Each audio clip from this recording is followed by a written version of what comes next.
which starts July 28th.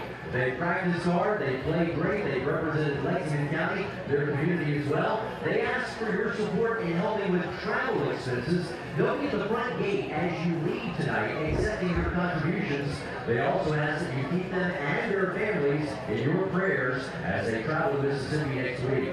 Lexington County's own South Carolina State Dixie Youth Champions, the Batesburg Lethal All-Stars.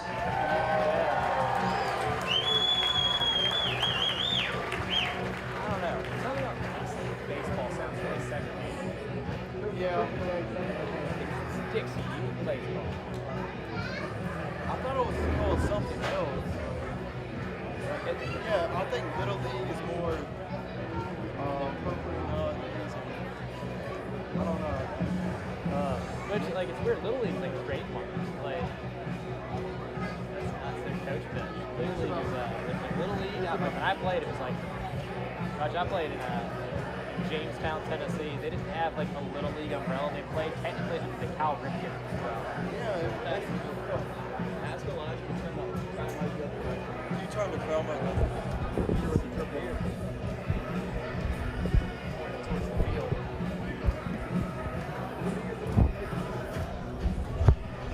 There you go. Nice, easy swing. I didn't swing hard at all.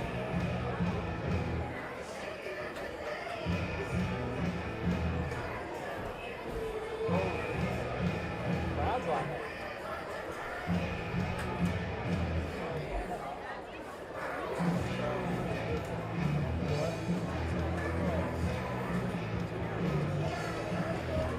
It's all about the mascot. That's right. That's awesome.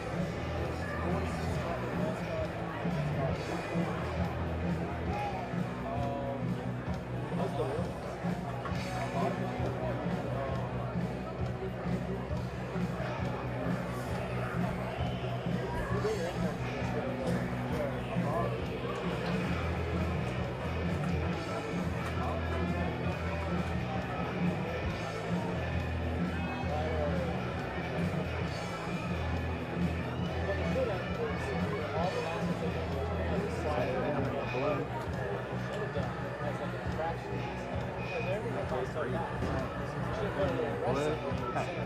I'm trying to figure out. I don't know when he gets up to hit. I don't know. They had their own uniforms on yesterday. They didn't have these ones on. And they did their thing yesterday. I love to see Chloe in the top row just coordinated stuff. I don't know why. Look at Beasley down there. Yeah.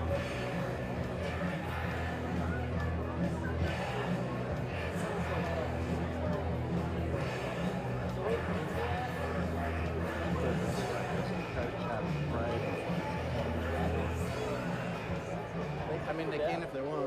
I think they did at College of Charleston. And let's see our starting lineups and our non-starters for our all-star teams.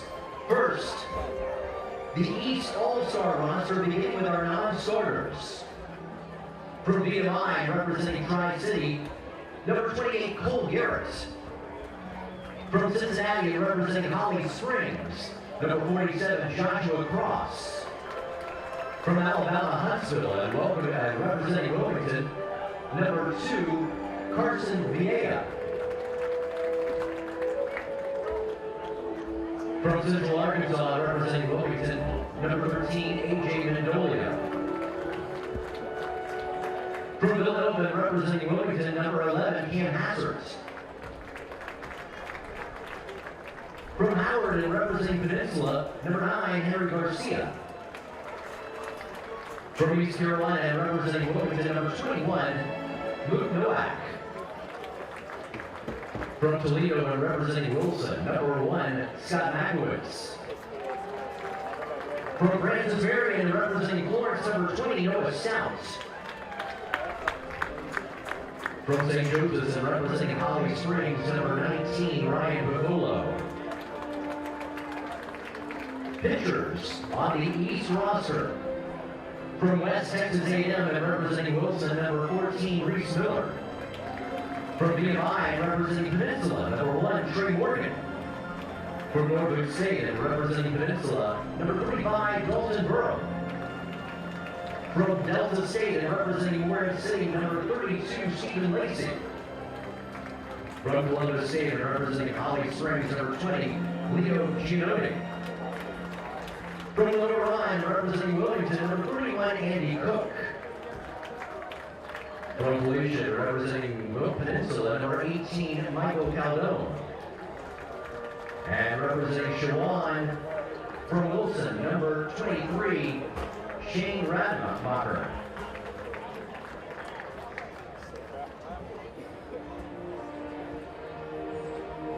And now your East All-Stars starting lineup. Leading off, the second baseman. From Ohio State and representing Warren City, number 8, Joseph Bershaw. The shortstop from James Madison and representing Peninsula, number 7, Mason Dunaway. In left field from Bella Happy and representing Wilmington, number 10, Connor Powell. The center fielder from Longwood and representing Tri-City, number 5, Michael Dolberry. The third baseman from UNC Greensboro and representing Florence, number 16, Jake Ogden. From Albany and representing Warren City, the right fielder, number 7, Dan Tonkin. The designated hitter from Transylvania and representing Warren City, number 1, Trent Youngblood. The catcher from Reinhardt and representing Warren City, number 5, Shane Campbell.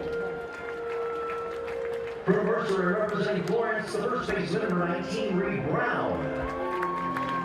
And pitching for the East All-Stars. From Florida Atlantic and representing Tri-City, number 36, Zach Abbey.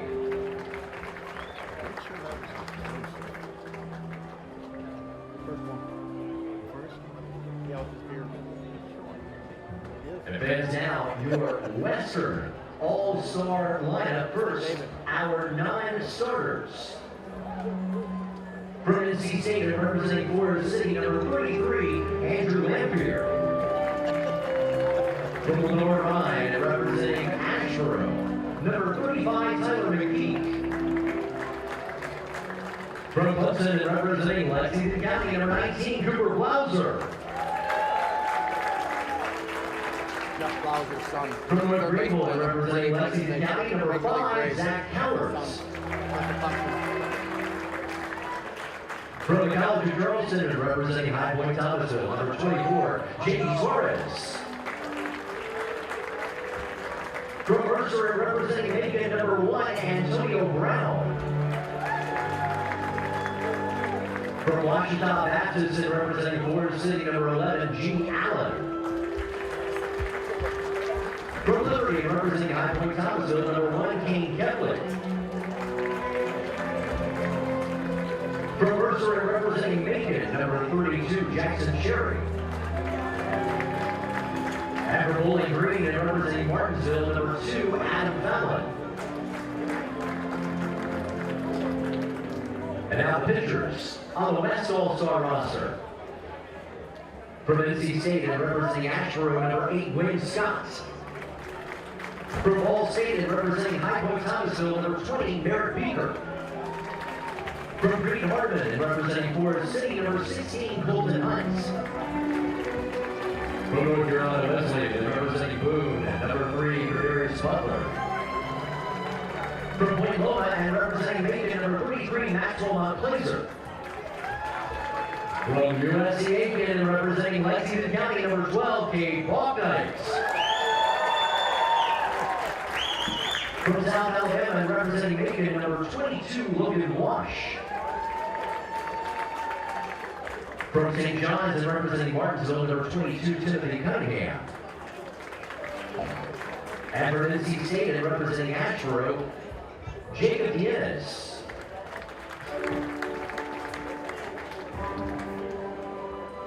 And now fans, your West All-Star starting lineup. Leading off the center field from the College of Charleston and representing Lexington County, number 3, Darian Pendergrass.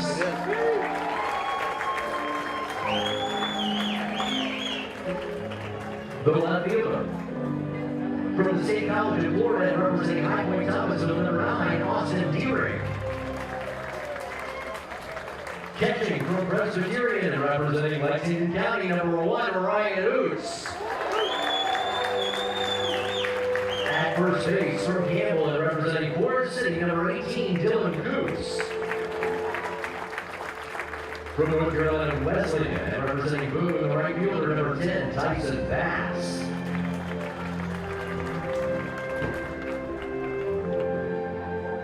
The third baseman from Georgia Southern and representing Macon, number 9, Jared Jenkins.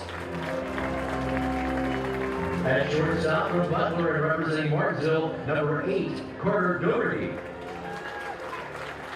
The designated hitter from Lincoln and representing Forest City, number 20, David Sessoms.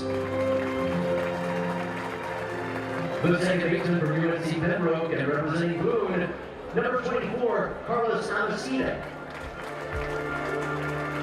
And pitching for the West All-Stars from Tennessee and representing Forest City, number 15, Jerry Garcia.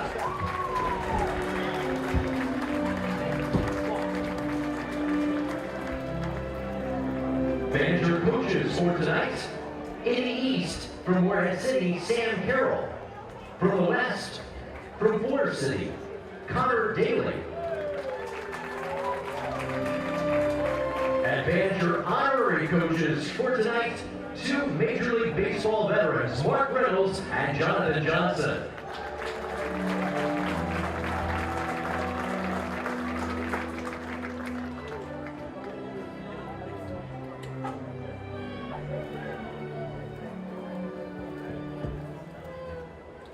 Fans of this time, please rise, remove your caps as we honor America and those who defend our freedom with our national anthem, performed tonight by Chris Busel from the Root Doctors Band.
And that's Chris Busel from the Root Doctors, who continue to the Southeast Premier Party Band, playing all your favorite cover tunes, new and old. You can head to rootdoctors.com and book them for your next events.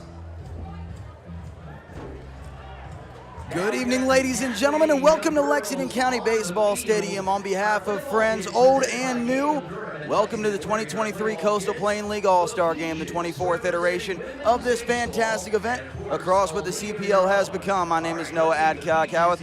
I'll be broadcasting with you tonight.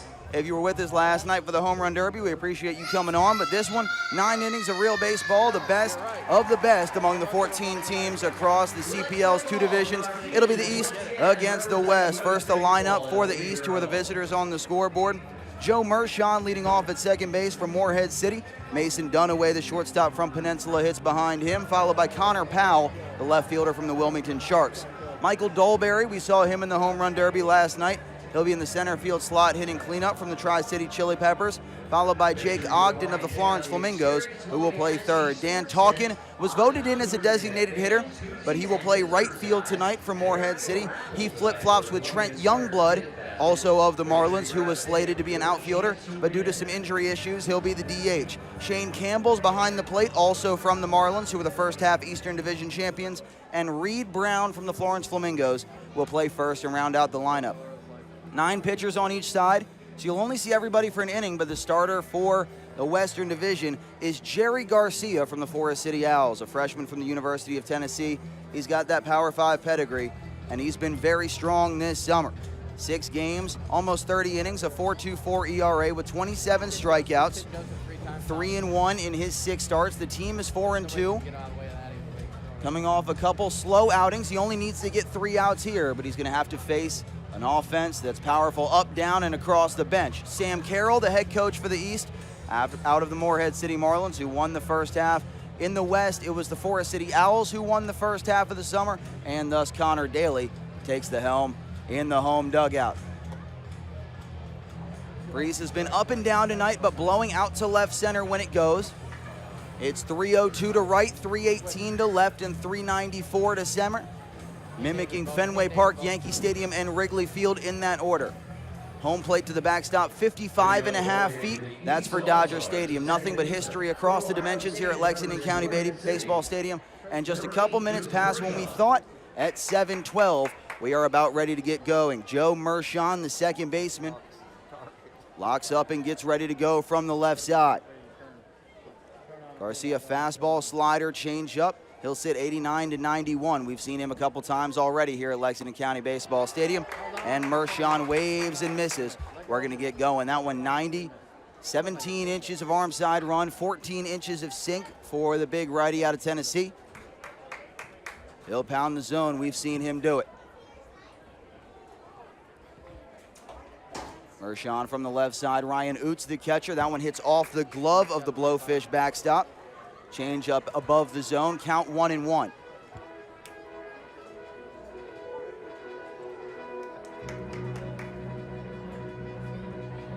Mershon, 4 years at College of Charleston. He'll transfer to Ohio State University for his 5th and final year of eligibility. That one tipped off the mitt, and the count 1 ball and 2 strikes.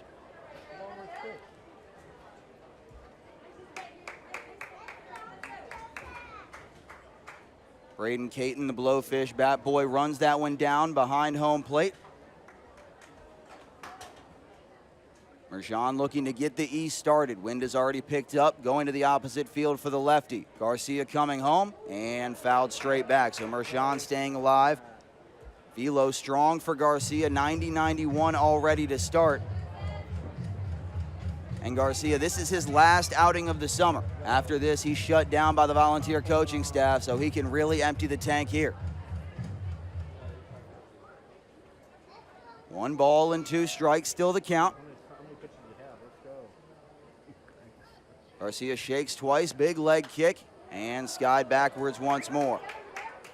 Umpires tonight, Vince Krager behind the plate, Don Andrews at first, and Jason Klingler over at third. We've seen Vince Krager more than a handful of times. 1 ball and 2 strikes is the count. This will be the 6th pitch of the AB. Garcia coming home, and a check swing softly hit to short. Carter DeRiggi has to barehand, and he doesn't have a play. That was thrown away. Mershon connects with Dylan Kuntz at first base. They're going to say no interference. But that'll be a clean single, a base knock for Mershon, who leads off the 2023 All-Star game with a base hit. He just pivoted and put the barrel there. He didn't swing hard as that, did he? He barreled it up, didn't he? He's out in front of a curveball, so he couldn't hold up. Defense for the West. G. Allen, Darian Pendergrass, and Tyson Bass across the outfield. Jarrett Jenkins at third. Carter DeRiggi at short. Carlos Amasquita at second. Dylan Kuntz at first. Ryan Oots behind the plate. And one change to that one. It's Austin Deering, not G. Allen, in left field. On the ground is short. Another chance for DeRiggi. Taylor-made Amasquita over to Kuntz. And 6-4-3 it goes. No sooner do we introduce the defense than it gets put on display. 3 ball players from 3 different organizations go around the horn. 2 up, 2 down. Mershon's leadoff single is erased. After the first pitch out, it'll be Connor Powell from the Wilmington Sharks, hitting .356 this summer and 101 ABs, more walks than strikeouts. Has speed in the 3-hole. There's speed up and down both these rosters. That's something that always plays and gets recognized by the All-Star voters here in the Coastal Plain League. Called a strike on the inside corner at 90. Continuing that arm side run. Connor Daly said he'd like to alternate righties and lefties as much as possible. Against a very evenly split lineup for the Eastern Division. Garcia's 0-1, lined into the left field corner. A long run for Deering. It is a fair ball, and that should be extra bases for Connor Powell. He'll cruise into second. Deering runs it down, nearly overthrows his cutoff man, but it's a 2-out double for Connor Powell. First extra base hit of the game. Puts a man in scoring position for the ever-dangerous Michael Dolberry. For the East, from Longwood, and representing Tri-City, the center fielder, number 5, Michael Dolberry. Dolberry from the Tri-City Chili Peppers of Colonial Heights, Virginia, just outside of Richmond. Dolberry, Virginia through and through. Spent his college ball at least the first 4 years at Longwood. Playing for Tri-City, he's a Prince George native, so everything's been right around that Richmond belt. Dolberry currently in the portal, has 7 homers, 35 RBIs for Tri-City. Slow delivery and a breaking ball outside from J.J. Garcia. Count 1-0. Saw Dolberry in the home run derby last night, put a few out, and he had power to all fields. So he'll be exciting to watch in the innings that he gets in this contest. Garcia a check at second, coming home the 1-0. And right at the knees, framed well by Oots. Count 1-1. For those of you unfamiliar with the strike zone of Vince Crager, you will not get anything at the letters. Righties, you will go 2 to 3 balls off the outside corner. It's about a coin flip on anything at the knees. Garcia to the belt, the 1-1. In on the hands and just right underneath the bat of Dolberry. Sinker right below the bat at 91, quickly 1-2 on the righty. Dolberry can play all 3 outfield positions, primarily in center for the Chili Peppers, and in center tonight for Sam Carroll's squad in the East. Garcia looking for a 0 to put the West at bat against Zach Abbey. 2 checks of the runner at second, coming home. And popped down the first base line. That was a heater up to 92 out of the right hand of Garcia, out of play. Dolberry staying alive.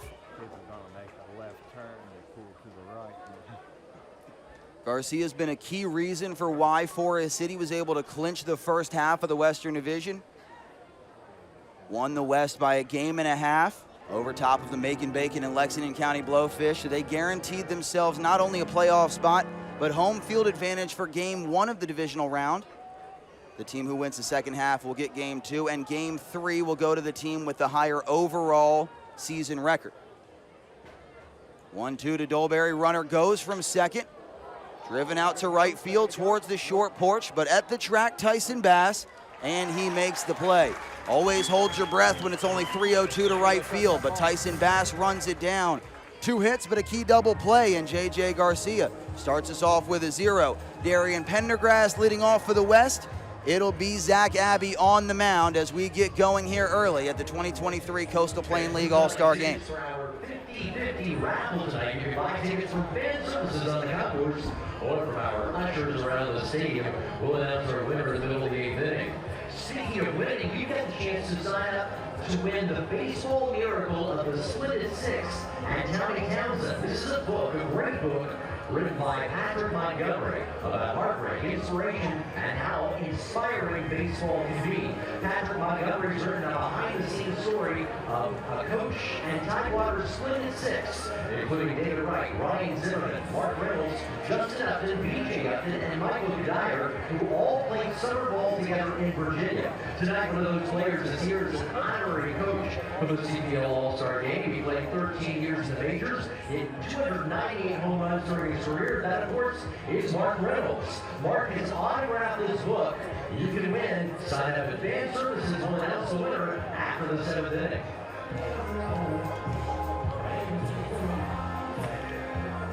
fans, tonight is the 23rd All-Star event in Coastal Plain League history.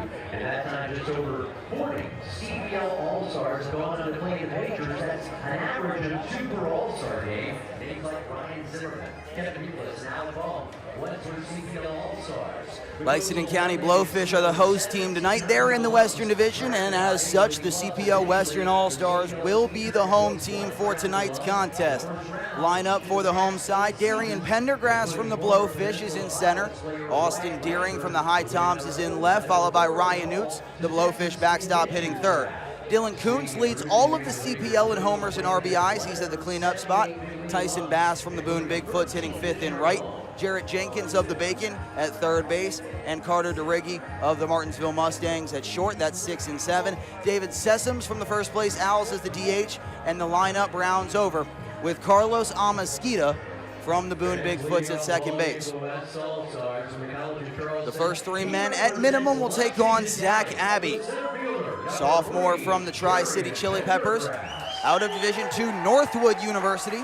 He'll transfer to Florida Atlantic. Darian Pendergrass leads the CPL in steals per game, and he puts that one right through the 6-hole. What a diving stop by Dunaway, but he has no play.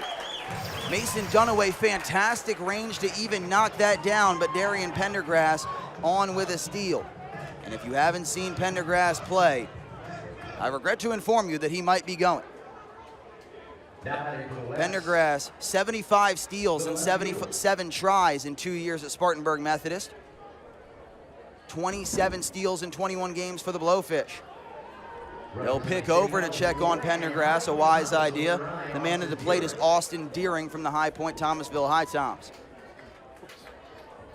Catcher tonight is Shane Campbell, has caught 4 of 27 runners in his time in the CPL. Hit and run. Pendergrass had that base stolen easily, but Deering didn't get the memo. Fouls that out of play. Heater comes in from the lefty from the Chili Peppers at 86. Campbell caught nearly 30% of runners last season. This is his second year with the Morehead City Marlins. Has struggled against the run game. Here early. Breaking ball outside. Taken by Deering, 1-1. Austin Deering out of the State College of Florida. Hit .290. In the JUCO ranks, spent his first 2 years of his career at Marshall in his home state of West Virginia. 1-1 on the second consecutive lefty. Runner goes again, and that one a hit and run that works to perfection, ripped into right field. Pendergrass trying to turn the corner. Talkin has a cannon, but not in time.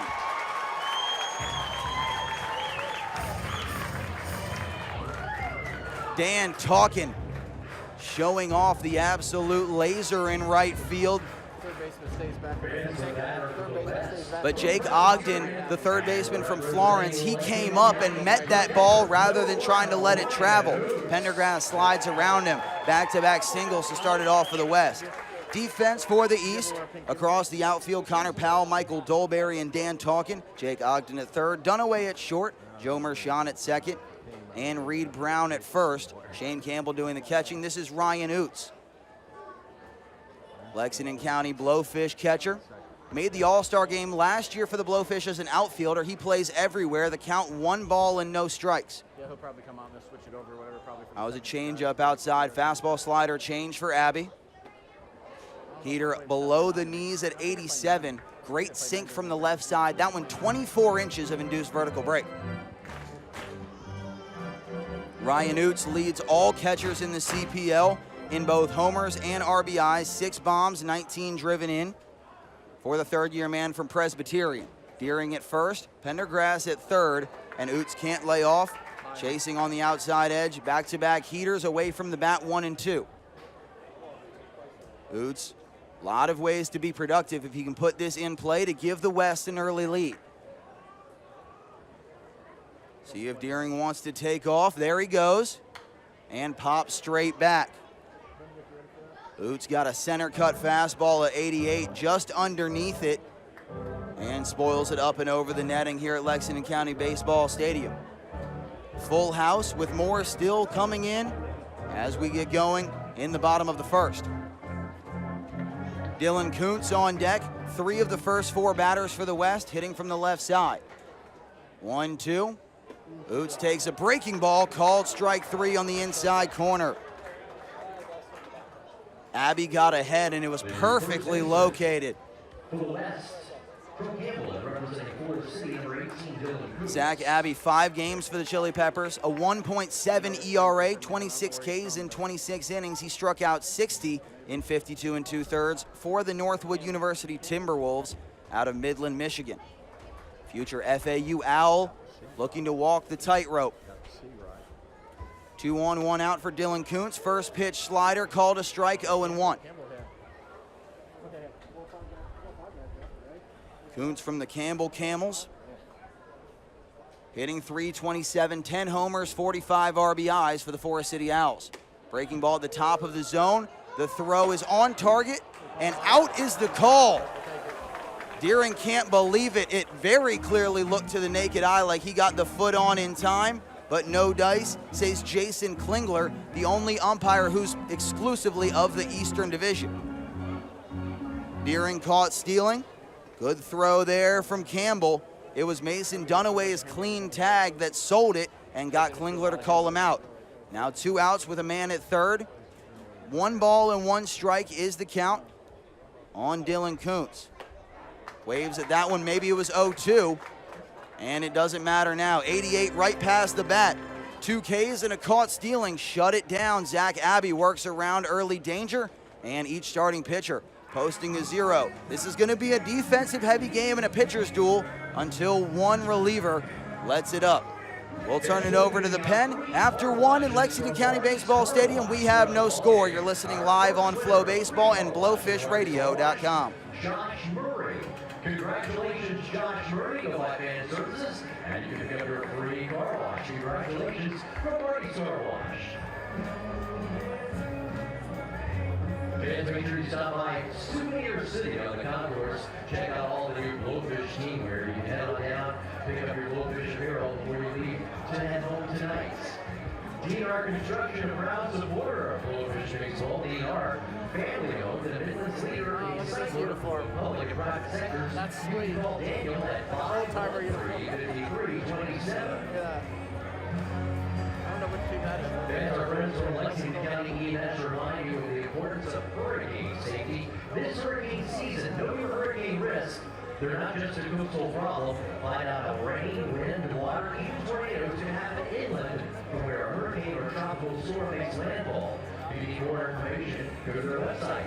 It's lex-co.sc.gov.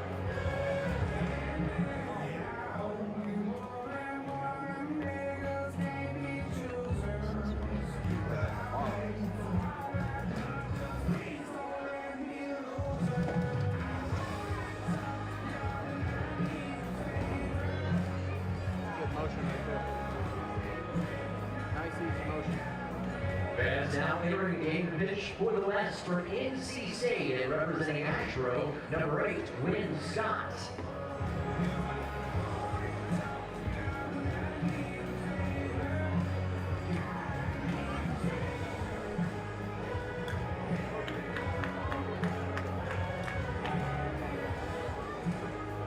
Jake Ogden leading off for the East, and the new arm for the West will be Wynn Scott of the Ashboro Zookeepers. Scott relieves Garcia, J.J. Garcia in inning 2 hits and 1 man stranded. First pitch fastball for the lefty Wynn Scott, misses outside at 89.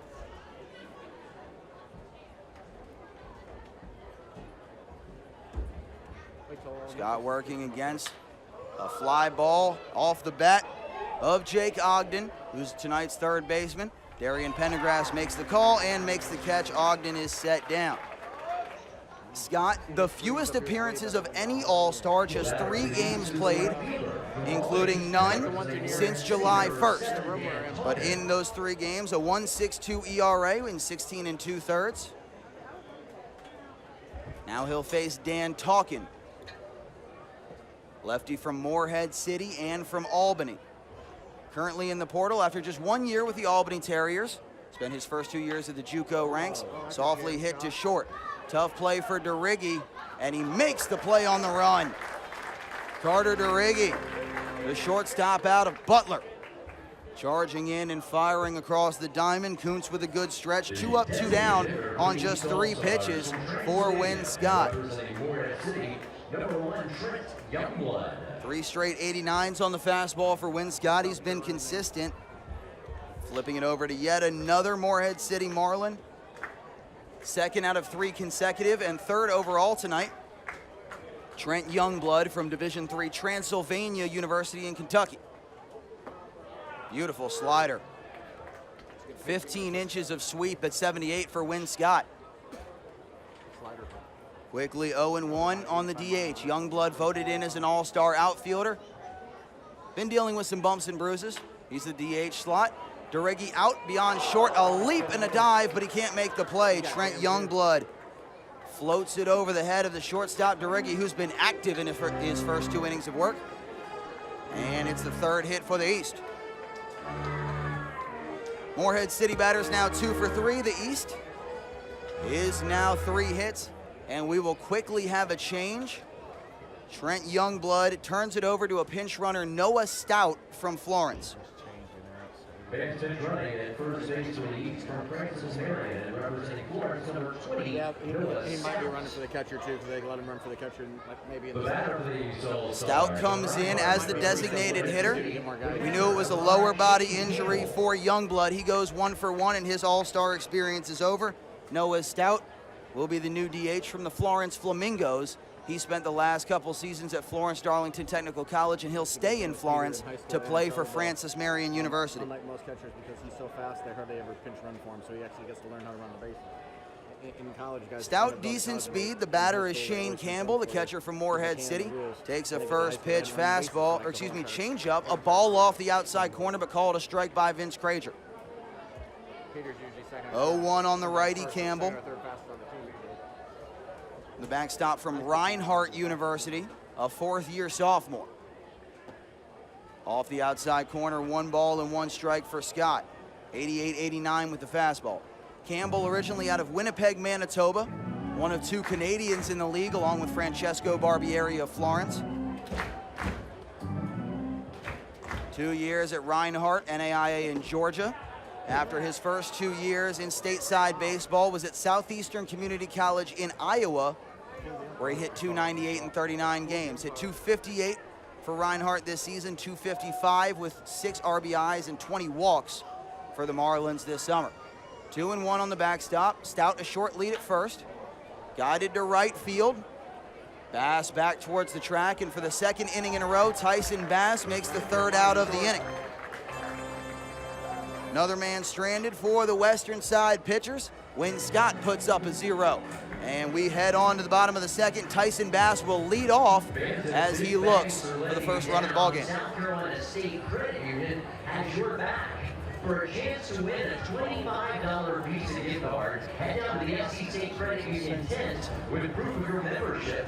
Visa gift cards given out on a first-come, first-served basis. That's right now at the SC State Credit Union tent. 1 or 2. Did he top 90 then, or 91? Any idea? Top 90. Just then, the pitcher just said stop.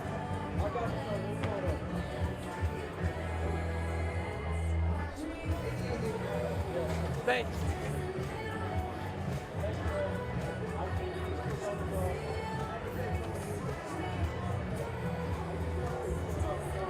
And a reminder, we're selling tickets for our 50-50 raffle tonight. Tickets can be bought from fan services on the concourse or from our ushers around the stadium. We'll announce our winner in the middle of the 8th inning.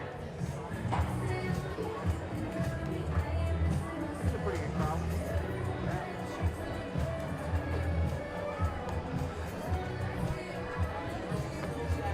Say you've been here once? Yeah, it turned out because the night had to be changed because of the weather. And in fact, that was the night, it's like a Thursday night, that's when we were supposed to play the Marlins, which I guess is going to be Well, we said at the top of the broadcast that we anticipated 9 pitchers in 9 innings for both sides. Connor Daly has already determined that's the way he's going to go about his bullpen. But for Sam Carroll and the East, they're going to let Zach Abbey roll out for at least the start of a 2nd inning of work. Abbey will face Bass, Jenkins, and Derigi 5, 6, 7 for the Western Division. Tyson Bass, one of 3 All-Stars out of the Division III ranks and 2 from the Boone Bigfoots. It's Tyson Bass out of North Carolina Wesleyan. He's in right field tonight. Earned every bit of that All-Star starting nod. He has been fantastic to watch for the newest team in the CPL. Bass hitting .286. Takes a first pitch in the dirt on the off speed. 1-0.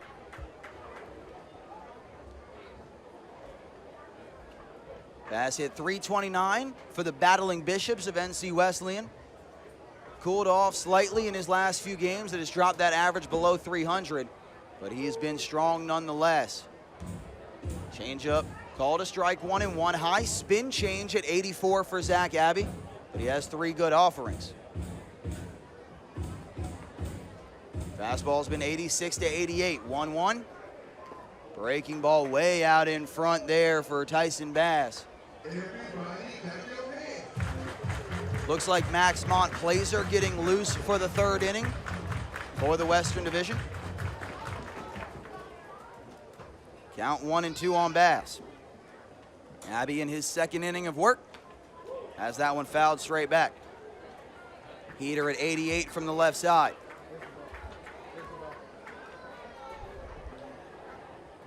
Abbey never more than 3 runs allowed in a start, just 1-1. Despite going 5+ in 4 of his 5 starts, he has not received much run support at all. Broken bat breaking ball on the ground to third. Hat comes off. Stout over to his teammate Reed Brown. Correction, that was Ogden at third. And Tyson Bass set down. So there's the first broken bat of the All-Star game. Helmet came trotting off for Tyson Bass. He was busting it down the line, but set down. Zach Abbey has 4 outs in his last 3 batters after the first 2 men of the night reached in Pendergrass and Austin Deering. Jarrett Jenkins from the Macon Bacon, hitting as the 3rd baseman in the 6th spot. He takes that one below the knees, 1-0. Jenkins out of Georgia Southern. Didn't see a lot of time at the plate for the Eagles this year, primarily used as a pinch runner and a defensive specialist. Just 1 for 5, but hitting .257. And he cracks this one into the left field corner. That's got some carry, and right on cue. Jarrett Jenkins leaves the yard, and the West are out in front 1-0.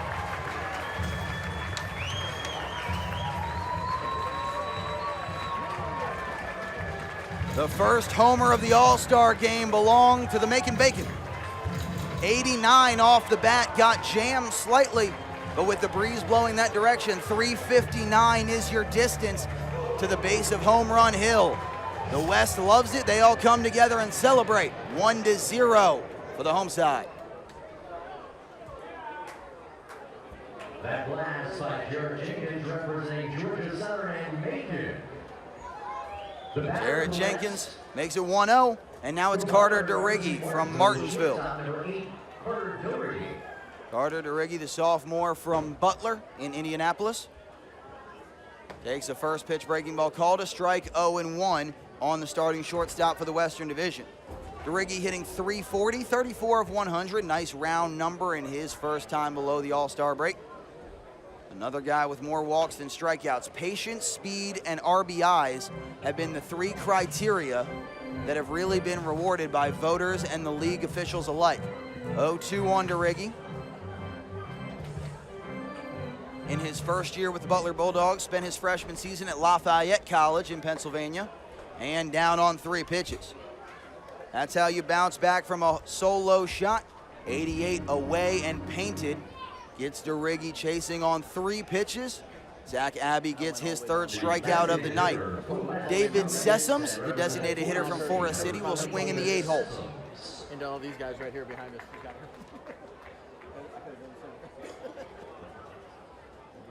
Voting for the designated hitter in these All-Star games a little bit different. Teams can nominate a designated hitter if they so desire. That one a ball off the outside corner, but called a strike, 0-1.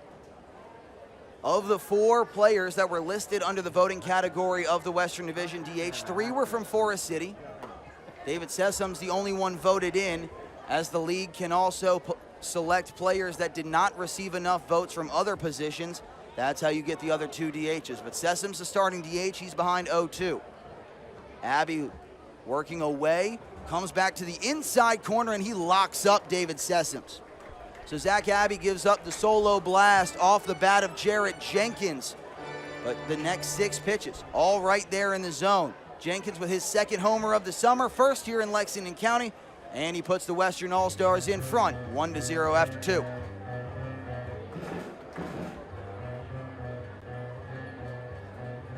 If you're a member of the Lexington County Chronicle All-County Baseball or Softball team, please report to Fan Services at this time. Once again, we're getting ready to honor our Lexington County Chronicle All-County Baseball and Softball players. Please report to Fan Services at this time.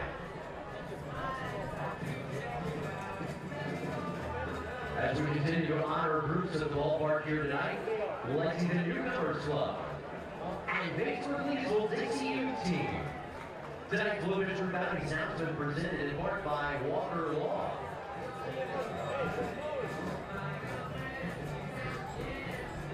Fans while you're at the ballpark, check out our new tiki bars along the third base line and on the first base concourse that are courtesy of Carolina Gold Construction or Frank Rudy Arby at FloBaseball special pricing. If you'd like your very own tiki bar, call 951-0803. North of the world, that's Carolina Gold Construction.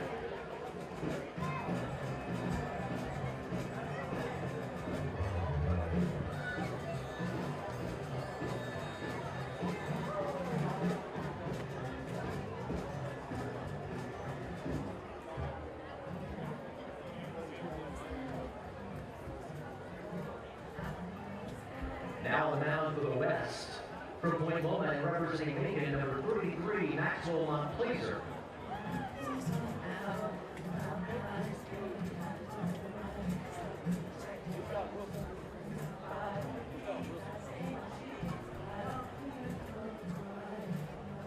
Hello.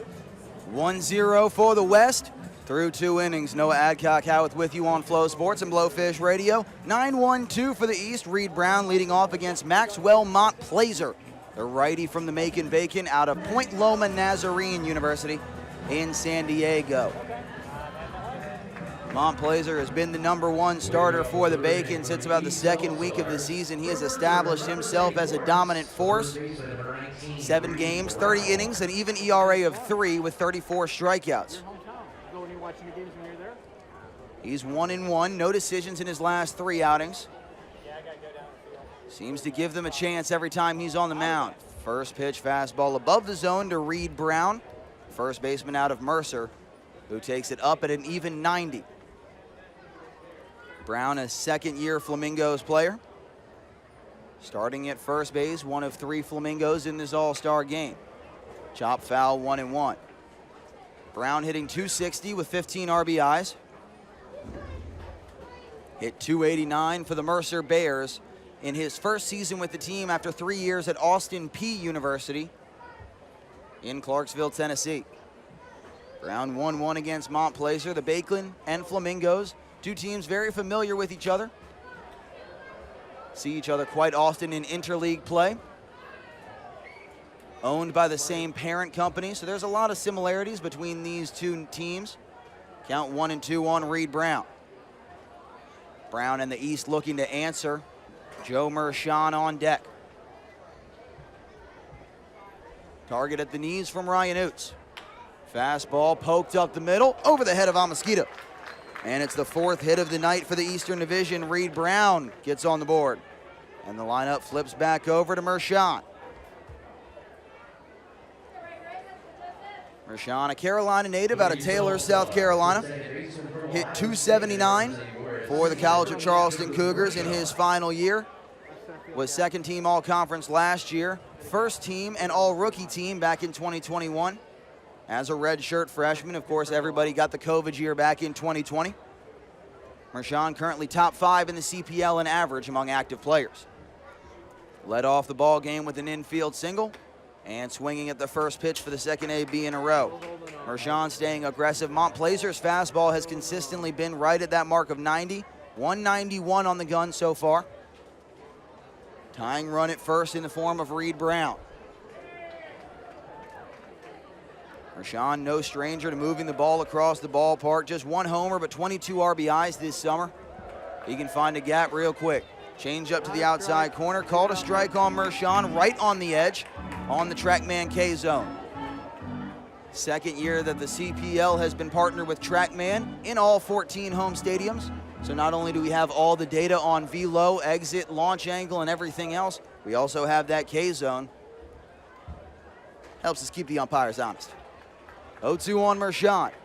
Back foot breaking ball off the body of Ryan Oots and all the way over towards the dugout of the Eastern Division. Reed Brown up on a wild pitch, and there's a man in scoring position for the ever-dangerous Joe Mershon. If you don't recognize that first base coach, that would be 13-year Major League veteran Mark Reynolds, one of 2 honorary coaches here at the CPL All-Star Game. Reynolds 298 homers in 13 seasons across the Diamondbacks, Rockies, Cardinals, Yankees, Orioles, and Nationals. Also a CPL alum, played in 2003 for the now defunct Fayetteville Swamp Dogs. Hard hit on the ground to first, gobbled up by Dylan Kuntz. That's a productive out number 1 as Brown advances 90 feet away from scoring the tying run. Mershon 1 for 2 in his first 2 ABs. Mason Dunaway, the shortstop out of the Peninsula Pilots, grounded into a double play his last time up. He's looking for revenge. Redshirt junior from James Madison. Chesapeake native, so Peninsula his hometown team. He's a third-year Pilots player, a career .288 hitter. Can play all 3 infield spots and outfield if you need it. Waves at a first pitch breaking ball, strong from the righty from the D2 ranks. Mont Plaisir out of Irvine, California. Goes to school in San Diego at Point Loma. 5 appearances in both his freshman and redshirt sophomore years. Didn't play in 2022 for the Sea Lions of Point Loma. Another breaking ball that's chased by Mason Dunaway. This time he gets a piece and fouls it back. No balls and 2 strikes. We'll be joined in the 4th, 5th, and 6th with a couple friends from across the league. The broadcasters from Florence, Macon, and Forest City will each stop by just to give us some insight.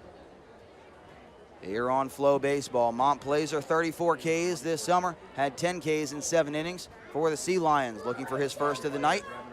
0-2. Third straight breaking ball, Dunaway getting wiser. Has matured. 23 Ks and 99 ABs for the Pilots. Kuntz, the first baseman, right in front of the bag. Third baseman Jenkins just a step behind. The rest of the outfield, or rest of the infield, excuse me, is back, and that'll tie the ball game. Now Mesquita to his backhand side. He fires that past the glove of Dylan Kuntz. That'll go as an infield single and an E4. First error of the night for either side. The game is tied, and the go-ahead run is in scoring position. RBI single for Dunaway. The E4 advances him. Fans avoid long lines. Our home plate grill is open for you right now, serving an array of delicious foods and ice cold drinks. Again, our home plate grill open for you directly behind home. Dunaway ties the game for Connor Powell out of Wilmington, who had a double down the backside in his last AB.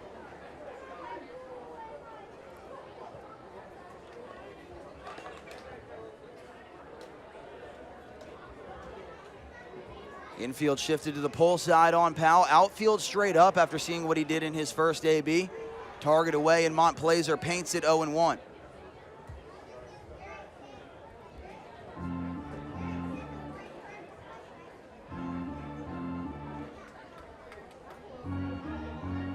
Powell, 356 for the Sharks, 348 at D2 Belmont Abbey. North Carolina native, staying in state for both school and summer ball. This one off the glove of Ryan Oots, a pass ball, pushes Dunaway up. We mentioned at the top, Ryan Oots was an all-star last year as well, but in the outfield, he's a utility man who can play all 8 positions with usually above average defense. Catcher, he will be the first one to tell you, not his strongest and certainly not his favorite, but he's hit well. And after the Blowfish lost a man who they expected to be their starting catcher to a hamate injury, Christian Williams of Michigan State never made it to Blowfish country. That forced Oots into a starting role. 1-1.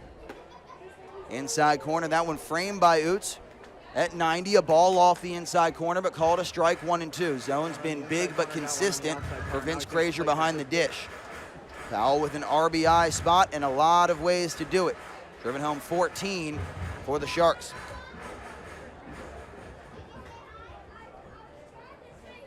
Here's the 1-2 from Montplaisir, swung on and missed. Max gets his first strikeout. Change up, diving below the bat. 2 outs, go ahead run at third for Michael Dolberry. Dolberry flew out to deep right field his last time up. Looks like Merritt Beaker in the pen for the 4th inning for the East, or excuse me, for the West. It's Reese Miller getting ready for the Eastern Division. Couldn't hold back on the check swing there for Michael Dolberry. Dolberry's in the portal. He had some interesting time with the Longwood Lancers. He was putting up good numbers in his first couple seasons at Longwood, but they didn't like his launch angle, or more specifically, lack thereof. Takes a fastball away 1-1, so they tried to put him on the teacher man philosophy, which emphasizes launch angle over everything. Had 2 swing changes across 2 semesters in his redshirt junior season. Didn't have a great effect, just hit 167. But now that he's free to just swing and hit and play baseball, he has had fantastic numbers. Just shy of 300 with 35 RBIs, second in the Coastal Plain League in home runs behind the Western first baseman, Dylan Kuntz. Good take on the slider, 2-1. Want to shout out Alex Perguson, sales and broadcast intern for the Tri-City Chili Peppers, for providing us with that information. Hammered out to center field, but Darian Pendergrass is there. 2 hard hit balls for Michael Dolberry with nothing to show for it. That one 100 off the bat, hardest hit ball of the night. The East come alive and tie the ball game. The RBI single from Mason Dunaway. A run, 2 hits, an error, and a man left on. We head to the bottom of the 3rd. It's 1-1. All-county baseball and softball selections to the field. Let's present our all-county softball team. From Irmo, Precious Ross. From Gilbert, Aiden Leapart. From Gilbert, Mackenzie Sprague. From Chapin, Leah Cade. From Chapin, Maddie McMillian. From Chapin, Taylor Palfrey. And from Airport, Macy McCracken. Congratulations to the Lexington County Chronicles all-county softball team. And now representatives of the ballpark tonight representing the all-county baseball team. From Brooklyn Casey, Parker Murgo. From River Bluff, and a Lexington County Blowfish player, Thomas Howell. And from River Bluff, Matthew Garris. Your Lexington County all-county baseball team, congratulations.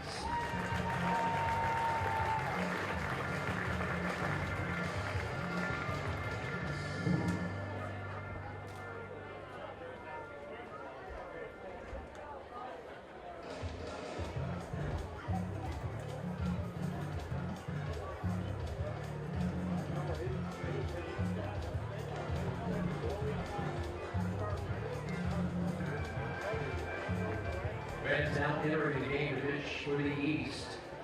From West Texas A&M and representing Wilson, number 14, Reese Miller.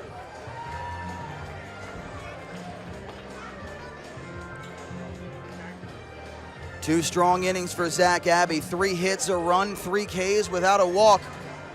He'll turn it over to Reese Miller out of West Texas A&M, representing the Wilson Tobbs. Miller, a Dayton, Texas native, redshirt junior, 11 games as a reliever for the Tobbs, a 1.24 ERA in just shy of 22 innings, 37 strikeouts. He's gone multiple innings in 7 of 10, but regardless of whether it's 1, 2, or more, he knows how to mow him down with the best of them. Good fastball, good slider. Those are his 2 primary pitches. He'll go up against 9-1-2, Amasquita, Pendergrass, and Deering. Carlos Amasquita in his 2nd year in the Coastal Plain League. He was with the Martinsville Mustangs last summer and led the CPL in steals. 11 of 11 this year, so just outside the top 10. But earning the starting nod at second base. Lefty from UNC Pembroke. Hitting .229, and he takes a first pitch down low. 1 ball, no strikes.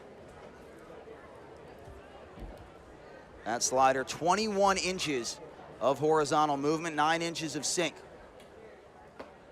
Then a fastball at 91. Want to go back to that slider just for a second. The big league average for a breaking ball in terms of rotations per minute, RPM, spin rate, whatever you want to call it, is about 2,500 to 2,550. The first slider that Reese Miller threw tonight was 3220.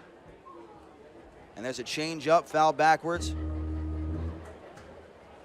at 85. Everything spins at a ridiculous amount for Reese Miller.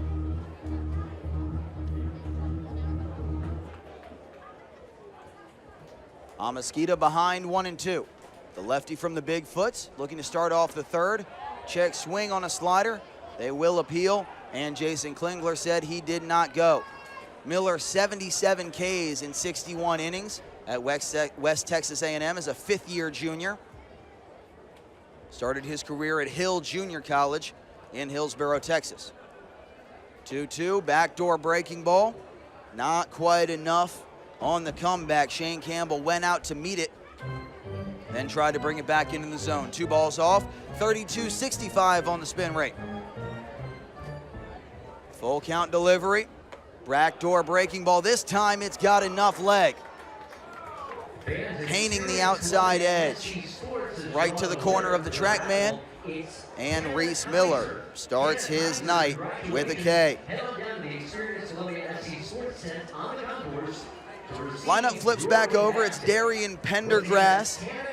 Started the conversation with a single, was stranded at third in the first. Leader in steals per game, 27 and 21 contests, 2 years at Spartanburg Methodist. Now transferring to College of Charleston. Time called by Vince Krager. Our PA announcer Christopher Thompson had to run through all the announcements that the league has him doing. Fastball out at 91. Heater consistently at that mark for Reese Miller. Pendergrass originally committed to South Carolina, missed his senior season of high school with a shoulder injury. Opted not to redshirt his freshman season, wanted to play immediately, went to Spartanburg Methodist, and he set the world on fire. 2 seasons with the Pioneers, a career average over 475 steals. Ahead 2-0. Miller, third consecutive slider, and this one paints the bottom of the zone. 2 balls and a strike. Pendergrass yet to lift the bat from his shoulder. Ogden, the third baseman, still expecting bunt. Down the left field line, but it hooks foul into the bullpen of the Eastern Division. Pendergrass, a good barrel on an outside fastball, but a little bit late, 2-2. Miller's put-away pitch has been his slider. You have to figure that's where he'll go. It is, and Pendergrass stays alive. Spoils it up and over the netting. Center cut at 83, but with that ridiculous spin rate, that's the highest of the night at 33-12. It's so hard to get a legitimate look. Miller from the windup on the third base side of the rubber. Breaking ball, softly hit to Ogden at third. He stumbles, and Pendergrass has it. Darian Pendergrass, 2 for 2. That'll be a hit out of the leadoff spot. Can't really call that an error. Ogden did everything right except lose his footing for half a step, and half a step is all it takes. The batter for the West, representing High Point Thomasville. Austin Deering, the left fielder from High Point Thomasville, a single and a caught stealing. He's 1 of 1 from the left side, now facing a righty for the first time. Miller, a fastball up and out at 90.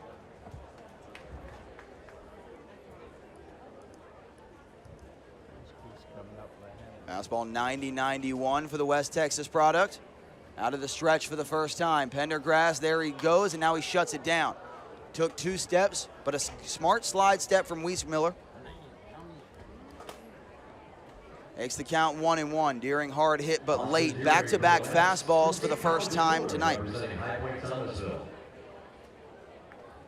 Deering originally from Hurricane, West Virginia. Redshirt sophomore. Spent the last 2 summers with the Richmond Jazz of the Great Lakes League. Hit above 275 in both seasons. Opting to go a little bit further from home instead of heading north to Ohio or Indiana and be part of the Great Lakes League one more summer. He headed down to High Point Thomasville. 1-1, Pendergrass There he goes. He got a fantastic jump, and he's in there standing. Pendergrass with the first steal of the night for the Western Division. First steal overall. It was only fitting. I heard him say over here, he's had 75 stolen bases in 2 years in college. Darian Pendergrass, 27 steals this summer, plus 28 now. He's second in total steals behind another outfielder from the West in Antonio Brown, who has 33 and 10 more games played. 2-1. Pendergrass thought about going to third, and that is just a fierce breaking ball. Anything that'll take that sharp a turn ought to have a blinker on it. 2-2. Sweep on the breaker has been anywhere 18 to 23 inches. 2 balls and 2 strikes on Austin Deering. Dunaway holding the runner on, chops softly towards the Western Division dugout and the on-deck circle where Ryan Oots lays in wait. With 3 straight lefties to start the inning, this is where Connor Daly wants to make his money. Austin Deering has a good chance. 17 RBIs this summer, along with 2 long balls. Fastball has been consistently missing arm side early, down to 89 there. Everything has been out or out of the zone to these 3 straight lefties from Reese Miller. 3 balls and 2 strikes on the 2-hole Austin Deering. Dunaway holding on Pendergrass. Breaking ball, back foot, too far inside. And back-to-back men reach with 1 out at the top of the order for the West. 2 on with only 1 down. It'll bring up Ryan Oots. The backstop playing in his home ballpark.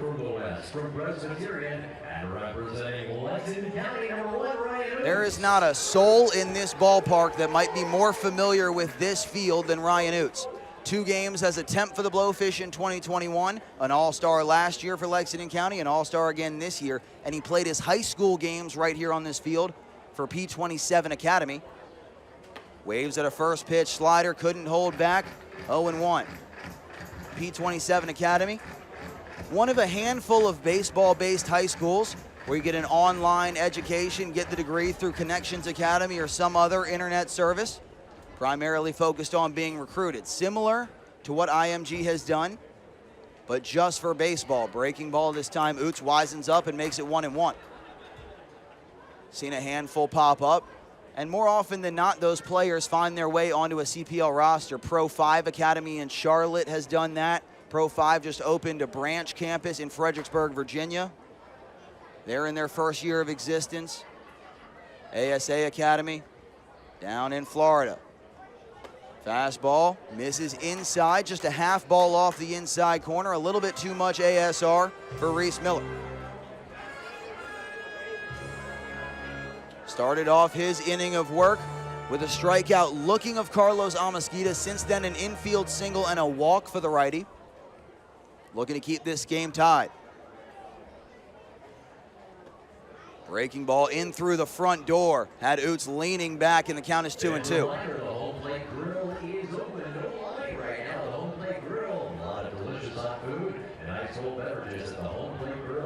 Looks like Trey Morgan getting loose. The lefty out of the Peninsula Pilots in the pen.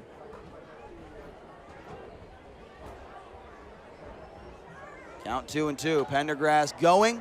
Both runners were in motion, in fact, but Oots able to catch a piece of the slider and foul it away.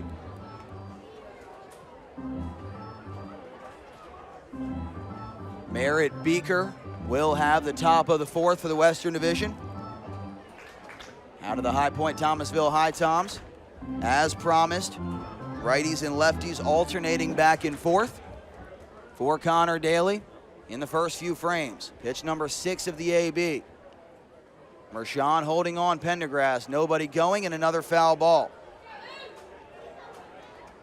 3 consecutive breakers, all in the zone for the righty Reese Miller. But Oots able to spoil the most recent 2 away and continue to up that pitch count. This will be the longest at bat by any batter for either team thus far. 7th pitch coming in the battle between Miller and Oots. West Texas A&M versus Presbyterian. Pendergrass off of second base. Slider chopped softly to short. Dunaway has to hurry. He throws it wildly and into right field. Pendergrass scores. Up to third base, Austin Deering And the run comes home on an error off the bat of Ryan Oots.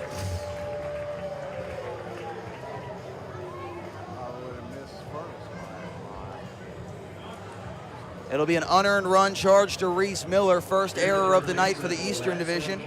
Representing Florida City, number 18, Dylan Coombs. Brings up Dylan Kuntz, arguably the most dangerous individual hitter out of any of the 14 teams. First pitch, chopped softly to first. Reed Brown will take it himself, but no play at second. An RBI ground out for Kuntz, and it's a 3-1 ball game.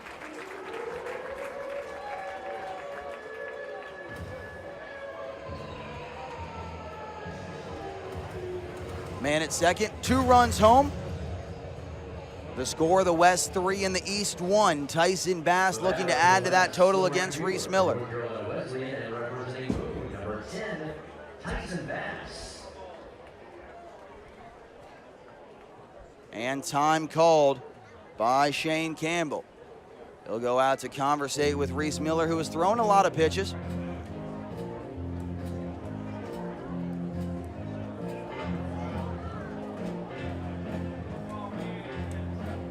Ensuring they have the signs correct with a runner at second, and also making sure they got the game plan for Tyson Bass. Bass grounded out to third. Retired on the 5-3, the combination of 2 Flamingos, Ogden over to Brown, putting him aside. And now here comes Sam Carroll out of the dugout.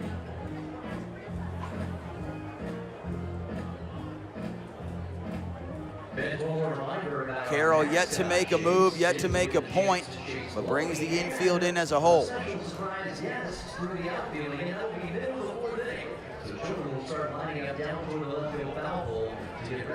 And now he makes the point. So we will have a pitching change mid-inning. This will be Trey Morgan coming on from the Peninsula Pilots. We'll step away, confirm the change, and be back with more info. Tyson Bass will be batting when we get back here on FloBaseball and BlowfishRadio.com.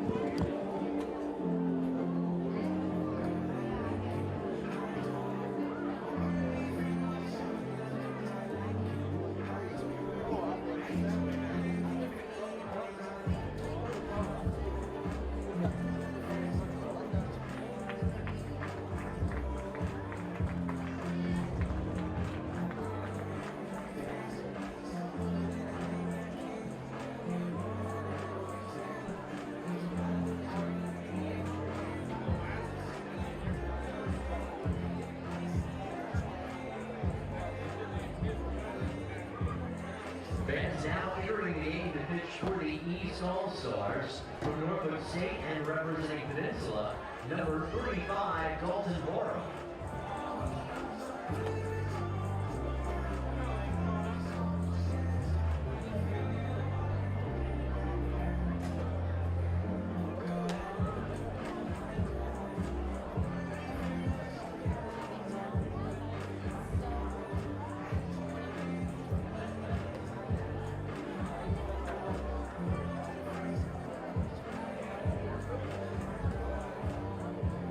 Fans should have a chance to sign up to win the Baseball Miracle of the Splendid Six and Tommy Townsend, a fantastic book written by Patrick Montgomery and autographed by Major Leaguer Mark Reynolds, who's featured in the book. Mark Reynolds has autographed this book, and you can win it. Sign at Fan Services will announce our winner. So the night is done for Reese Miller, a pair of unearned runs, a walk, a hit, and a K. We were close. We had the team and the arm side, but not the correct number and thus not the correct player. This will be Dalton Barham from the Peninsula Pilots, as we mentioned, but a redshirt junior out of Norfolk State rather than VMI.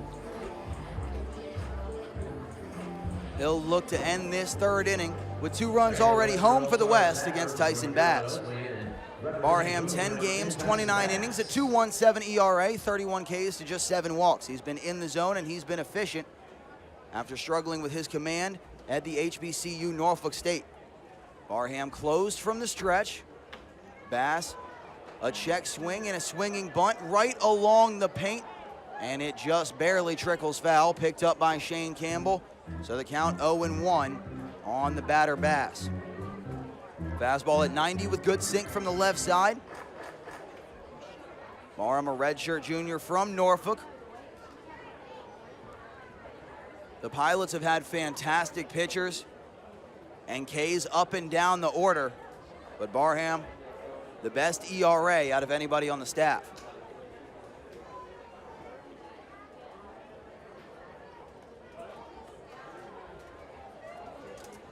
Tyson Bass 0 for 1 out of the Boone Bigfoots, and NC Wesleyan stands slightly open from the right side. That one will shift the feet about just a little bit. Heater shanked to the glove side by Barham. Count 1-1. Ryan Oots is at second base. Decent speed for a catcher, had 9 steals last year in his first full season with the Blowfish, yet to attempt a steal this year. Breaking ball lofted into shallow left field. Connor Powell coming on, Dunaway out, and Mason Dunaway makes the call and makes the catch. Side retired, 1 batter, 1 out for Barham. Dalton Barham does his job exactly. It'll be the heart of the order for the East. Jake Ogden leading off for the Flamingos, and Alex Hines will be with us on the broadcast when we get back. Congratulations, you won a free car wash from Marty's Car Wash. All you have to do is report to fan services to pick up your free car wash. And now it's time for Hey, Wait a Patriotic Minute. Do you know the song Yankee Doodle? Yankee Doodle went to town riding on a pony, stuck a feather in his cap and called it macaroni. Well, did you know why Yankee Doodle called a feather in his cap macaroni?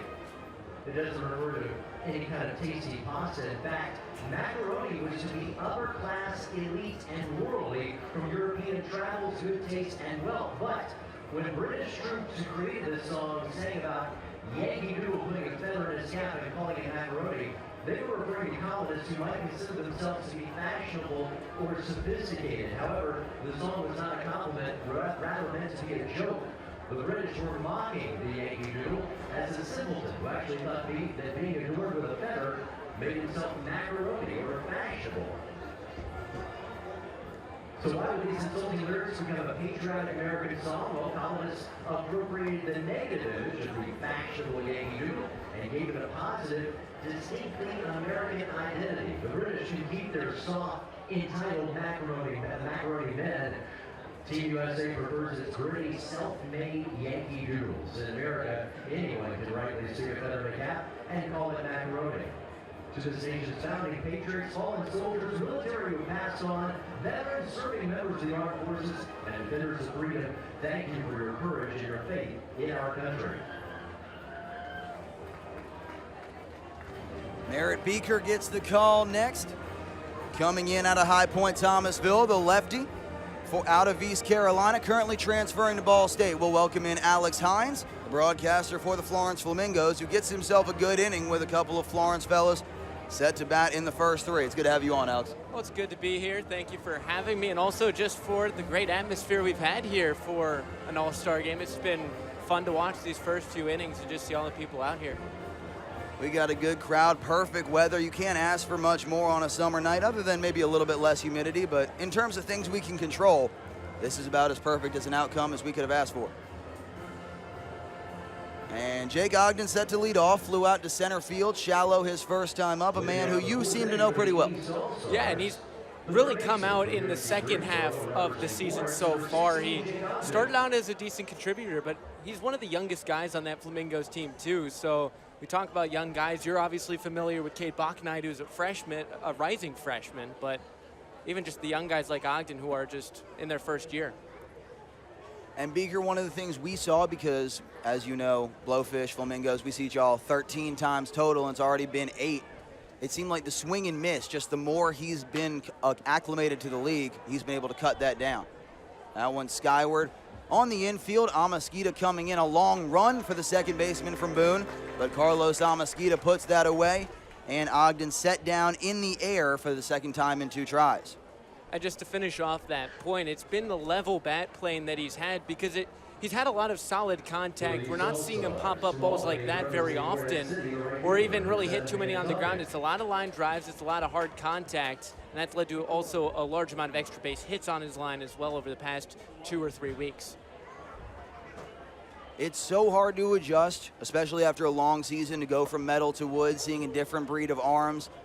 He was at Barry, one of the best D2 conferences in all the land, but certainly an adjustment, and it gets a good bridge for him because he'll head to UNC Greensboro. Count 0-1 on Dan Talkin, also in the portal after 1 year at Albany. He grounded out to short last time. Have y'all seen Morehead City yet this year? Played them twice so far this year, once at Carolina Bank Field, so very limited sample, but obviously with the way things are oriented, you can only get so many to come down here in the southern part of the league, at least. Definitely an odd decision, and you understand to a degree, but going north, south would be an option. Instead, going east-west is what we do. Count 2-1 on Dan Talkin. His scout that he reports to. But have you seen Dan at all, and what have you seen? Because we got to see him briefly in the Derby yesterday, and it is a sweet lefty swing. Well, I haven't seen too much of him. I don't believe he was with the squad, if I remember correctly, when they came to Carolina Bank Field. But just from what I've seen on the stat line, and that can only tell you so much, he's really just come onto the scene and put a good charge into it. You mentioned he's in the portal. He's a guy who's looking for a new home, and certainly when you got a good bat from the left side, there are plenty of suitors for you.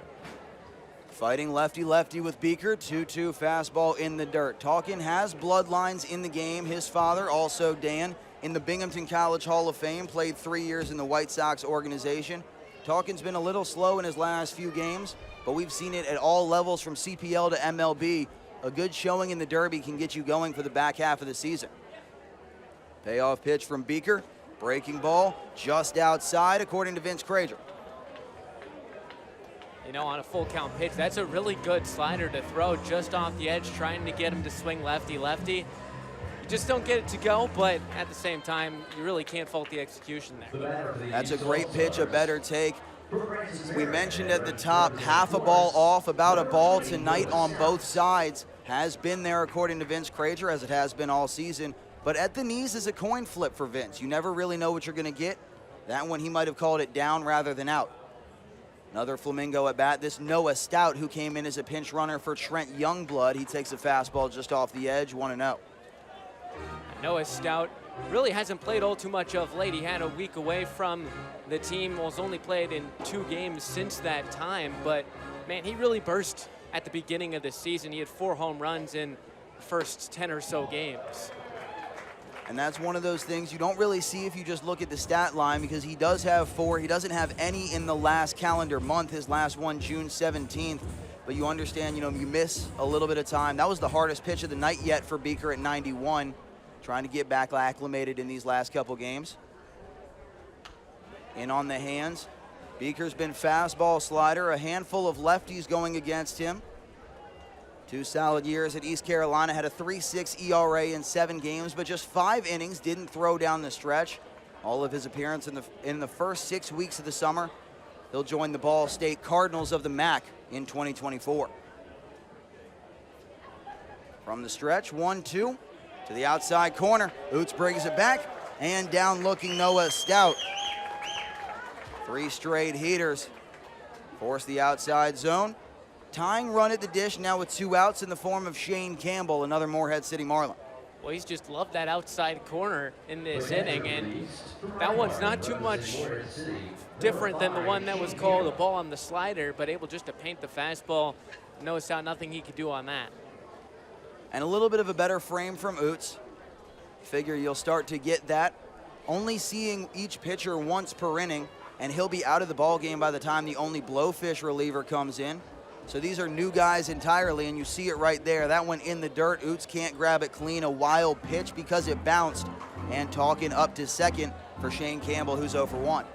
I think that's one of the undermentioned things about an all-star game is, as a catcher, you're catching a new arm every time. It's hard enough as is trying to catch 3 different guys on your own staff in a game. But when you're doing that 5 straight innings potentially, or even more if guys are coming in mid-inning, you're having to adjust to a new pitch mix, a new guy, and of course, this is not the most important game of the season, but at the same time, it's still quite a difficult thing to do as a catcher. I would 100% agree. Outfield shifted to the opposite way, and the ball sent that direction by Campbell. Well-positioned Pendergrass. He's called off by Tyson Bass, and the play is made. Alex Hines will stick with us for the bottom half It'll be Jenkins, DeRiggi, and Sessoms, 6, 7, 8 for the West. And we'll see if they want to bring Durham back out for one more inning of work. It looks like they will. Also on the field to race with Chloe. And we got several escorts for the kids representing the Blowfish tonight. Ty, Landry, Caden, CJ, Thomas, Josh, Alex, and Bo. All Blowfish players ready to run with the kids. Kids, on your mark, get set, and go.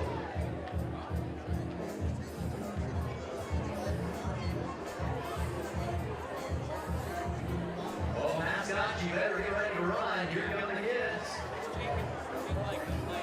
I think you underestimated the speed. And caught.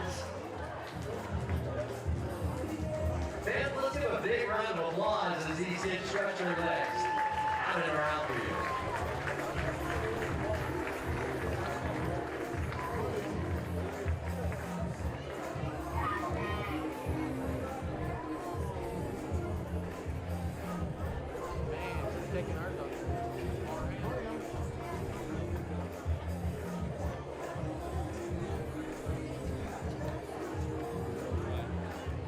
Kids, thank you so much. Again, thank you our Blowfish players for taking part. And thank you, Chloe, and the Peninsula Pilot as well.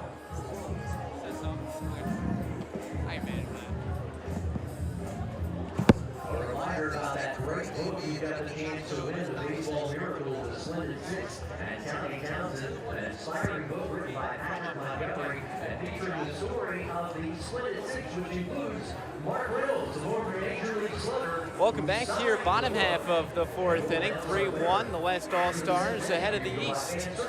And back out there, Dalton Barham, and he'll face Jarrett Jenkins, who had that big long ball that really kicked off the scoring. Not the best hit ball. He got jammed a little bit, but with the wind blowing out in a short porch, he took advantage, and that's a guy who he certainly has earned it playing down at Luther Williams Field in Macon, where it's nearly impossible to put one out even on the best of nights. Serves the first one into right field, and the catch is made out there by Talkin. One away. Tried to go the opposite field, and you know this ballpark better than anybody, but obviously those corners pulled in to a fair degree to where there have been balls that I've seen that look like they're routine fly balls, and they'll just carry on out. It's not a difficult outing, and we've seen it not just in CPL play, but with some of the exhibition games, and then some of the things that are hosted here in the spring and the offseason with the JUCO tournaments and some of the D3 exhibitions for spring break. We'll stay with you as we have a pitching change. Looks like we're going to see a righty out of Morehead City, Stephen Lacey from Delta State coming in. But there are players, leadoff guys, that you don't exactly expect. Having played a couple games here myself back in the D3 ranks, but also having seen 2 seasons, it's not always the guys that are the power threats that put it out.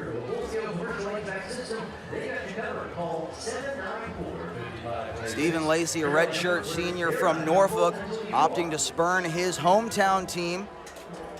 Instead of playing with Peninsula, he's going to Morehead City after being with the Madison Mallards of the Northwoods League last year. Looks like it's still DeRiggi to pinch hit, or not to pinch hit. We saw a couple coaching staffs come out. Connor Daly really treating this as a family affair. Pretty much every coach from the West that was willing to attend is in the dugout and dressed in uniform. That's Randall Ortiz, who's currently coaching third, the head coach of Boone. I think that's one of the best parts of an all-star game is getting those coaches out there too. It's not just these players who will rightfully earn their spots here, but it's just cool to see coaches out there, and obviously everyone wearing their own home jersey too. It really sort of brings it all together into a fun event. Makes it an exciting affair. You not just were at the Blowfish Stadium, but you have players, coaches, and broadcasters, obviously, from all across the league being able to showcase. Carter DeRiggi struck out swinging. That was back against Zach Abbey in inning number 2. He'll look to get on the board. Representing the Martinsville Mustangs, the only man in the starting 9 to do so.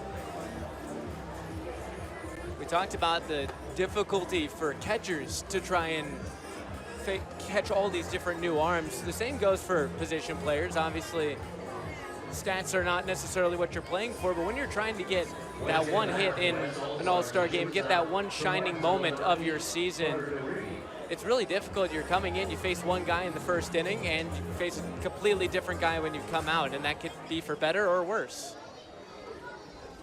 He cruised through his first two, and now another mid-inning change.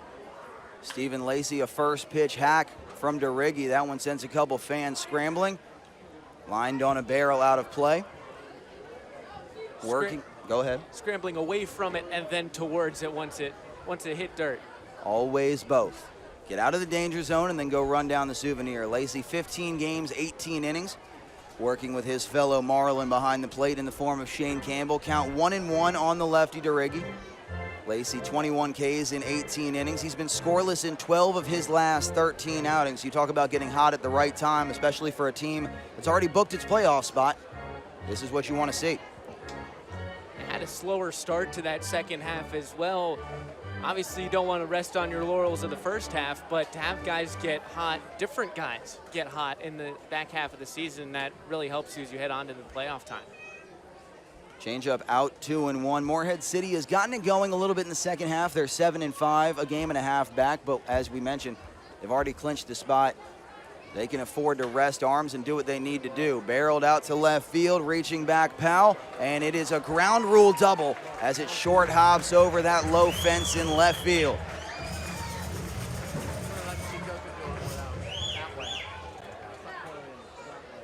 Just a nice piece of hitting off high fastball, not trying to do too much with it, just slaps it the other way and able to really get a hold of it with some good raw power to get it to carry that far.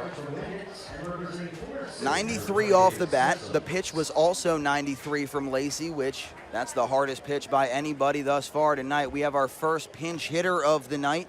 That'll be Jackson Cherry from the Macon Bacon coming in, and it looks like he'll replace David Sessoms, who ends his night 0 for 1. Cherry's another guy that could certainly qualify as getting hot at the right time. He's done a lot better of late, missing the first pitch fastball. He's really looked good the last two or so weeks at the plate, just really getting a hold of everything. And just traveling with the Blowfish players, there's a respect for him, and because the Blowfish see the Bacon more than anybody, it's understandable that they'd have it, but I think it's quickly gaining around the league for what Jackson Cherry can do. This man just has raw power from the left side. That was a healthy hack. Fastball is consistently 91 to 93. Low spin, good sink for Lacey. But Cherry up to 316 on the summer, 2 homers, 19 RBIs. Has a chance for another one here.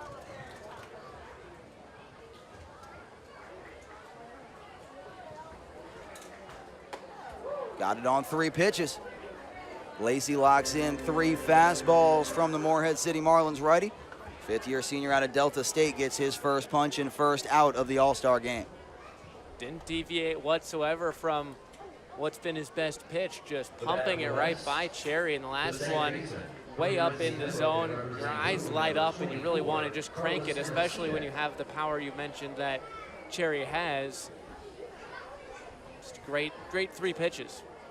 This is Carlos Amasquita, the second baseman for Boone. First pitch swinging on the ground to Dunaway at short. Over to Reed Brown, and the side is set down. Great work from both Barham and Lacey. Gives up the leadoff double and then works around for the next 2 outs in quick succession. Alex, we really do appreciate you hopping on with us, and we hope you enjoy the rest of the game. We'll see you tomorrow night, at least the Blowfish will, out in Florence. Thank you for having me. Yes, sir.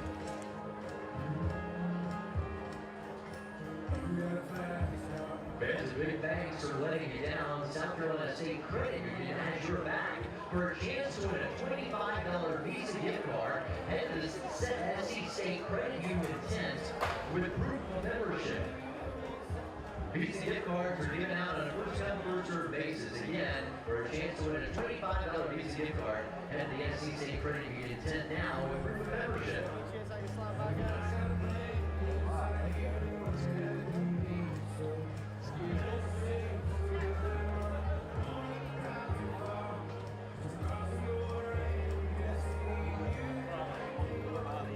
FloBaseball fans, perfect time to wash your car at Marty's Car Wash. Sign up for their unlimited wash. wash pass. No hassle, no long wait. They can just scan your license plate.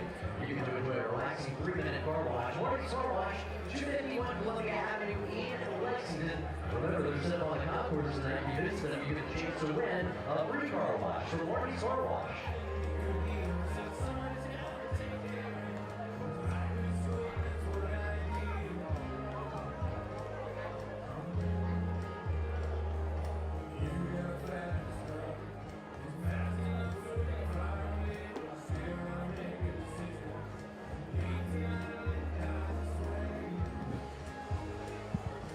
Top of the 5th in the 23rd All-Star game for the Coastal Plain League.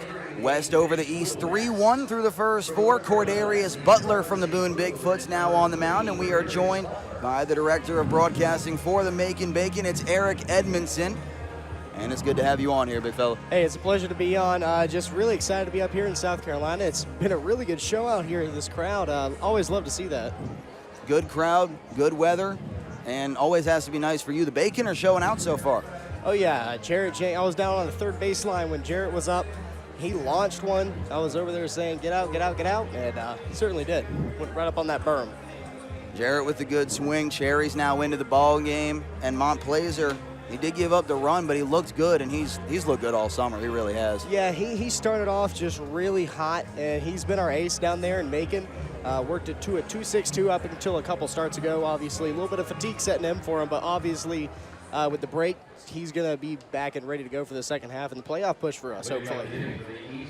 That's the one thing where you and I are going to disagree, because it does seem like, and that's all due respect to everybody in the West, but right now it's Macon and Lexington County fighting for that final playoff spot. High Point just a game behind the Bacon, though, so they still could make a run. Reed Brown leading off for the East. A single and a run scored. He's the only run thus far. And Cord Butler misses upstairs with 88. Yeah, you know, High Point, they faced us, I think, last week and shut us down, but we paid them back with a 21-8 blast-off against them last Sunday on the last game before the All-Star break. And that game was 8-8 going into the 7th until y'all just went off for 13 in a row? Mm-hmm. All-Star Antonio Brown had a great game in that one. Hopefully we get to see him in this game pretty soon, and hopefully we get to see him swipe it back. Figure we'll start seeing the changes here after this inning. Start to go to the pinch hitters for Connor Daly. That one around the eye line of Reed Brown. 3 straight misses for Cord Butler. Butler, his numbers have inflated slightly in his last couple games. He was 6 for 6 on save opportunities in his first 8 outings. Now 13 games, a 5.30 ERA, 24 Ks to 18 walks, but 10 of those 18 walks have come in his last 2 outings where he's been forced to stretch out as a starter. This, his final appearance in a Bigfoot's uniform for the summer. He's shut down after this game. Butler working with Ryan Oots. The 3-1, nothing but fastballs, and there's the good slider from Cord Butler. That has torn up many an offense across this league this summer. 76 on the inside corner. 5 straight takes for Brown. It's 3-2. Cord from the windup and got him swinging. Chasing the breaking ball. And that was just a really good comeback by him. Obviously missed with his heat early on, but it's always good as a pitcher when you have the off speed to fall back on. And that's exactly what he did right there and was able to get inside on Brown. And when we saw Cord Butler and he closed out a game against the Blowfish at Boone at the end of June, there's just so much confidence in him. He just, no matter the count, he is certain that whatever pitch he throws is going to be the pitch that'll work. This is Joe Mershon. First pitch swinging and a rocket to the gap. That's got some carry, and it's up against the base of the wall. Mershon with a 1-out double and a 2-hit night for the future Ohio State Buckeye. And there's been a lot of balls with carry out there to this point tonight. A lot of barrel balls by everybody in the batting order, so obviously they're firing all cylinders. Not a lot of runs to come across the plate, but might be changing here as we enter the middle innings. And the one thing with this is there's no right order to the way these pitchers are being utilized. We knew who the starter was going to be. We know Colton Hunt is going to close for the Western Division. But other than that, it's all all-stars, so you don't really get a break. But on the offensive side, it's 1 through 9, and even the reserves have more than earned their way here. Talent versus talent from the top to the bottom. This is Mason Dunaway. That's off the glove of Ryan Oots. That's the 3rd pass ball for Oots tonight. And it puts Joe Mershon 90 feet away from making this a 1-run ball game. just a side effect, really, of possibly working with just different pitchers. A lot of times getting crossed up. Boots obviously not having a hold on a lot of what the pitchers are throwing to this point, but hey, it's All-Star game, and it's always cool to see what other pitchers' pitches look like. Not necessarily in this case, because Butler's obviously done after tonight, as we said, but it also has to help as a catcher. Not only do you get to face a handful of arms that you haven't seen before, but catching guys that you know. Ryan Oots can now have a bit of a better game plan the next time that he sees Montplaisir in the Bacon. He's already hit off him a couple times, but having a familiarity with the way he wants to sequence his pitches can only make him a better hitter. And that was just a perfect pitch right at the top of the zone. Great comeback throw there. 1-1 on Dunaway, third-year Peninsula Pilot player out of James Madison. Hitting .414, the active CPL leader in batting average. Takes a breaking ball out. Dunaway, an RBI single and a double play in his 2 ABs. Corners are up, middle is back. A run score makes this a 3-2 game. Butler out of North Carolina Wesleyan. Here's the 2-1. Rifled into right center field. Pendergrass out, now coming in. He'll fire that to the cutoff man. No play at the plate. Mershon scores. Sac fly for Dunaway, and the score is 3-2. With the way the ball's been traveling out there, you'll definitely just take a sac fly instead of them trading places possibly. But obviously making it a very closer contest. Score is 3-2. We apologize for the scoreboard issues we've had on and off tonight. We know from the home plate view, y'all can see that well. In total tonight, 2 runs, 6 hits, and an error for the East. 3 runs, 5 hits, and 1 error for the Western Division. Cord Butler against Connor Powell, his 3rd AB. Spiked in the dirt. Powell 1 for 2. He lays off. Count 1-0.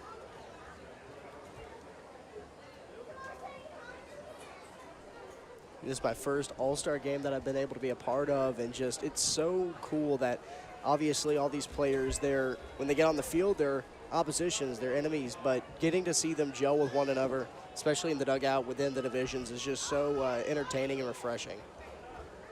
And it really does improve the relations for the back half of the season and beyond. I mean, I remember even last year when the guys got back from the All-Star game in Holly Springs, just every time we saw a different team, there was more and more inter-team conversation, more amicable relations across the diamond. When you have the best of your team's players on good terms with each other, it just makes the rest of the offense and the defense fall in line. Count 2-1 on Powell.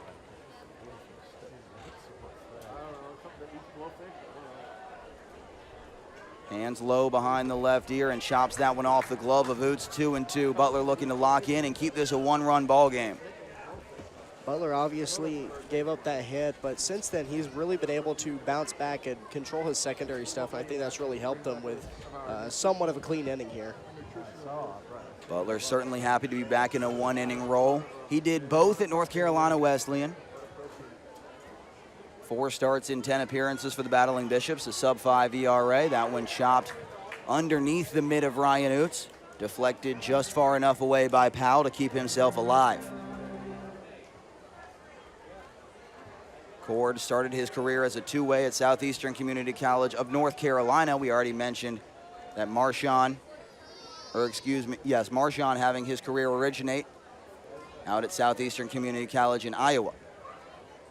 2 balls, 2 strikes, 2 outs on Powell. 3-2 the count, and the breaking ball misses outside. He's had such control of that slider, that secondary stuff so far, that little just slip of the grip there, enough to push it full. So now he's just really gonna have to make a pitch. Payoff coming with the ever dangerous Michael Dolberry on deck for what would likely be his final AB. Got him chasing. Butler pounds his fist. 89 with good sink from straight over the top. 2 Ks and a run home for the East off of Cold Butler in the top of the 5th. Butler keeps the lead, and we will be back with Eric Edmondson and the bottom half of the 5th inning here on Flow Sports after this. Here comes the hot dog man.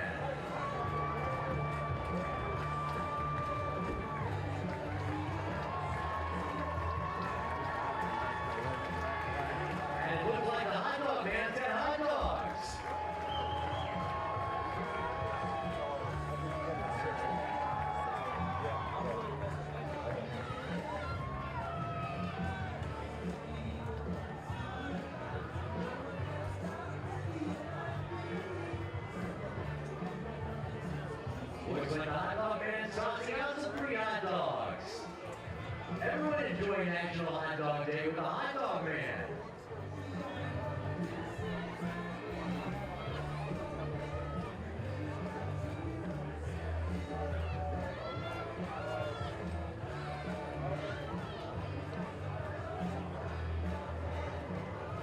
Finally made the flip over in the field now. Joseph out.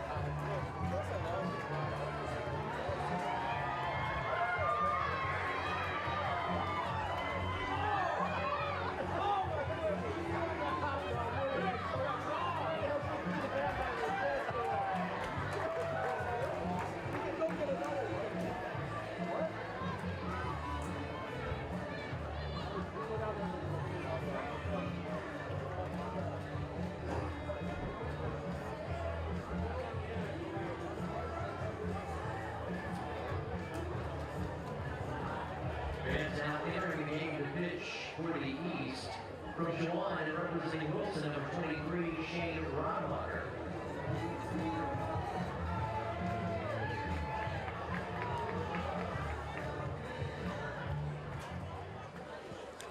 We go to the bottom of the 5th inning. Shane Rodemacher on the bump for the Eastern contest. And in the box is Mercer's own, Megan Bacon's own, the speedster, Antonio Brown. Getting his first set of reps tonight. First pitch is a big swing and a miss from Brown. You go from speed to speed, the two fastest guys and the two most steals in the league, one after the next, one pinch hitting for the other. You just never get a break. No breaks here. A 1 pitch, and it is just a touch high and outside. Brown evens up the count 1-1. Antonio in this little bit of a, not gonna say run, but it's an approach for him. He'll look at the first two, think about swinging, and then he'll work a very tough count. 1-1 is off the hands and sent up against the net for strike 2. New pitcher out of Wilson is Shane Rodemacher, the senior from D2 Chowan in North Carolina. Had a rough senior season, but bouncing back 6 games, 21 2/3, a 1.66 ERA with the Tops. 1-2 to Brown, and it's a big swing and a miss, ball in the dirt.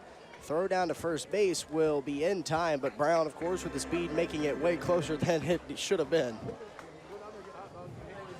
We're going to try to go around the diamond because we have subs aplenty, and we'll see what we can get going. But we believe that we have just a 1-for-1 pretty much everywhere, so that would put Josh Cross, theoretically, is supposed to be at second. It'll be A.J. Mendolia at third, Cam Hassard at short. That's sent foul down the left field line. It'll be 0-1. This is G. Allen hitting for Austin Deering. Deering ends the night 1-for-1 with a walk, a run scored and a caught stealing. Rodemacher fires the 0-1 and Allen puts it up against the net. Now he's in the hole 0-2. So Cross at first, Vialta at second, Mendolia at third, and Hassard at short. 3 Sharks and a Salamander across the infield. The new catcher is Cole Garrett of Tri-City. Allen swings and misses at a pitch outside for strike 3. So quickly 2 are down. Rodemacher on his way to pitching a really clean inning against the West. Rodemacher's been mostly a starter. It looks like we've got another pinch hitter coming in behind the plate. This should be Drew Lanphier out of NC State. Rodemacher's had gone 14 consecutive scoreless innings for the Tops in those last 4 outings, and well on his way to making it 15. Yeah, he's making really quick work of this Western lineup, this 1-2-3 they're sending up here. Might just want to get him out of the rhythm any way possible. The batter for the West All-Stars, NC State is representing Forest City, number 33, Andrew Lanphier. So quickly 0-2 on Lanphier. And Rodemacher tries the breaking stuff down and in, but he spits on it, making a ball and 2 strikes. Count 2-1 now. Looks like they said 2-1 as that first one missed. And fouled straight back. We've apparently tried to reset the scoreboard, so if you're seeing that blank here in your view from behind home plate, we apologize. But we'll keep you up to date on everything, and you've also got your score bug there in the corner of the Flow Sports broadcast. If you're on blowfishradio.com, you couldn't see anything anyway. Rodemacher kicks and fires. and it's rung up on the inner half. So Rodemaker, a 1-2-3, all 3 strikeouts, works one heck of an inning, and sends the Westerners back to the dugout. That's the hardest pitch of the ball game at 94 with great spin. Rodemaker K's this side. Score 3-2 after 5 in favor of the West. And Eric, we appreciate you stopping by. It's been a pleasure. Hey, it was a blast to get on. Just really thank you for inviting me up here. Yes, sir. More line changes coming. We'll have everybody updated, and Jacob Brown from Forest City will check on in the 6th. Stay tuned.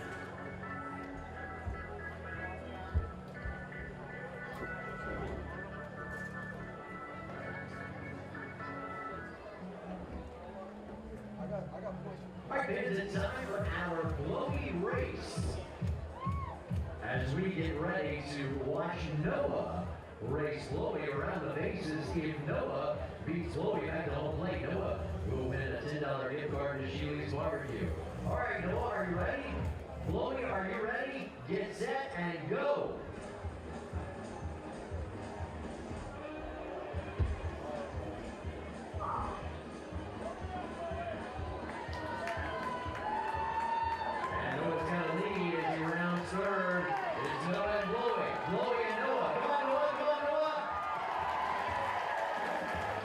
Congratulations, Noah. You win a $10 gift card. Sheely's Barbecue. Pays for diesel. Even at Floyd, though, Sheely's Barbecue is country cooking at its finest.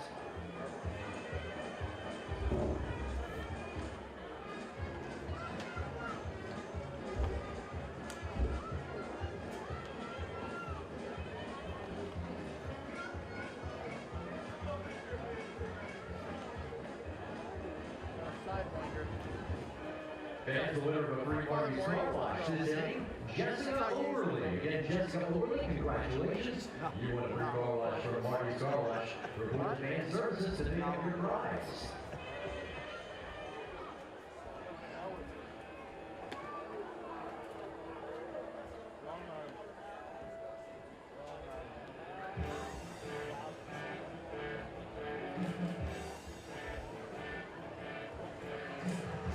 Back for the top of the 6th. The new arm is Timothy Cunningham from the Martinsville Mustangs. Line changes aplenty. We'll get you up to date, but first and foremost, we bring on another senior citizen of the Western Division, Jacob Brown from Forest City. It is a pleasure, and Lord knows you and I have been waiting on this one for a couple of years. Man, first off, I want to thank you for bringing me on. This is a dream come true for me, getting to announce at an all-star game, but we really have been waiting a long time. We've been announcing next to each other. This is our 2nd year doing it now, and to get a game together right now, this is cool. This is going to be fun. We got Owls behind the plate and in left field.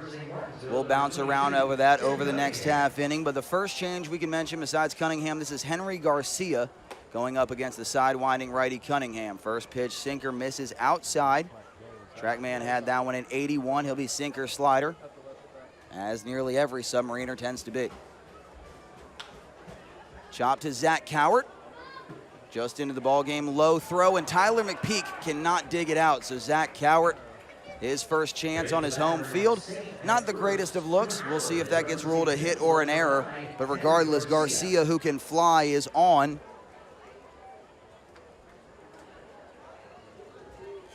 Yeah, and right there, if you're Cowart, you got to make a better throw across the diamond, maybe. But also, that ball could have been picked as well. It probably has to be made there. Jake Ogden out at third. This, as we mentioned, new batter from Wilmington. First pitch swinging. Antonio Brown comes on and makes the catch. So that's A.J. Mendolia set down. Mendolia making it easy, going down in quick succession. Antonio Brown, there is speed in center for all 9 innings for the West. Going from Pendergrass to A.B. just makes it easy for Connor Daly. Oh, yeah, and I was just about to say on that fly ball, it was a light jog, and some other guys might have to hustle a little bit more for a ball like that. He's able to just loft over and make the catch. This is Luke Nowak from East Carolina and the Wilmington Sharks. Wilmington well represented, 2.5 games back in the Eastern Division, sitting in 5th actually, but looking for a playoff spot. You're sitting comfortable. You already have that game 1 set. You know you're hosting. It's got to be nice for you as a broadcaster, but for the Forest City Owls as a team and as an organization to just know what you need to do and be able to work through every single potential kink from now until the break. Right. You know, Coach Daly and the coaching staff, they know what they've got to do. They've spent the entire second half essentially game planning for the postseason. What's going to be our A lineup? Who's going to be our game one starter? There's going to be guys that are departing the team. How do we replace those guys? I think those are some of the conversations that are going on right now, but to have those sorts of conversations instead of we must win this game, it provides a monkey off the back for the Owls. They're able to kind of just go out there and play. And we are at the point where you see guys start to get shut down. Garcia wanted to go, took 2 or 3 steps, but a slide step from Cunningham. Pitch misses outside. Lanphier has a good arm and a wise decision from Garcia to shut it down. We'll finally update the changes. It's G. Allen in left, Antonio Brown in center, Kane Kepley from Liberty and the High Toms in right. Change up outside. Zach Coward at third. J.D. Suarez from the High Toms, who will transfer from UNC Charlotte to College of Charleston in the fall. He's at short. Cooper Blauser from the Blowfish at second. Tyler McPeak out of Lenore Ryan at first. And as we mentioned, Drew Lanphier behind the dish. And Tyler McPeak, a guy having an overshadowed season. Garcia just going. Cunningham didn't panic on the move, but he threw it into center field. And Henry Garcia just flies on into third. That'll be an E1, second error of the ball game for the Western Division, as the initial single was called a single rather than an error on Coward or McPeak. Western Division will take that, being lenient for the All-Star game, but the tying run now 90 feet away in the top of the 6th. And that's a case right there. Guys aren't playing with each other too often. Catcher to a different second baseman, and just went awry there for the throw. Garcia went for the early jump. We saw Pendergrass have success with that. Cunningham a long hold. He had time to step off, a bit of a delayed reaction. He did not balk, but he threw it right past Suarez. 2-2 sinker high at 82 for ball 4. So Nowak on with a walk. And this will be Noah Stout, the DH from the Florence Flamingos. Well, now all of a sudden you got to be careful here. It's 2 outs. You just got to get an out here. You don't need any particular out. It doesn't need to be a K. It doesn't need to be a pop out, a fly out. Just get an out here, protect that 1-run lead. And there is 1 out, so you could roll a double play. The defense back all the way across the infield. That's a changeup at the top of the zone, called a strike. Rolled right into the corner, and Vince Krager affirming that. 0-1. Garcia at third, a single and an error, a walk for Luke Nowak. He's at first. That one in the dirt, another changeup. 3 consecutive lefties for the side armor Cunningham. Trying to go to work. Cunningham, a redshirt junior out of St. John's up in New York. Had a 4.94 ERA for the Red Storm. He's at 2.76 as a multi-inning reliever for the Mustangs. 20 Ks in 26 innings. Stout flies that one down the line, 1-2. I've got to say, no, I don't know about you, but I feel like there's been a certain level of intensity to this game that I didn't really expect. I haven't been to a CPO All-Star game before. These guys are playing like it's a normal game. I mean, I think part of that is before the gates open, you had a 3-hour scout day and all those scouts sticking around, so your performance matters. Floated down the line. Zach Cowart with a backhand catch. Shades of Willie Mays, the runner coming home, and Garcia is safe. Zach Cowart with a fantastic play with his back to home plate. But Garcia reading it the whole way, and it's the rare SF5 in your scorebook to tie this ball game at 3. Talk about that rare sac fly right there. Just heck of an effort by Coward, able to run all the way down that foul line. Basket catch. Can't be better than that. Nowak had to hold. Backup catcher coming in, replacing Shane Campbell is Cole Garrett from Tri-City and the VMI Keydets. His first AB takes a slider outside. Now if you're Cunningham, yes, the tying run is in, but you see a righty and you have 2 outs. So you can go to work and spin that slider as you know he's been looking to do. Back to the heater. Good arm side run from the sidearm slot. A ball and a strike, 81-82 for Cunningham, who was a late addition to the roster due to an injury from Ashboro's Jacob Dienis. Outside 2-1. Campbell ends the night 0 for 2. Hardest pitch of the day for Cunningham at 83. Garrett hitting 286 this summer, 2 homers, 10 RBIs. Breaking ball misses just in. He hit 350 at VMI. All SoCon, led the team in RBIs. He was slow into the All-Star break for the Tri-City Chili Peppers, looking to get going in the last couple weeks. Ripped into left field. That's a good way to do it. It'll fall and hit off the wall out there. G. Allen stumbles with it. The run flying around Nowak, and the East are in front. A come-from-behind effort. 2 runs off of Cunningham, and it's 4-3. This is just an inning filled of mistakes for the CPL West All-Stars. Not every play has been ruled an error that's been a misplay, but just right there you have G. Allen in left field, a ball that he could have picked up cleanly. He didn't. It allows the run to come home and score. A lot of these runners on base were on base due to misplays, and that can't happen in an all-star game. And obviously you've seen Allen more than we have, and this will be his final game in an Owls uniform. It feels like he can make the difficult play and the most impossible task look routine, but some of those routine plays is where we've seen him struggle. Yeah, you know, it's amazing. He's made some plays this year that, quite frankly, could go on SportsCenter for a top 10 play. He's sprawled out with his body in the gap. And on a play like that, you almost go, how does that happen? Just shows you, even if you're an all-star, you can make a mistake. Josh Cross at the bat out of Eastern Michigan. The Holly Springs Salamander rifles that to first. McPeak makes the play. A little bit of teasing with Cross as he waited to step on the bag. 94 off the bat, and it's handled. But that being said, 2 runs in the top half of the 6th for the East. RBIs for Stout and Garrett. And they take the lead for the first time. West coming to the bat, heart of the order with a handful of first-time swingers. 4-3. We'll be back on Flow Sports. I would never let my kids ever go walk behind people who look like that. No way. Well, we've got friends, the hot dog man, the Peninsula Pilot there as well. I've never seen that guy. Sound like you, right?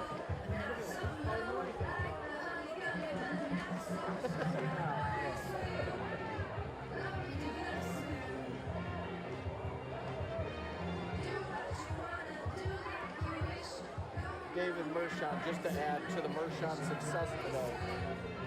3 for 4 with 2 RBIs, solo home run, and 2 singles. Thank you, kids. Thank you, Chloe. Thank you, Hot Dog Man. And thank you, Peninsula Pilot as well. He was dropping down to the 250s. He was dropping down to 250 and Enjoying the dance with Chloe and the kids. we need a couple, 3 more, 2 or 3 a game.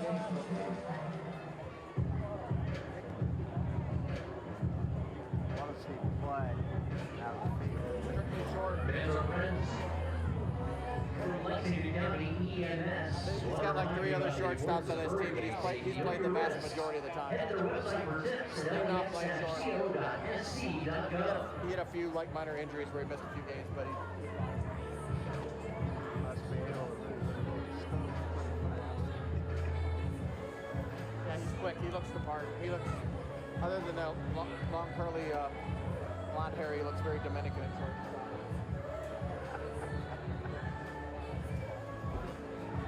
Does all that stuff.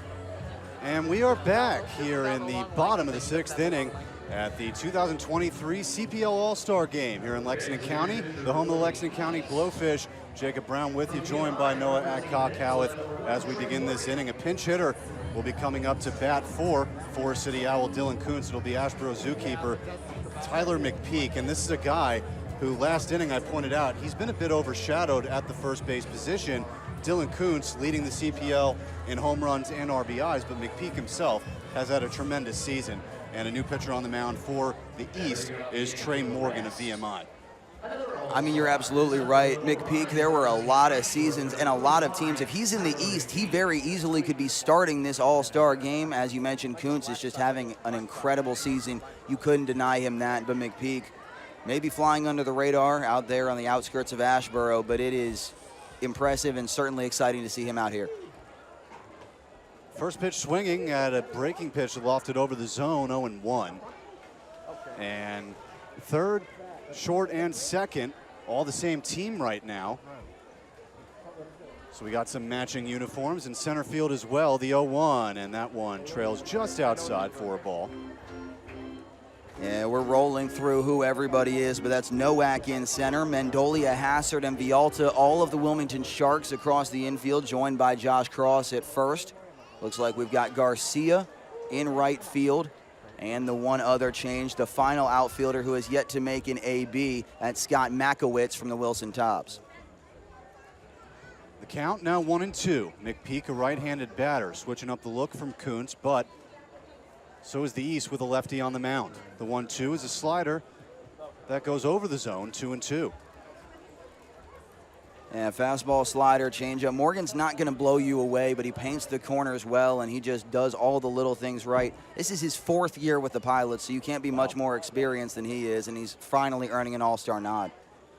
The 2-2, and that one taken for strike 3. First strikeout for Morgan on the night, and there's one away here in the bottom of the 6th. We mentioned when we had Eric Edmondson on that there is no break for either the bullpen or the bench players for either division. It's all-stars all the way around, but 4 straight Ks, 3 from Rodemaker, and then starting off against McPeak for Morgan, there's no break in the middle innings. There's no, oh, it dips down and then you get into the closer. You have to go through the heart of the lion every single time. Oh, that's absolutely right, and same goes for if the West is able to tie the game up and the East has to defend or come back in their game.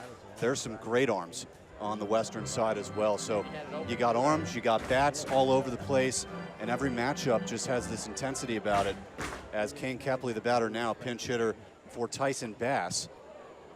That one off the bat. Yeah, it looked like he hit the knob. He was trying to lean out of the way and stop the swing at the same time. Kepley got more playing time than the average freshman, especially for a team that always skirts with the postseason like Liberty. 40 games, a .310 average. Almost double the amount of walks as strikeouts. He's continued. He's hitting .363 as a freshman in the CPL for the High Toms. 1-1 just outside, and yeah, he arrived a bit later than a lot of others on the High Toms roster, and right when he got there, he was an impact player from day one. He's right in the middle of the order, and he's an everyday player as well. So he's one of the deserving High Toms, as well as Austin Deering, 2 outfielders from High Point. 2-1 coming in. That one outside, so control a bit loose here against the lefty, and this is a guy that you might want to get out if you're a lefty on the mound. Lefty versus lefty matchup. I think lefties and righties have both had problems getting Kepley out, but I think seeing Kepley and how much he's done as a freshman, you really don't fully comprehend it until you see an all-star game like this. But you have freshmen and you have redshirt seniors. You have D3 guys, NAIA, all the way up to Power 5, and they're all under the lights in front of the same scouts wearing the same type of uniforms, playing for the same coaches. Just shows what the CPL is really all about. So a hometown player, a Lexington County Blowfish, Zach Cowart at the plate. And when the initial when the initial ballot came out and Cowart was not one of the final choice for the All-Star game, that was immediately, to me, I was like, oh my goodness, this is one of the best players on the Blowfish roster, hitting over 400 points in the season with power, with great defense, versatility, and he is absolutely deserving to be at this game. Runner on first, 1 out. Here in the bottom of the 6th, 4-3 East over the West in the 2023 CPL All-Star game.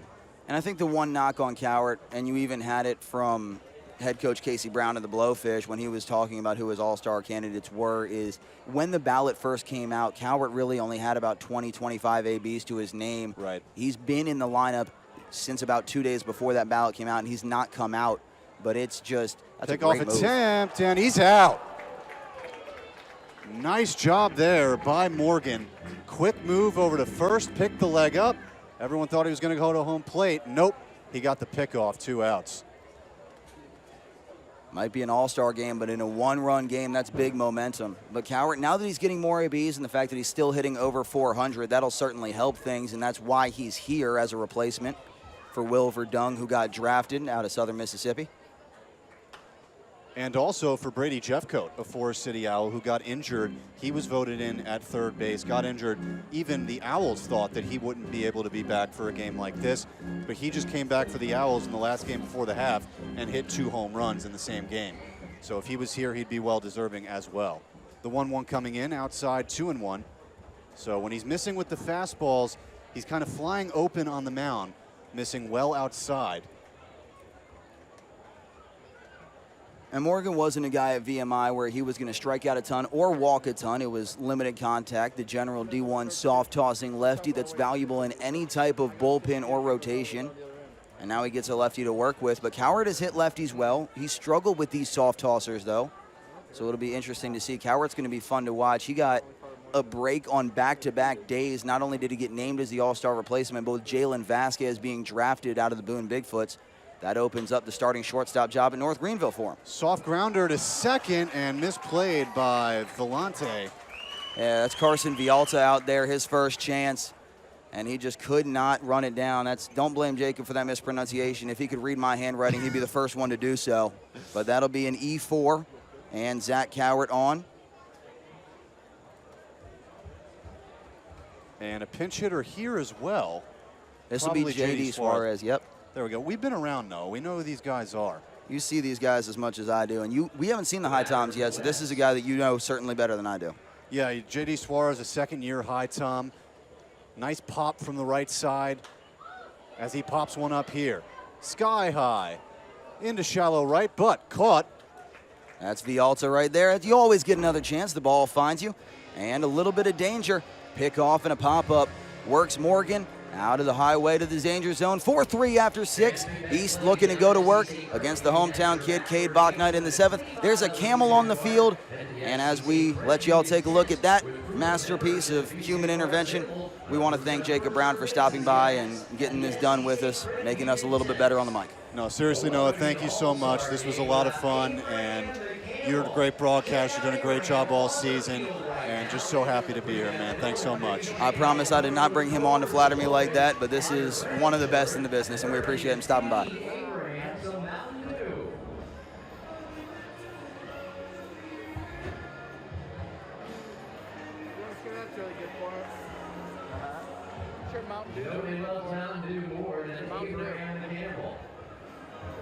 One down. All right, Shanahan family.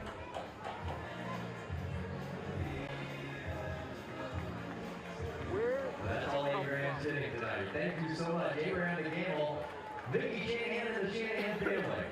That's a big animal.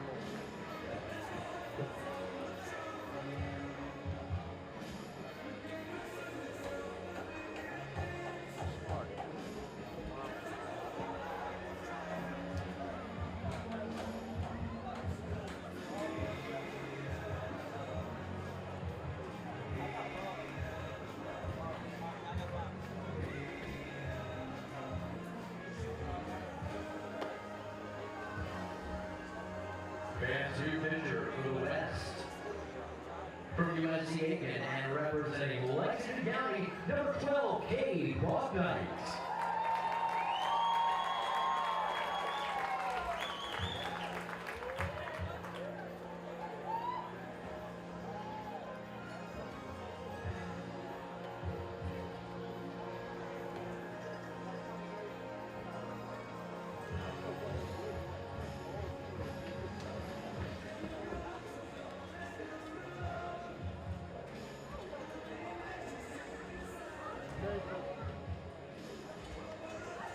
Top of the 7th at Lexington County Baseball Stadium. Noah Adcock Howarth with you on Flow Sports and Blowfish Radio. We want to thank, from the bottom of our hearts, Alex Hines, Eric Edmondson, and Jacob Brown for being a part of those middle innings. And you're stuck with me for the final 3. This is Cade Bachnight from Lexington County. He's the youngest pitcher in the league. He's the youngest all-star on either side. Just turned 18 in May. A rising freshman from nearby Batesburg-Leesville High School who will head to USC Aiken. And this is no charity case. This is no hometown cooking. Cade Bachnight has been fantastic this summer. He came on as a 10-day temp player and earned his way into big innings. Tied for the CPL lead in wins with 4. He's 4-0, 20 in the 3rd inning, 7 games, a 2.21 ERA. He just has a 1.8 here. He loves pitching in front of his hometown fans. Joe Mershon went 2 for 3 out of the leadoff spot. Now he turns it over to Carson Vialta, who gets his first chance in the top of the order. Vialta, we saw him make one of his 2 chances in the field, swinging against Bachnight. 4-seam, 2-seam slider, curve, and change for the rising freshman. He will feature the slider and the changeup heavily. Slider is his best pitch. The changeup has developed over the course of time.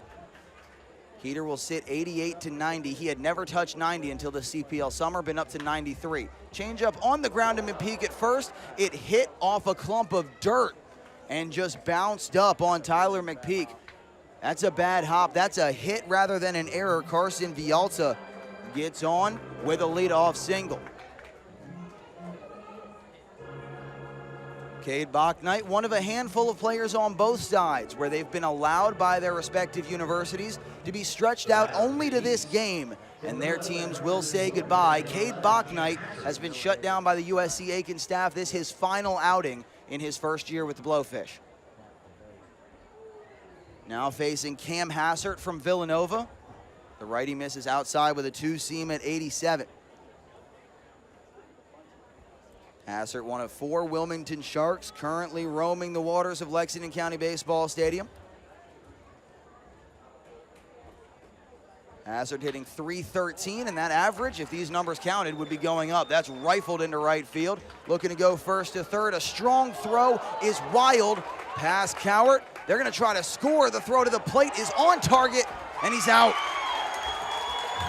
Carson Vialta just never stopped running. It's a single for Cam Hassert. When the ball got past Zach Cowart on that bounce, it spun away from the glove, nestled next to the turtle and the tarp down the line. He was there and makes the catch and fires on to Drew Lanphier to get the out. An incredible throw from Kane Kepley. If that doesn't bounce away from Zach Cowart, that's an out at third. You could call that an error that allowed the man to move up first to second on the E9, but it's an out on the 5-2 putout as well. This is Scott Makowitz from the Wilson Tobbs and from the Toledo Rockets. Connor Powell went 1 for 3. Change up downstairs, 1-1. Back-to-back off speeds with the change for Bachknight to the lefty. Runner at second, 1 out. Cam Hassert out there.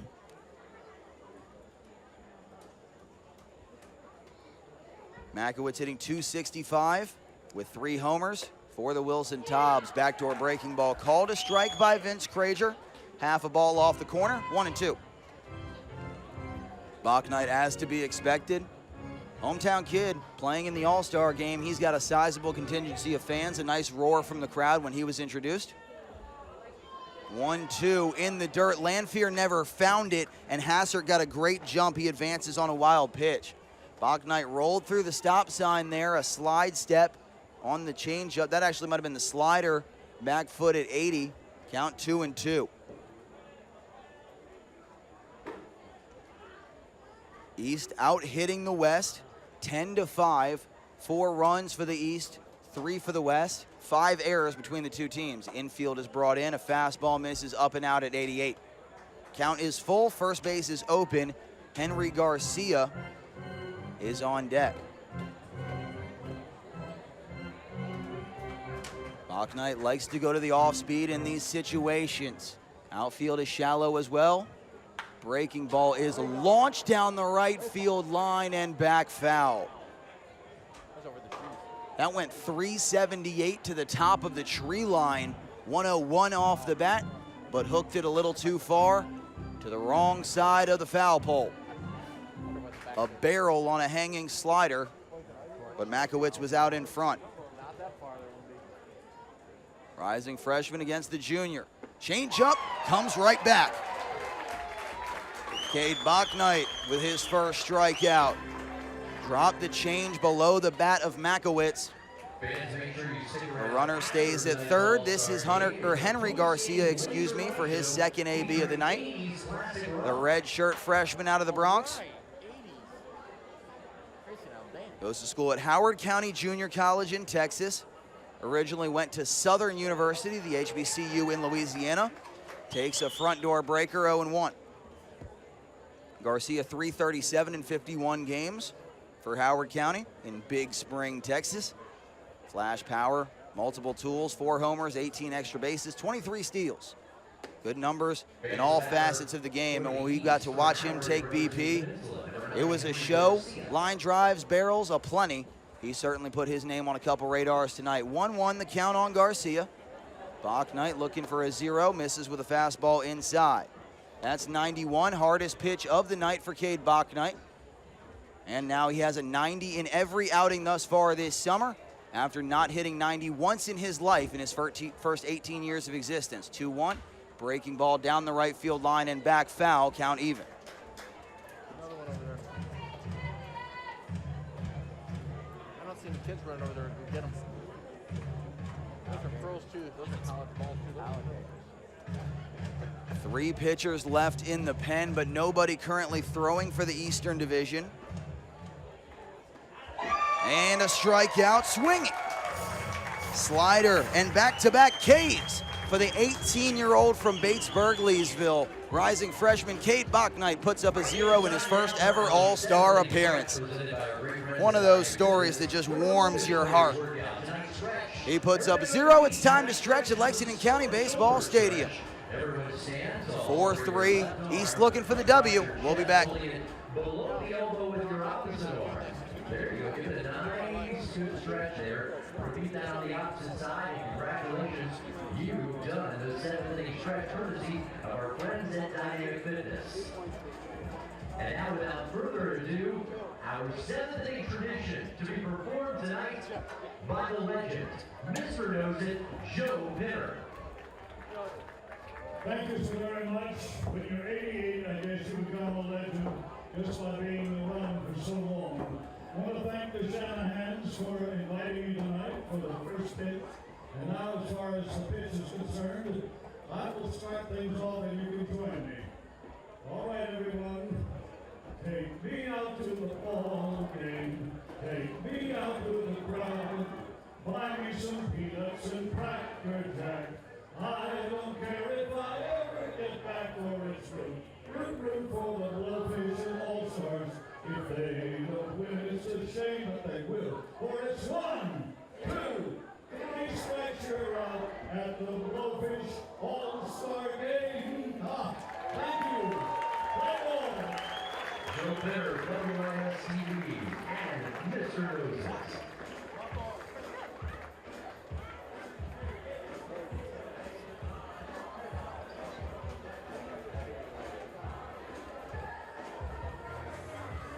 Fans, his last call for alcohol. Once again, last call for alcohol.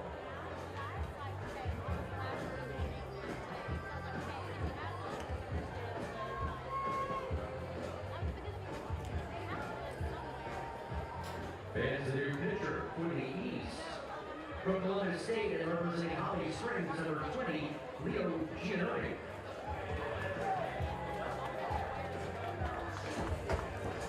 Bottom of the 7th, 1-run game. And Sam Carroll of Morehead City will turn it over to Leo Giannoni, the redshirt sophomore out of Columbus State, proudly representing the pale blue of the Holly Springs Salamanders. Jackson Cherry will be pinch hit for in the designated hitter spot. This is Adam Fallon from Martinsville. Adam Fallon, senior from Bowling Green, hitting from the left side. And he'll see a first pitch sinker at the knees. Allen has the advantage. Lefties against these submarine righties do get a better look at the ball. More often than not, it takes the slider out of contention. 1-1, chopped softly back up the middle. Vialta slides into the hole, knocks it down, but no play.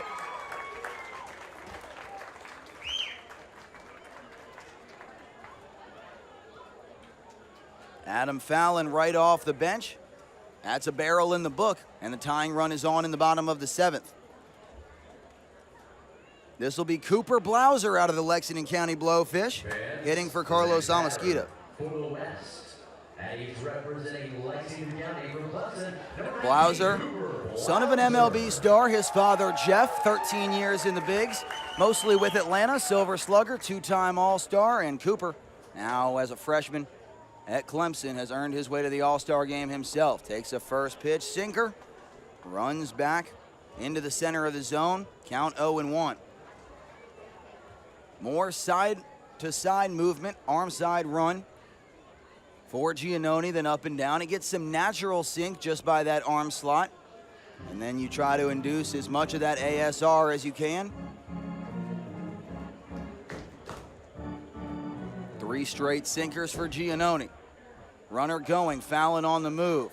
Sinker called a ball. Throw is on target, but not in time. Adam Fallon with a stolen base. That's called a ball. That was right in the middle third of the plate on the track man. But with Garrett hopping out of the crouch so quickly, it was a strong throw, and all Cole Garrett cared about was putting it right on the money. Vince Krager got fooled. Sinker bears in on the hands of Cooper Blauser, 1-2. Blauser, a third baseman by trade. He's played all three positions for the Lexington County Blowfish in the infield, but it was a bit surprising to see Zach Coward as a third baseman and Cooper Blauser at second when they've been flipped for the majority of the regular season. 1-2, slider into left field, carrying back Makowitz. He leaps, and did he catch that? Did he catch that? He did!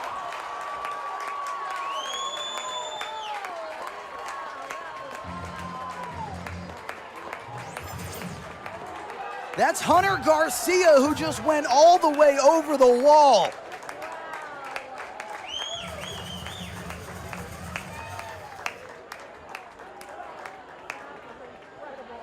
Oh my goodness.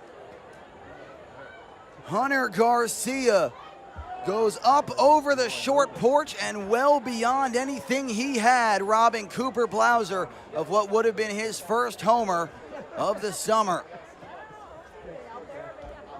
347 feet from home plate. They rotated the outfield without us knowing, and it's a good thing they did. Makowitz was in left in the sixth. Now Hunter Garcia moves over there. Makowitz to center, Nowak to right. And Hunter Garcia take a bow.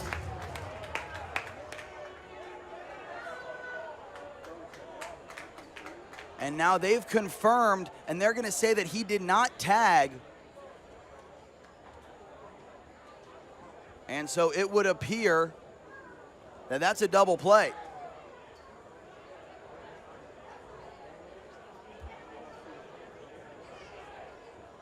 That's a double play.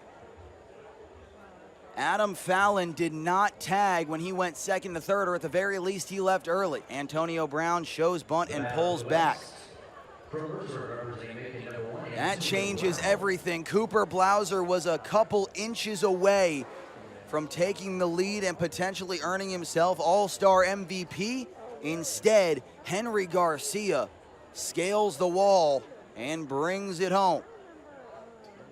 He's still in front, 4-3, 1-0 on Antonio Brown, who struck out looking his first time up. Giannoni in around the hands. Brown leans out of danger. If you can get Antonio Brown on, he's got 33 steals in 36 tries. He's as good as at second, which would give G. Allen a chance, but you have to put him there first. 2-0 on the righty from Mercer. Slider at the top of the zone. Was well within the confines of the K zone, but no dice according to Vince Krager. We said at the top, he will not give you a high strike. 3-0 on Brown. Giannoni to the belt. And called a strike. It was way over.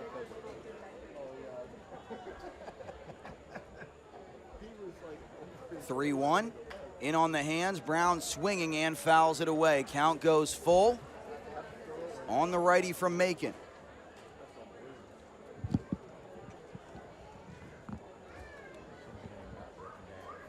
Payoff pitch coming. Giannoni looking for a defensively assisted 1-2-3 inning. The West had all the momentum in the world until that play. Breaking ball in, ball four, and Antonio Brown is on. Brings up G. Allen. Go ahead run at the dish, tying run at first. That's who you want there. Congratulations, Cindy Snyder. G. Allen 0 for 1 with a strikeout tonight. Lefty out of Ouachita Baptist. There goes Brown. Slider up. And in plenty of time, if he held the bag, he did. Antonio Brown gets a steal. The West is now 3 out of 4 swiping bags. 2 of 2 against Cole Garrett. Allen hitting .357 with 4 homers and 37 RBIs, second in the CPL in runs batted in, behind his Owls teammate Dylan Kuntz. Could be his last AB in an Owls uniform. He'll head on a mission trip after this. They try the spin move. Hassert went crashing in to cover the base. Brown would have been back before the throw, but it was wide arm side. Hassert had to scramble to his glove side to keep it in front. It's a wide open throwing lane towards third for Garrett. Brown dances, but not going. That's inside. If he had gone, he would have had the base stolen, as Garrett had to clamber into nearly a full dive to keep that in front. Strong arms all the way around. Across the diamond. There he goes. Pitch outside, and not even bothering with a throw. Antonio Brown, boy, is he fun to watch. From first to third on just 3 pitches with 2 steals. Tying run 90 feet away, 3-0 on G. Allen. Giannone brings it into the top of the zone. Sinker called a strike at 80. And Forest City, number 11, G. Allen. Allen hit .378 for Ouachita Baptist. Just needs 1 RBI here. And he flies this one down the left field corner, up to the top of the old grandstands. Out of play, 3-2. Second consecutive full count with 2 outs for Giannone. Leo Giannone to the belt. Line to third, past the dive of Mendolia, and we are tied. So despite the home run robbery and the double play, the West do tie it up regardless. G. Allen makes it a 4-4 ball game, and his Owls teammate Drew Lanphier will get a chance to put them in front. The batter for the West from NC State and representing Forest City, number 33, Andrew Lanphier.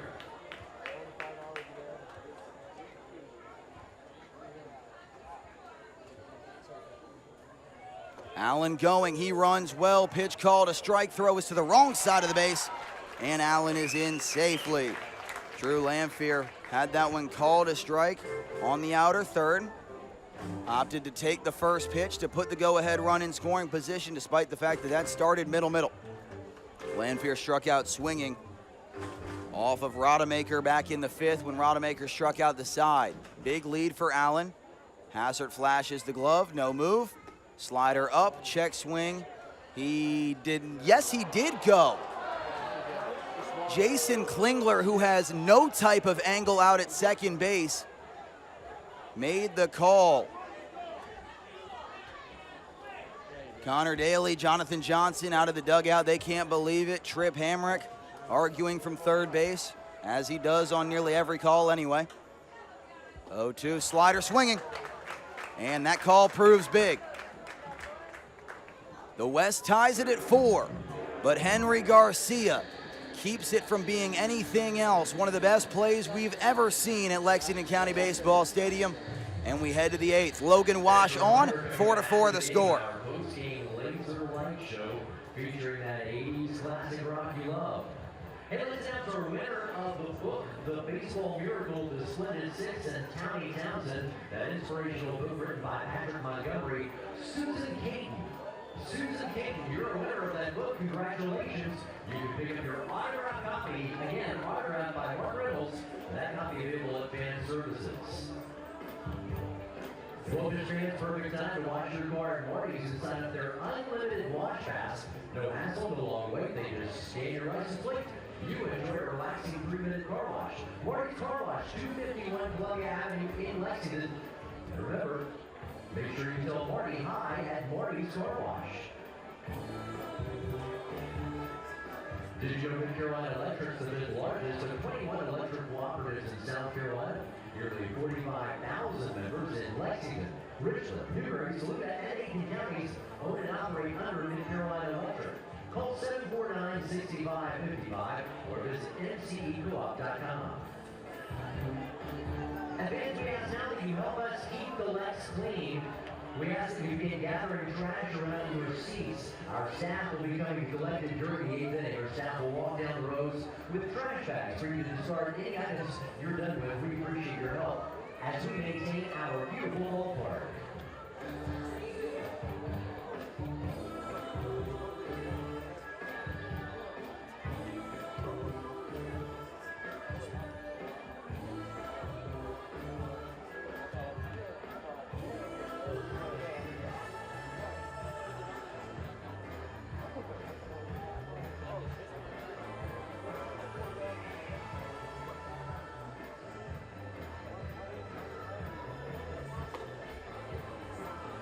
Fans now entering the game to pitch for the West. From South Alabama and representing Macon, number 22, Logan Wash.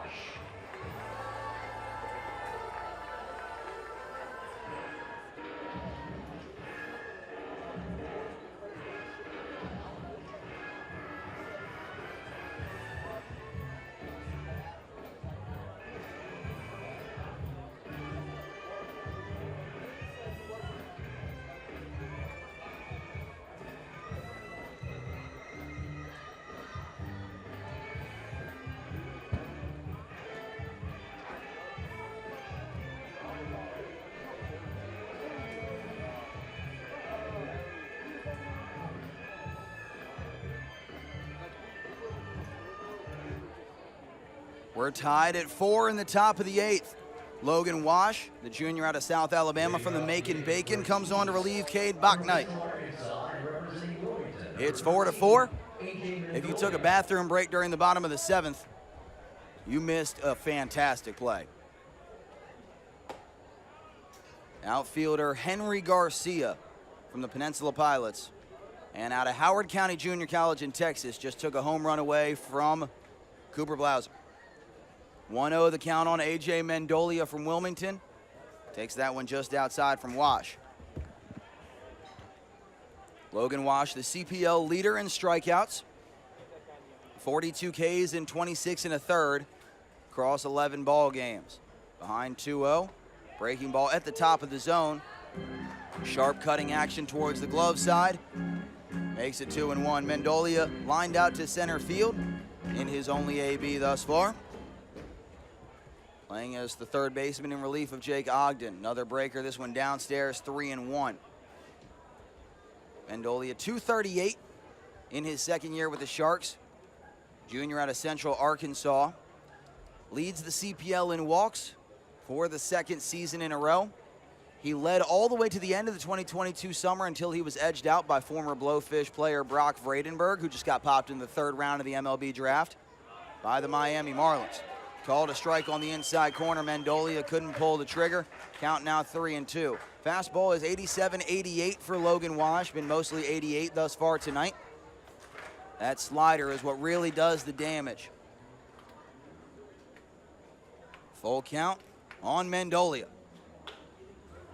One hop to third. Zach Cowart, gloves. High throw across the diamond. McPeak with a strong reach. And Mendolia set down. 1 out and 1 try for Logan Wash.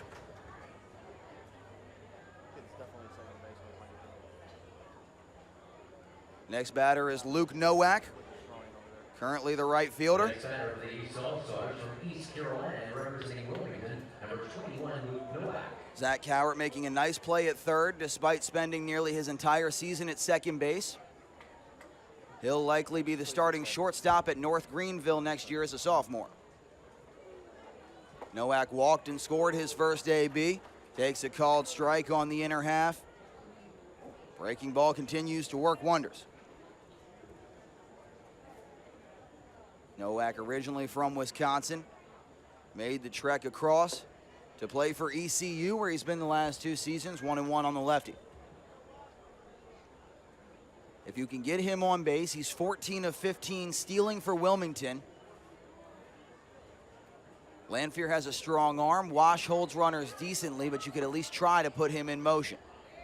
2 balls and a strike on Nowak.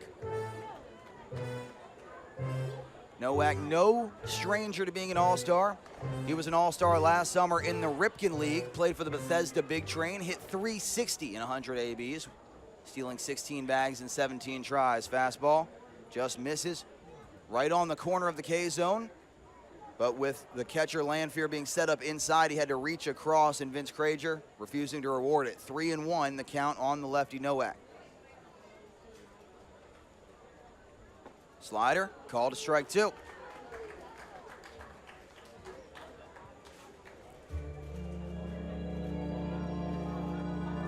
Count full for the second batter in a row.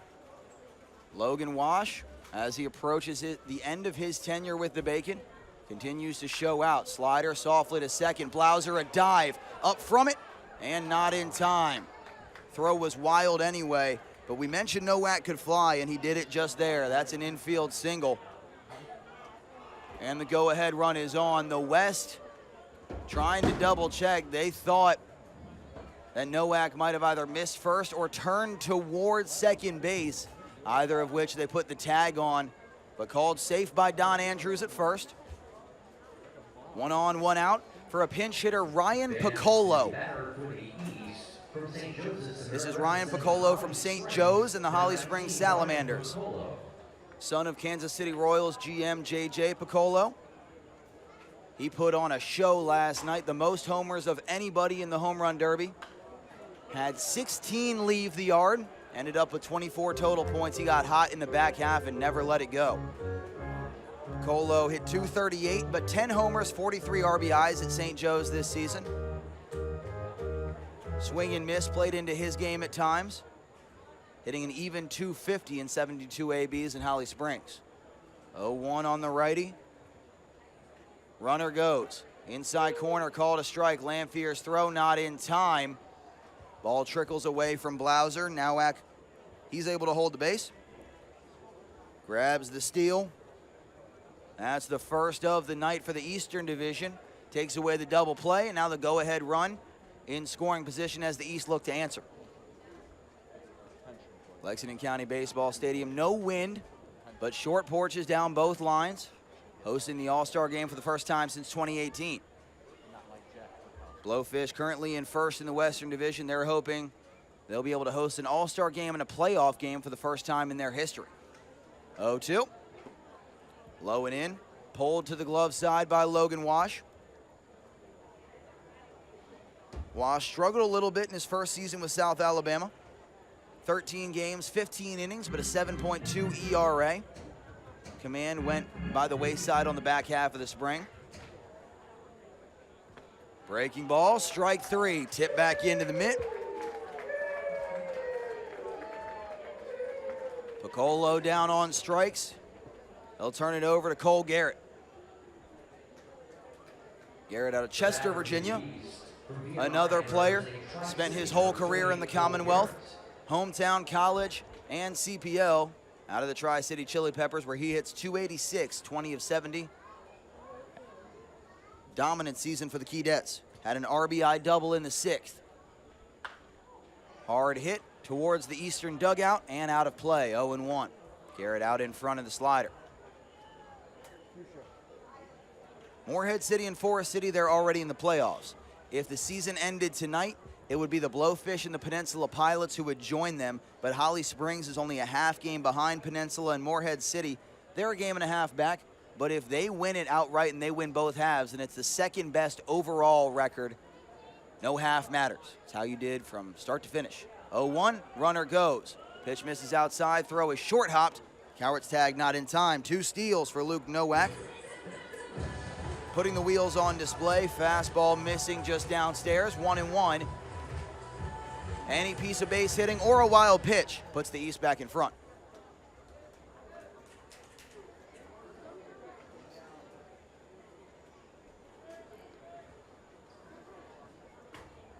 One ball, one strike. Fastball back outside for ball 2.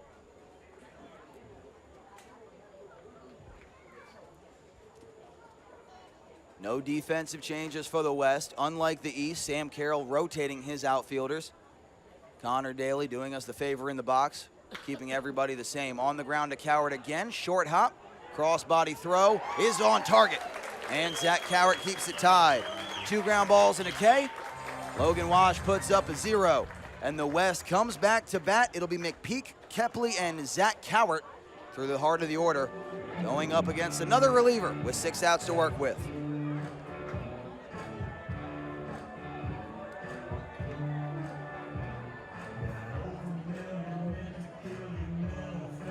And it's time to Kinetics drawing winner from earlier tonight. Kinetics was set up on the concourse, and Kinetics is drawn the name Rachel Wojcicz. Again, that's Rachel. Rachel, I hope I'm saying her last name correctly. Wojnicz. Congratulations, Rachel. You won the drawing from Kinetics. GM Insurance wants you to know if you're looking for a knowledgeable and qualified insurance agent. GM Insurance says the team just right. Tonight, your unique and individual policy. That's GMinsurance.com.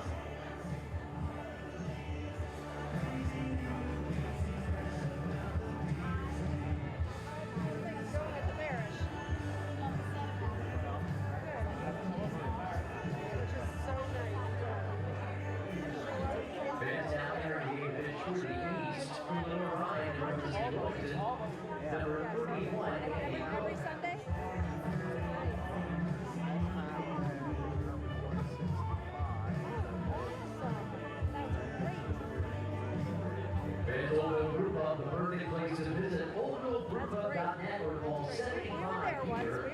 Johnny Kelly Clinton are both owners and active members of the community. Come with delicious food and stay for the beer.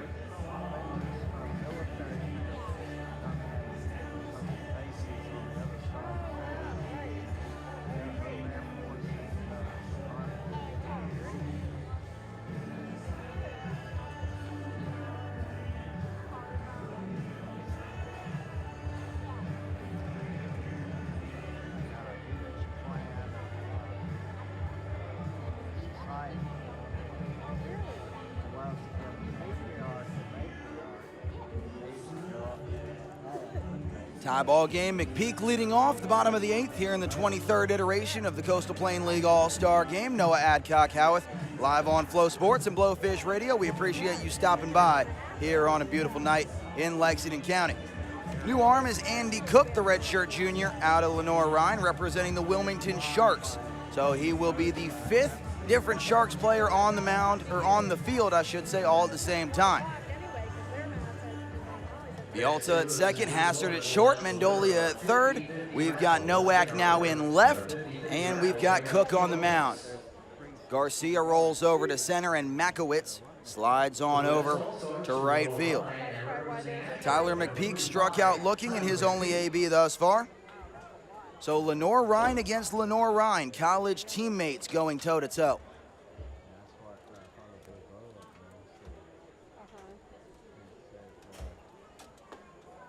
First pitch taken outside the zone.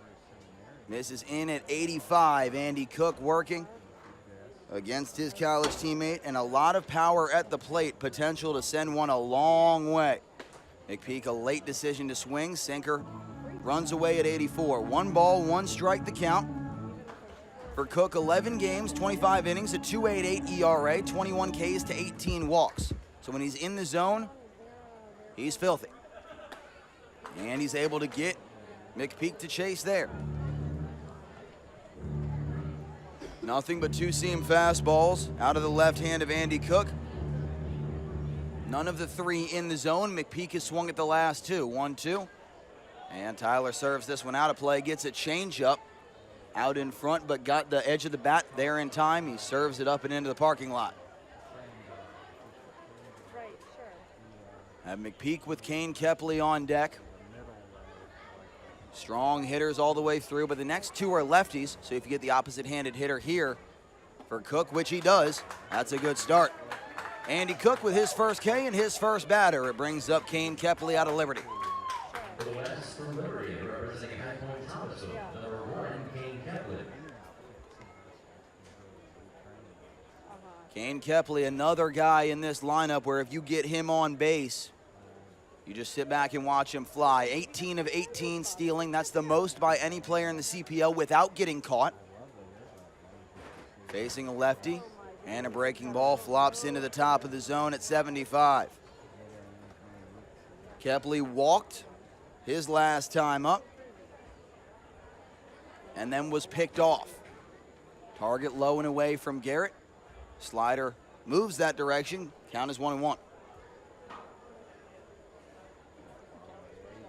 Crowd starting to thin out slightly, but it's been a good night here in Lexington County. Those that are going to stick around, treated to a laser light show. after the ball game. Fastball high. Had this last year in 2022. Excited to bring it back to Lexington County here this summer. We appreciate Bill and Shannon coming back and putting it together for us. We'll project those lasers in a fantastic display set to music up along the tree line in center and right field. Acts as a natural green screen to work with here at Lexington County Baseball Stadium. 2-1, fastball in, and Kepley in the driver's seat in his second AB. Short turnaround for a lot of these players. They'll be back in the field of play tomorrow. A handful of them will. 4 games, 8 of the 14 teams playing tomorrow. Chop softly to third. Mendolia shuffles back. A high throw and off the mark. Cross had to jump out of the way of danger, kept it in front, but had Kepley coming down the tracks. That should be an error.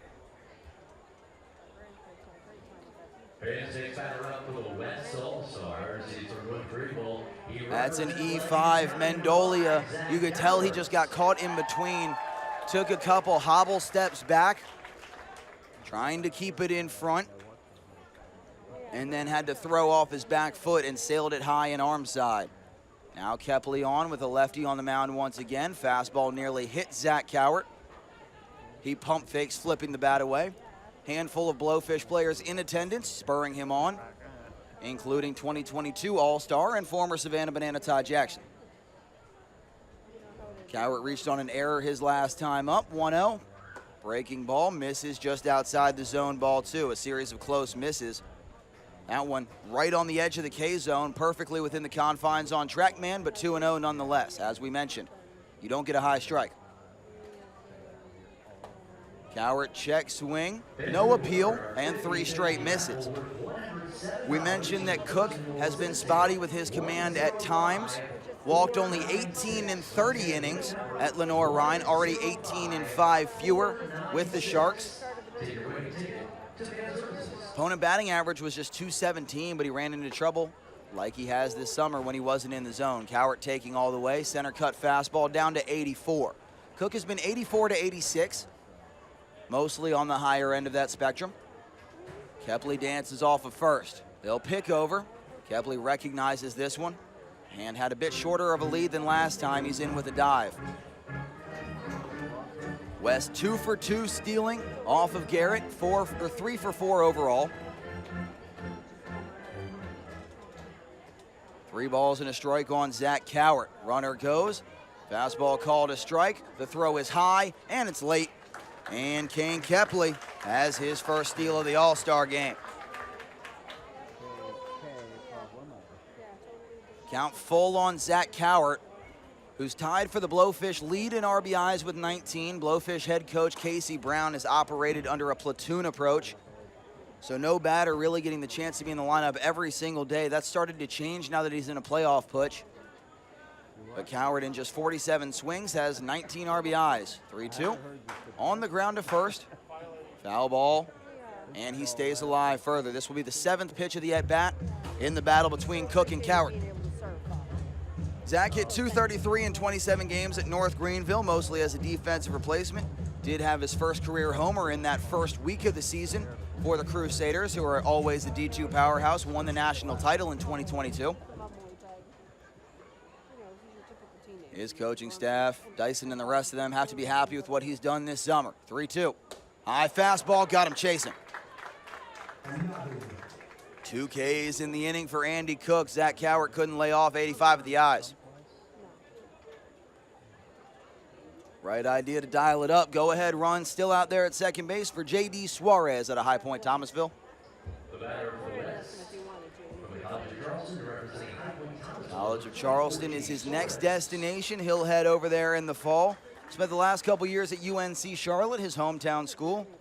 Went just 4 for 26 in 21 games, but the second-year High Tom player hit over 300 last year, hit .288 this summer, en route to the All-Star nod.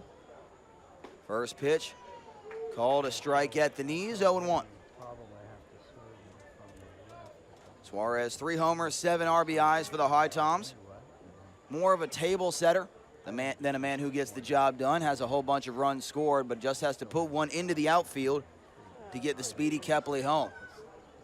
0-1, low and away. Henry Garcia's now in center. He has the strongest arm of the bunch. He's also the deepest out of the three. Scott Makowitz is in right and shifted over towards the gap. He's just hugging the warning track. And you have Luke Nowak in left as well. 1-1. Change up outside. Garrett goes diving that direction, ball two. First base is open. You have Adam Fallon on deck, the DH, out of Martinsville, who's 1 for 1.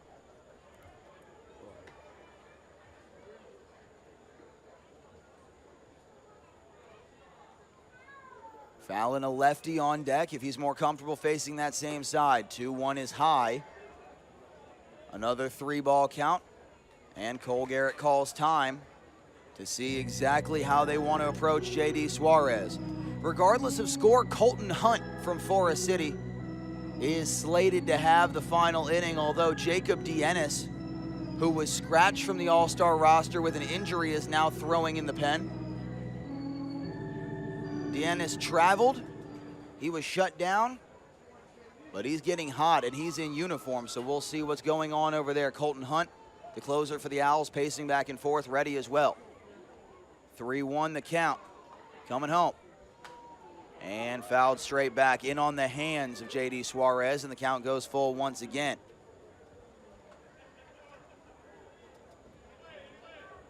Andy Cook looking to tightrope out of danger after the the one-out error. Put the man on. The stolen base got him to second.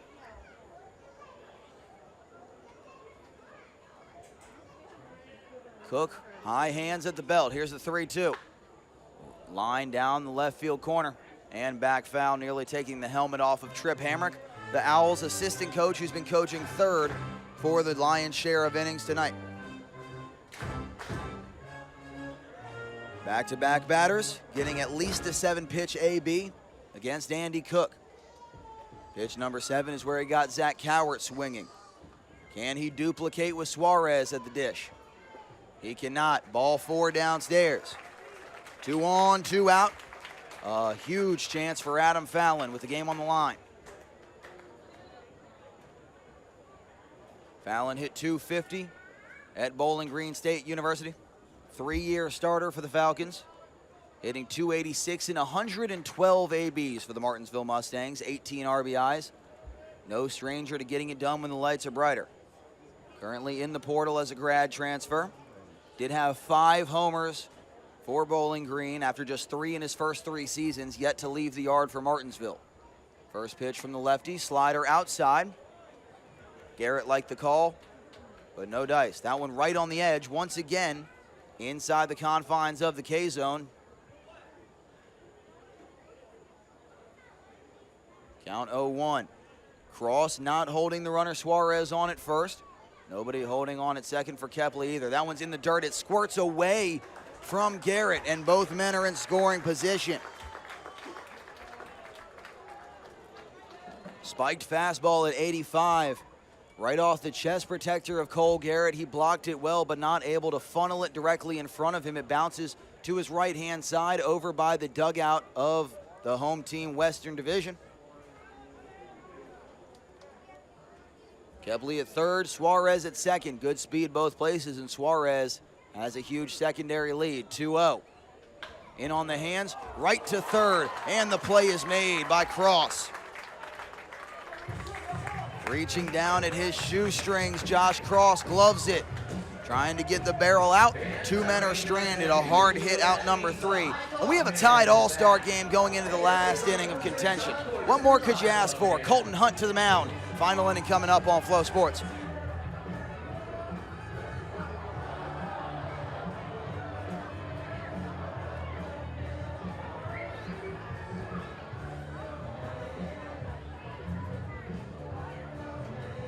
Fans, we know you're going to stick around and enjoy the post-game laser light show after our award ceremony, but make sure you support the Pittsburgh Baseball Coaches Pitch team with your donations as you leave our ballpark tonight. I hope Joseph team is off tonight.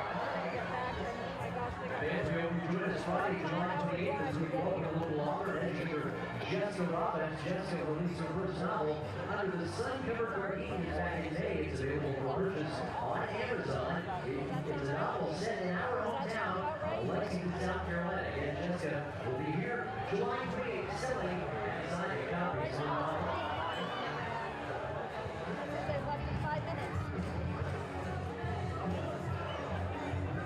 Looks like Hot Dog Man is reloading. He's had more hot dogs.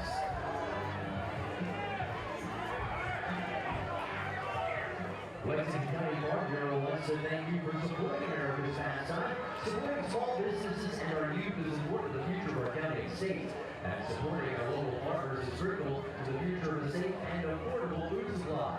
Call today to see how you can become a member of Lexington County Farm Bureau and help support your farming neighbors right here in Lexington County.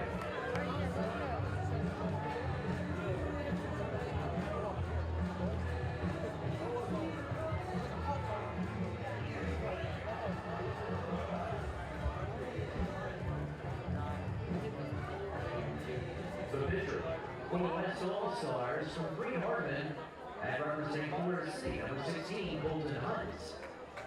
Top of the ninth at Lexington County Baseball Stadium. 23rd All-Star game in Coastal Plain history. Coming down to the wire, knotted at 4. Colton Hunt out of Freed Hardeman represents the Forest City Owls on the mound, going up against Josh Cross. First pitch fastball up to 94. That's the hardest we've seen Hunt this summer. Misses outside, 1-0. Cross coming in. He's 0 for 1 with an RBI ground out in his AB. Mighty swing, another 94-mile-per-hour fastball for the closer for the Owls. Hunt, a junior, 13 games this summer, 5 of 5 in saves, 1-1 in his record, 15 Ks and 14 1/3, just a 1.88 ERA. The only man who's really been able to solve him is currently on his team. It's fellow All-Star Darian Pendergrass of the Blowfish, who's 2 for 2 with 2 RBIs. 1-1 on Cross. Change up just below the knees. Doesn't get the call. Half a ball below the zone. Cross, out of Eastern Michigan, hit .376 as a freshman All-American at EMU. Despite it being his second season in college, he redshirted at Toledo, so he was a redshirt freshman. Late swing on the fastball, straight by him at the bottom of the zone, 93-94. That gun's not hot, but the right arm of Colton Hunt certainly is. Cross will transfer to Cincinnati in the fall. It'll be his 3rd school in 3 years. Behind 2-2 on Hunt. Check swing, cued towards third, and foul is the call. Hit off the glove of Zach Cowart. Doesn't end up mattering. Cross heads back to the box. 9-1-2 for the East. Cross, Vialta, and Hassert. So a Holly Springs Salamander and then 2 Wilmington Sharks due up for the 9th. The only man still in the pen is Michael Caldone. For the Eastern Division, he'll have the bottom half. And swung on strike 3. Fastball straight past the bat of Cross. 1 batter, 1 K. Colton Hunt going to work.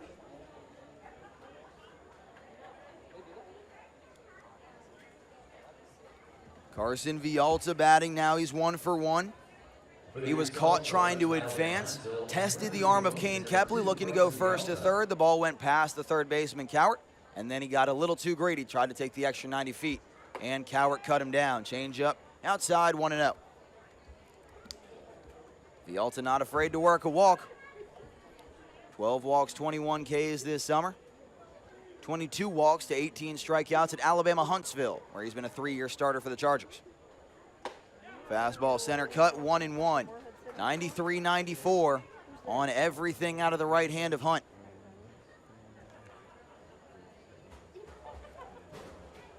Hunt threw almost 92 innings at Freed Hardeman in the NAIA ranks. Popped up out of play 1-2. He was a starter, 4.61 ERA, 96 Ks, 28 walks, and 91 2/3 for the Lions. Led the team in innings, wins, and strikeouts, went 10-5 with 2 CGs, including a 9-inning no-hitter. The only runner coming from an error. So yeah, he's good. 1-2. Changeup out, count even. You would figure Hunt was reaching the end of his rope just based on the number of innings he's thrown and the fact that he's been on the roster all summer. All told, he's now at 106 between the Owls and the Lions of Freed-Hardeman. But we had Jacob Brown on here in the 6th inning. No indication from him or anybody else that he's close to being shut down. We'll see how it changes down the stretch. 2-2 on Carson Vialta from the Wilmington Sharks. Hunt from the windup. High fastball, and the count goes full. Again, lost child has reported fan services. If you're missing your child, 89-91 has been the general consensus for the fastball of Colton Hunt, up to 92. But 93, 94, nothing below 93 here in the All-Star game. 3-2, outside ball 4, and there is the first one, a two-seam at 90. A walk and a K, nothing in play for the first 2 batters for the East here in the 9th. This is Cam Hassard out of Villanova, who has a single in his only AB thus far. Took over for Mason Dunaway, who went 1 for 2 with 2 RBIs.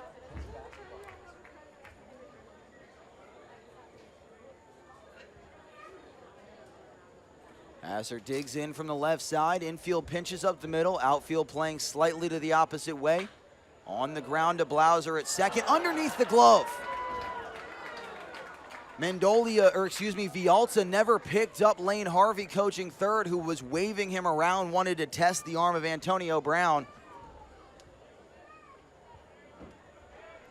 Cooper Blauser can't make the play, and we'll call that a single. Scott Makowitz takes a fastball just below the knees, 1-0. Makowitz struck out swinging against Cade Bachknight in the 7th. So Makowitz has already taken on the rising freshman. Now he goes against a true junior in Hunt. 1-0. Hunt sees it fouled back by Makowitz.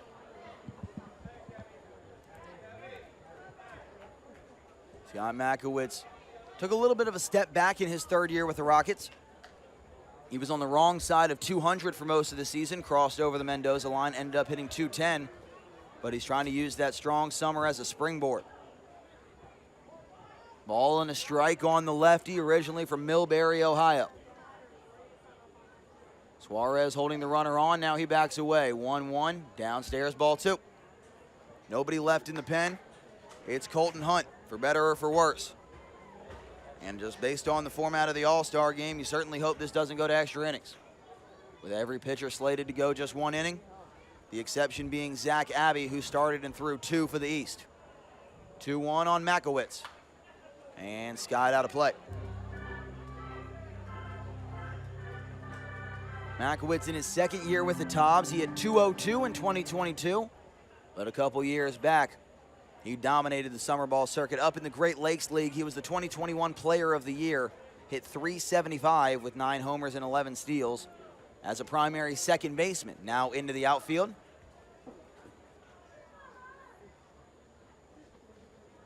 Hunt to the belt. Vialta off of second. Hassard at first. And out of play. Makowitz continuing to battle the Tob, looking to drive in a pair of Sharks.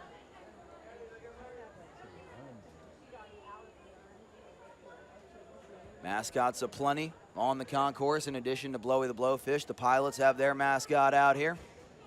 The Hot Dog Man is out as well. Was rifling hot dogs left, right, and center into the stands in the middle innings. 6th pitch of the AB. And down the right field line, out of play once more. That one, ridiculous hang time before it kisses off the top of the front office building down the right field line. But so far out of play that the track man was unable to read the hang time, and Makowitz continues to battle. Makowitz hit a long foul ball in his last AB and went down swinging on the next pitch. Looking to fight. And he'll stay alive for at least one more. Saw a high changeup and knocked it back into the net. Henry Garcia is on deck. He has a single and a strikeout to his name.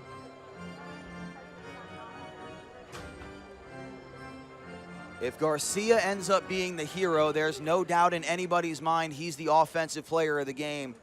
Already what he did at the plate, but especially after that play out in left field where he made that fantastic catch. Probably just needs one more hit on the resume. Fastball fouled back, still 2-2. Makowitz continuing to run up the count on Colton Hunt.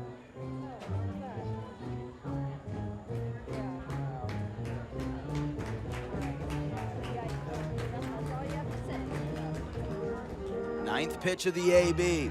Colton Hunt working against Scott Makowitz. One check of the runner at second. Hunt coming home, and the changeup outside. Slipped out of the hand of the right-hander. Count goes full. A walk loads the bases for Hunter Garcia.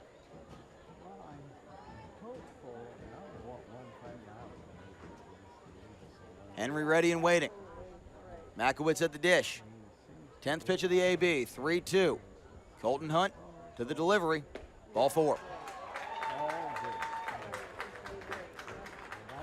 First walk issued by Colton Hunt. Jacob Dienis throwing in the pen. Not sure if he's eligible, but Jonathan Johnson's down that way conversating. Bases loaded for Henry Garcia.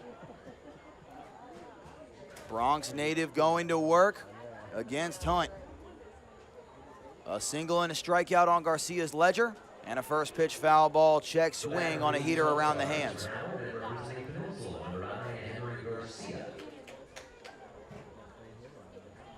23 walks, 23 Ks, just 6 RBIs for the Pilots. Garcia usually in those top 2 slots in the order. 0-1. Popped up behind first. McPeak in foul territory, drifting over. He makes the catch. They will not try it. And Tyler McPeak with a good play and good spatial awareness to register out number 2. Bases loaded, tie ball game in the top of the 9th here at the Coastal Plain League All-Star Game. A.J. Mendolia. He's the third baseman, came in relief of Jake Ogden. Mendolia hitting .238 this summer with 16 RBIs. A.J. 0 for 2. Bases loaded. First pitch from Hunt. On the line, it short hops off the body of Suarez, and everybody's safe.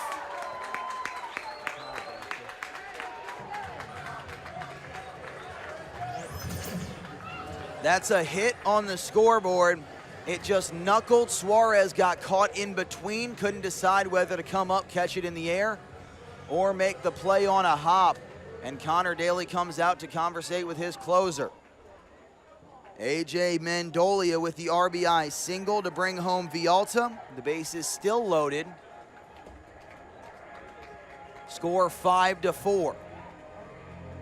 So there will be a save opportunity for Michael Caldon of the Peninsula Pilots.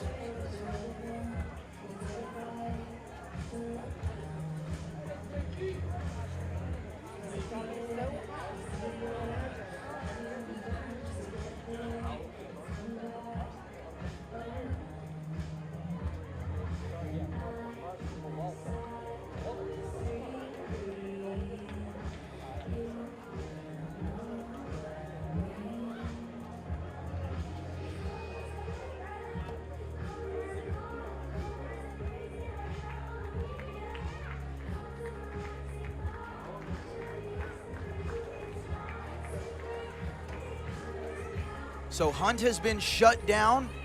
That's the advantage of having your head coach be your all-star coach. If he wants to save you for the regular season, he can do that, and that's his prerogative. So we flip it to a man who was not active on the all-star roster. He was voted in, but he was told that he was either shut down or injured. Regardless, we were told he was not available. This is Jacob Dienis out of NC State from the Ashboro Zookeepers.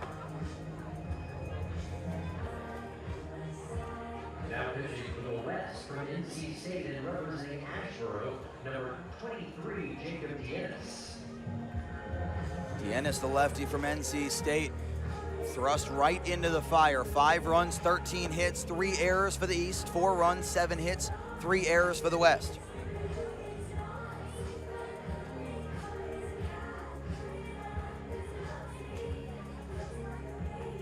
For Deanna, 6 games, 5 starts, a 4.8 ERA in 24 1/3.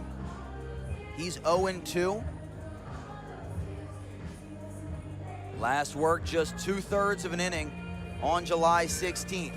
That was his rehab outing. So he's been marked as available. And now he'll face off against Luke Nowak with the bases loaded and 2 outs. The East has Blauser, Brown, and Allen. 3 strong hitters for the West, 9-1-2 against Caldon.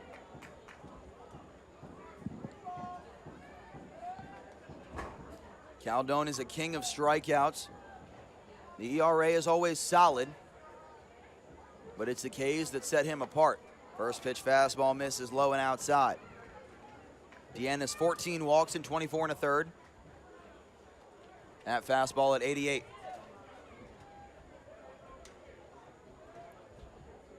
Deanna's from the stretch. Here's the 1-0. Misses arm side with back-to-back pitches. Ball 2. Cam Hassard at third. He singled. Henry Garcia, he flew out, but it's Scott Makowitz at second after working a walk, and A.J. Mendolia had the RBI single off the body of J.D. Suarez at first. 2-0. Nowak takes that one, called a strike at the thighs. Count 2 balls, 1 strike on the lefty from ECU.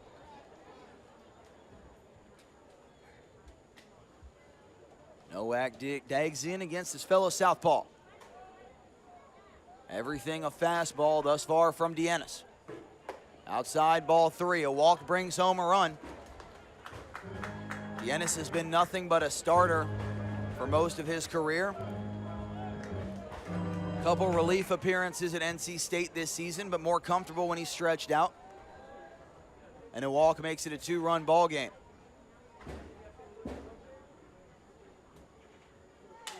Broken bat, nothing but the handle left in the hands of Nowak. Blauser over to McPeak, and Deannis dials in and retires the only batter he faces. Good work by the All-Star to come in and do his job. We flip it over. Michael Caldon coming on to throw the bottom of the 9th. He'll face off against Cooper Blauser when we get back.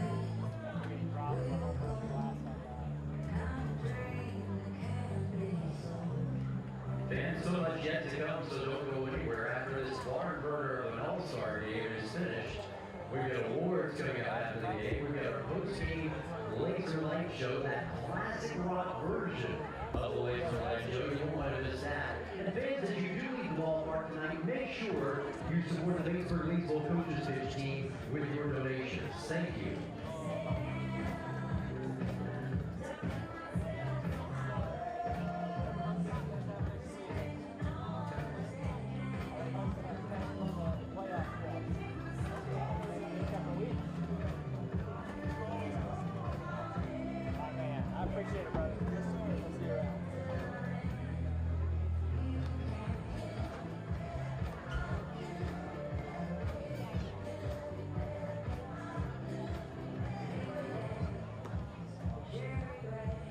Let's change the mood a bit.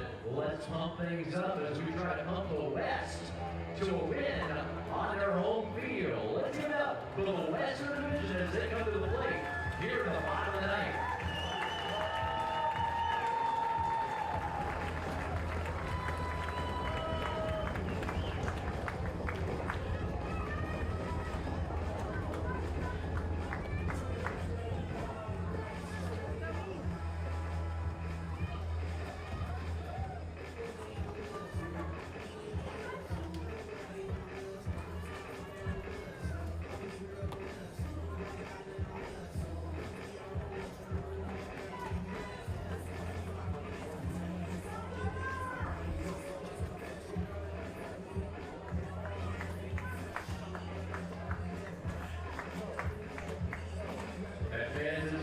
Leading off the night for the West, representing Lexington County from Clemson, Michael Caldon, the sophomore out of New Jersey, representing the Peninsula Pilots, look to lock down this All-Star game. Noah Adcock-Howarth with you on Flow Sports.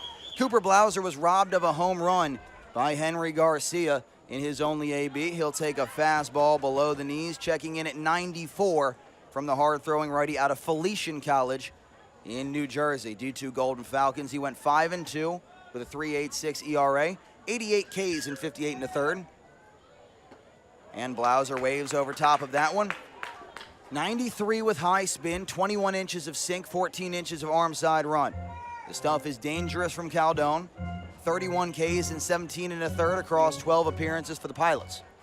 1-1 on Cooper. Below the knees, nothing but fastballs for Caldone. 93-94. Blauser ahead in the count, 2-1. Cooper has good speed from the right side. So does the man on deck in Antonio Brown. Get either one of them on, and you can at least create some chaos. Here's the 2-1 to Blauser. And that's into right center field, and you will have a leadoff base runner. Cooper, Blauser. 2 hard hit balls, a 1-for-2 ledger. Tying run is on base for Antonio Brown. Trip Hamrick now coaching first. Randall Ortiz, the head coach of the Bigfoots, is at third. Luke Nowak back in center. Scott Makowitz in left, Henry Garcia in right. As the East head coach Sam Carroll continues to just rotate them about the outfield. Much to the chagrin of scouts and scorekeepers alike. Antonio Brown, a strikeout and a walk. They're playing in for the bunt, and he popped it up. In foul territory, neither the catcher nor the first baseman can get there. Garrett and Cross both giving chase, but out of play. So Brown gets bailed out on a popped up bunt. The third baseman, Mendolio, might as well have been in Brown's pocket.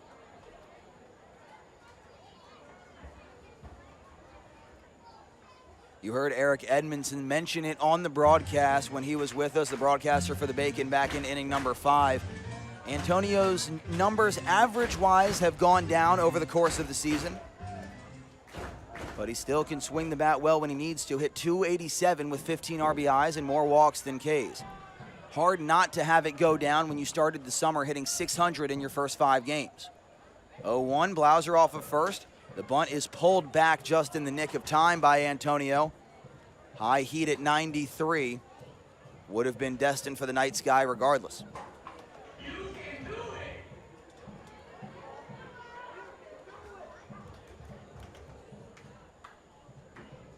Blauser off of first, there he goes. Brown pulls back, the throw is into the outfield.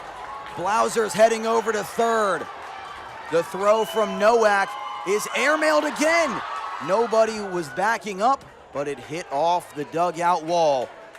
Cooper, Blauser mark it a stolen base and an E2. Speed kills. Cooper Blauser was 12 of 12 coming into that. And the 4th error of the night for the Eastern Division. 7 in the ball game. Puts the tying run at third base. Count 1-2 on Antonio Brown. Pulled back on the bunt, but it was middle.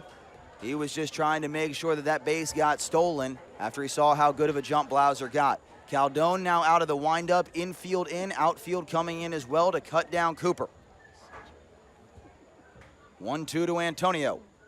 Swung on and missed. His first swing of the AB, 92, right down the heart of the bat. A challenge fastball from Caldone. Brown couldn't catch up. Man at third, 1 out for G. Allen. Allen's 1 for 2 with an RBI single and a stolen base. The lefty out of Ouachita Baptist in his final game in the CPL. Boy, wouldn't that be a way to go out. Heater at the knees, 0-1. Allen, 4 homers, 37 RBIs for Forest City, 12 bombs, 45 driven in at Ouachita Baptist. Here's the 0-1 pitch. And fouled straight back. Back-to-back heaters coming in at 93 apiece. Allen from Little Rock, Arkansas, goes to school in Arkadelphia. Started his college career at TCU, redshirted his only season. No balls and 2 strikes on the big lefty. Caldone to the belt. Coming from the windup, a long, deep breath, and here he comes. Inside, ball 1. That one very nearly got a piece of him.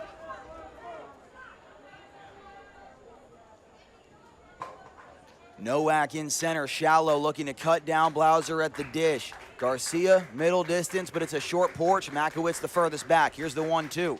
Breaking ball, strike 3. It was tipped into the mitt. We said off the bat What does Michael Caldone do better than just about anybody else in the league? It's Ks. Leads the CPL in Ks per 9, 31 in 17 in the third. Had a 13.6 K per 9 at Felician. Tying run at third base with no outs. He's gone strikeout, strikeout. It's Drew Lanphier, who's late on a fastball at 94. Lanphier hitting .214, 6 of 28, the fewest ABs of any hitting all-star. Has not played in the last 10 days. Here's the 0-1, fastball out. Lanphier, thus far tonight, 2 strikeouts, both swinging. Faced off against Rodemaker and Giannone and went down on strikes both times. 1-1 against Caldone. Back foot breaking ball laid off. Garrett goes to the backhand to keep it in front. Caldone looking to will the Eastern All-Stars to victory here in Lexington County. 5-4 in favor of the visitors from the East. 2-1 on Drew Lanphier. Caldone coming home. Hit hard, but back foul, out of play as it hooks into the Lexington Knight down the left field line. Make it 2-2 on the lefty from NC State.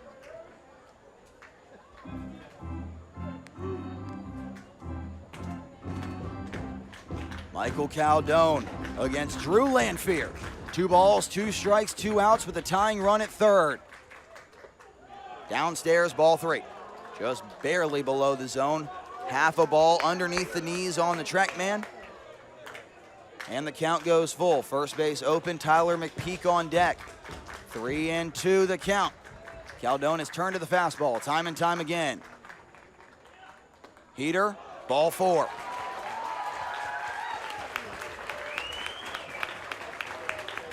Right on the corner of the K zone. You can't locate the edge any better on the official strike zone than Michael Caldone just did. But Vince Krager, as he has all night, not giving the knees, not giving the letters. It's a short and wide zone, and there's men at the corners with 2 out. Tying run, Cooper Blauser at third base. He singled, stole a bag, and moved over on an error. 2 out walk for Drew Lanphier at first. He's the winning run. Tyler McPeak has batting. He's 0 for 2 with 2 Ks. First pitch through the hole, and we are tied. Lanphier looking to go first to third. He'll be in. The throw from Garcia is caught away from the bag. Tyler McPeak with a huge swing.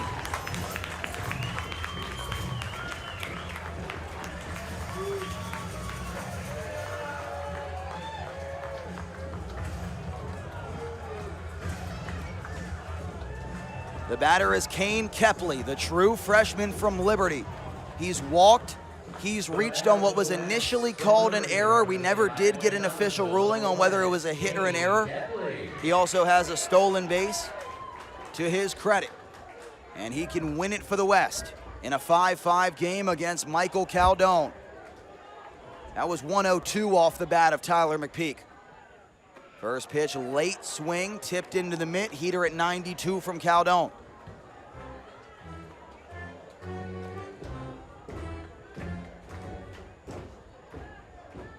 Kepley hitting .363 for the High Toms. Lanphier at third. Fastball, again late, down to 91, but the same result for Kepley. McPeak at first. Neither one a double plus runner, but it doesn't take a lot to get the job done with 2 outs. McPeak takes off. Caldone does not care, and it's a 3-pitch strikeout. The West tie it up, and we've got free baseball in the CPL All-Star Game.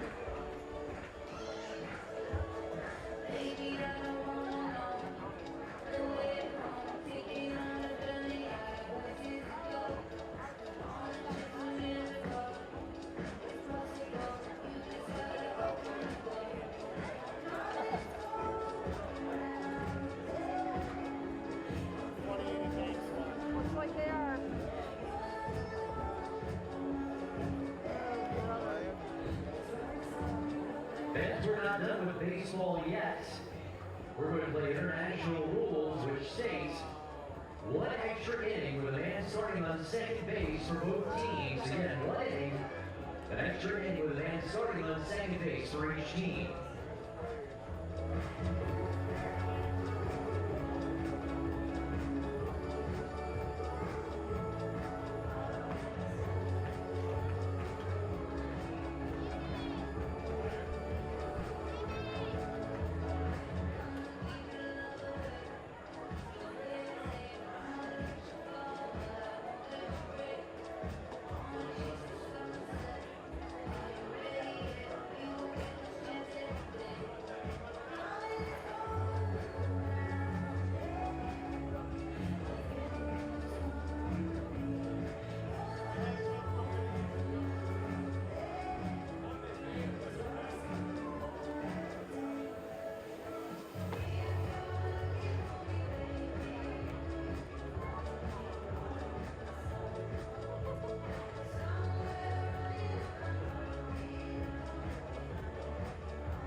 Free baseball in the All-Star game. What more can you ask for to celebrate the beauty of summer here in Lexington County? Jacob Dienis back out to the mound, and we will officially explain exactly how this extra inning period is going to work. So first and foremost, as is conducive with everything the CPL has laid out over the course of the last couple seasons, it's international rules. Nobody out, man at second base to start out the inning.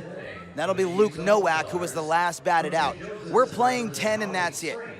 Whether it's tied, whether the West walks it off, or the East scores in the top half and holds on, it doesn't matter. We'll end in a tie if we need to, because we're out of pitchers, quite frankly. But it would certainly be more exciting if somebody could get this done. Luke Nowak at second. The batter is Ryan Piccolo, who was the home run derby hero last night. First pitch fastball upstairs for the lefty. That's the runner placed on second for the East Carolina Boys, number 21, Luke Nowak. Good speed with Nowak. He stole 2 bases back in the 8th.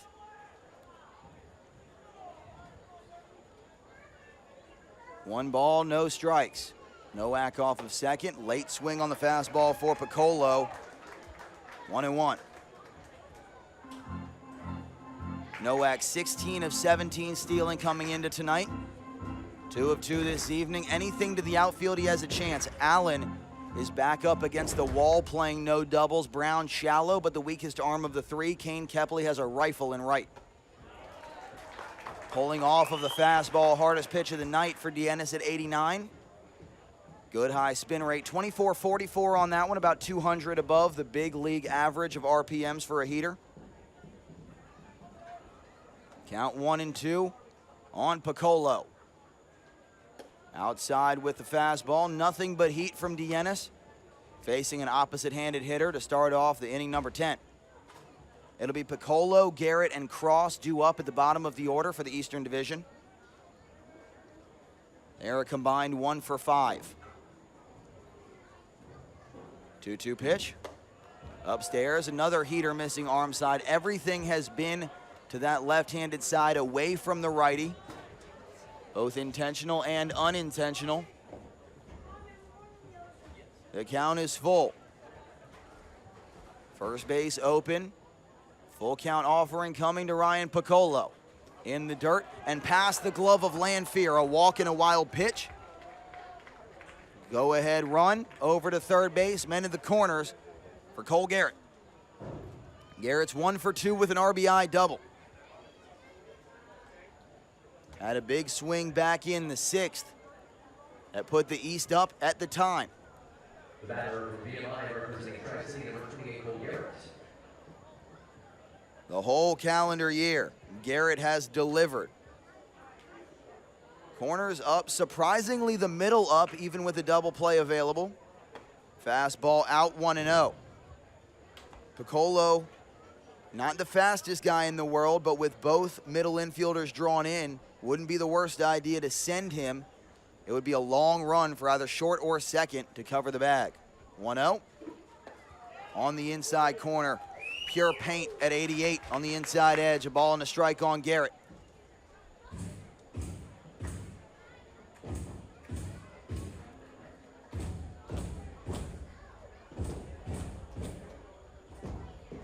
Second year with the Chili Peppers, a chance to be an all-star hero. Pickoff move. They got him locked down, but again, with nobody in there, first move, Piccolo takes off and he's got a stolen base. It was the right idea from Dienis, but Suarez didn't get there in time. There was just nobody there to cover. Counts as a stolen base for Piccolo all the same. He's got an all-star steal, 2 men in scoring position. Only forces at first. 1 ball, 1 strike on Garrett. Sophomore lefty rolls to the belt. Dienis coming home. Waves at a fastball off the edge with good run. 17 inches of sink, 17 inches of run at 89. Count 1-2. Infield drawn in everywhere. Outfield sneaks forward as well. Here's the pitch. Slider in the dirt, blocked well by Lanphier. Both of them out of NC State. So almost certain that they've worked together a handful of times in bullpens, inter squads, potentially in games in the regular season. Can actually strike that as Lanphier has yet to make a collegiate appearance. Fastball out. A ball off the outside corner, ran away from the edge, and the count goes full. First base, currently unoccupied, but the last thing Dienis looking to do is walk the bases loaded with nobody outs and extras. Jacob closed on the third base side of the rubber. Here's the 3-2. Pop foul out of play down the right field line and up and over the concourse.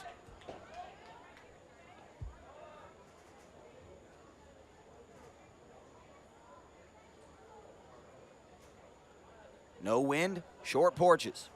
Everything within reach, but you have to do it yourself. Had some breeze blowing out to left in the early innings. It's long since calmed down. 7th pitch of the AB coming to Cole Garrett. Inside and to the backstop, a late break from Luke Nowak, and he was not able to advance. Now there's a force everywhere, and Luke Nowak, who didn't get a good look, had his view partially obstructed by Garrett in the right-handed box. Nowak also unfamiliar with this ballpark, not quite certain of how it was going to bounce off of the backstop and the padding back there. The bases are loaded for Josh Cross. Cross, the first baseman out of Holly Springs. 15 homers for Eastern Michigan, 4 this summer. And he's gonna break the tie and then some into the gap. 2-run score as Piccolo's being waved around. First to third goes Garrett and Josh Cross. A 1-for-3 night with 2 RBIs.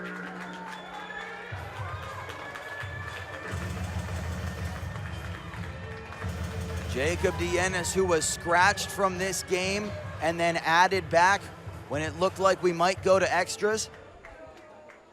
He was injured after the initial ballot taken off, cleared through a rehab outing.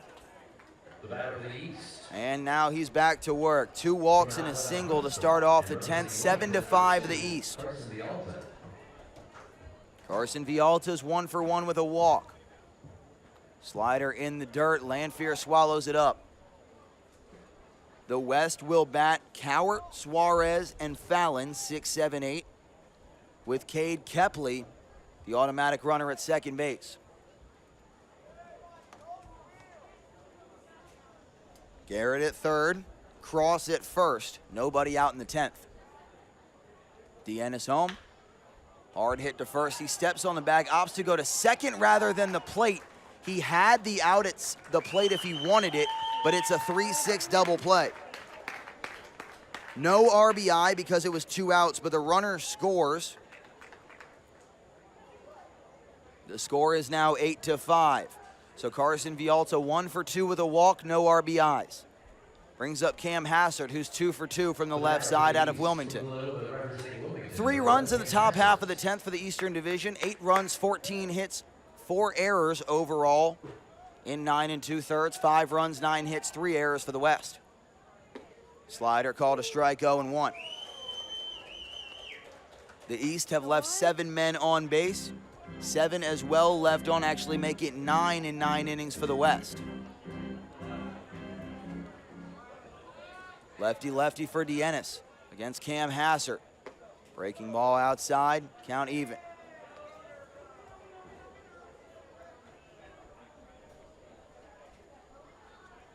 Hassert 292 for Villanova. 18 games played before injury caused him to miss the last 2 months of the season. Fastball just off the outside corner by a ball, count 2-1. Hassert, a 2-year starter for the Wildcats, who went 14-37 this year.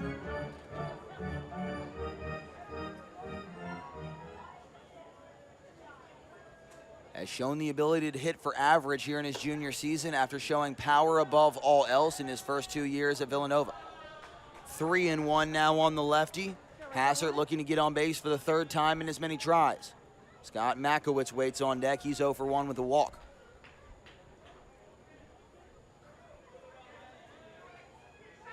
Dienis to the belt. And he yanks it ball 4. 3rd walk of the inning for the Eastern Division. Scott Makowitz now batting, the righty out of Toledo. The batter for the East All-Stars from Toledo representing Wilson, number 1, Scott Makowitz. Makowitz from the Wilson Tobs. Correction, he is a lefty. Infield shifts slightly to the pull. Left and right field are straight up. Antonio Brown, he always likes to play to the opposite field gap regardless of who the batter is, unless it's a substantial shift necessitating pull side. That's not the case here. So he's very briefly into left center field. Pickoff move, Hassert back standing.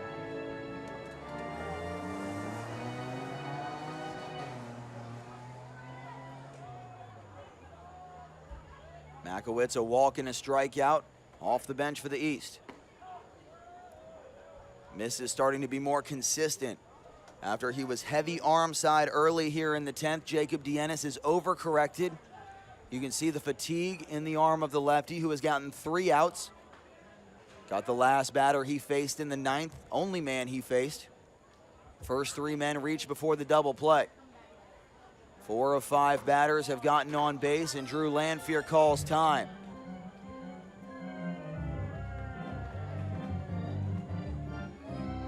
Michael Caldone will be back out to work.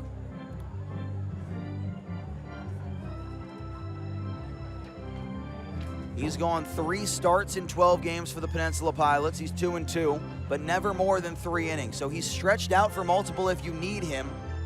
This will not be a foreign concept. And one thing for Caldone that he has done well has been inside the zone all summer, and again tonight, just 1 walk in his 1 inning. Breaking ball called a strike. Always nice to have something else to lean on. Slider spins its way in, 2-1. Laser light show coming after the game. Ryan Oots, who started this game as the DH. We might have to break substitution rules and put him back in the ball game if Dienis runs out of bullets. Back-to-back strikes after the beating from Lanphier, though, with the slider. 1 looking, 1 swinging, 2-2 with 2 outs. Dienis looking to end the inning. And cued away off the bat of Scott Makowitz. Out in front of the breaking ball and off the end of the bat, it rolls softly towards the on-deck circle where Henry Garcia lies in wait. Garcia 1 for 3 with a strikeout, if it gets that far. Dienis, nothing but sliders since that meeting, 3 in a row. Coming home again. Broken bat, fastball softly hit to second. Suarez bobbles it, and he's safe. J.D. Suarez couldn't pick it up off the dirt, and that'll be an error. The 8th of the game, the 4th for the West. And whatever the opposite of bailing out your pitcher is, that was what just happened right there.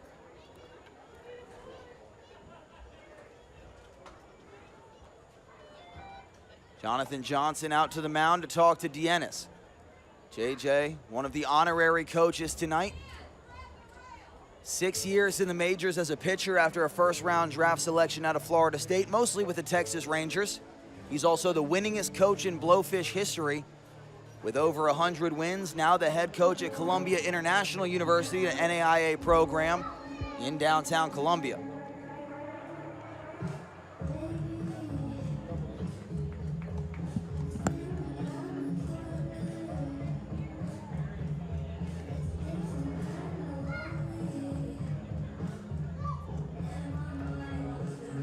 The 7th man to bat in the inning, and the 9th overall face by Dienis will be Henry Garcia, the 8th. Connor Daly heading down to conversate with Ryan Oots. It's an all-star game, so we might have to bend, not break the rules just a little bit. Ryan Oots was the starting catcher, caught the first 5 innings, and now he's getting loose. Change-up called a strike on Garcia. Ryan Oots has not made an official pitching appearance since high school, but he did pitch in an exhibition game for the Blowfish. He was up to 93 on the mound, which is what he topped in high school. When we say he can play 1 through 9, he can play 1 through 9. Spiked in the dirt, it evades the arm and the entire body of Drew Lanfear. Wild pitch, makes runners 2nd and 3rd with 2 outs and 3 runs home. 1 ball, 1 strike the count. Back-to-back change-ups to the righty Garcia. Single strikeout and a pop-up to first base. Garcia out of Howard County Junior College.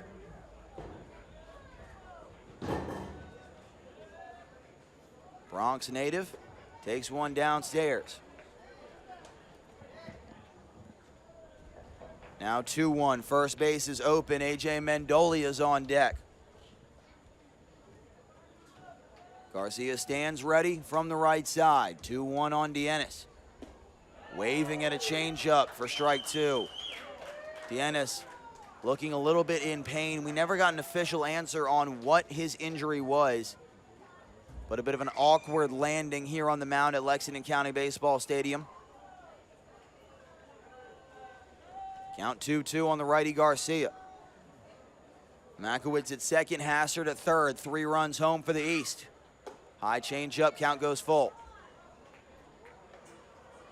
Have to figure anything close. Garcia's ready to fire.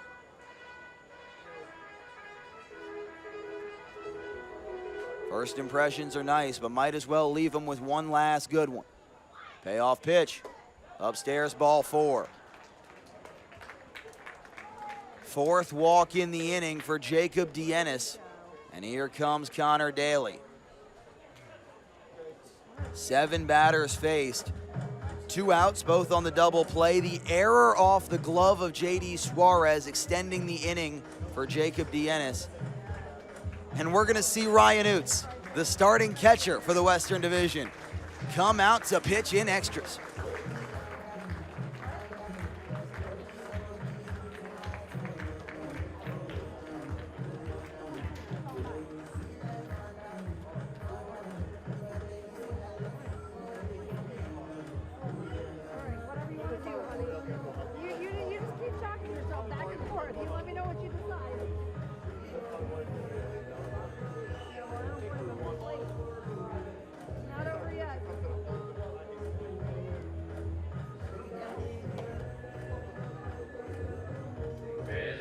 All-Stars are putting the ball in the hands of a Lexington County arm.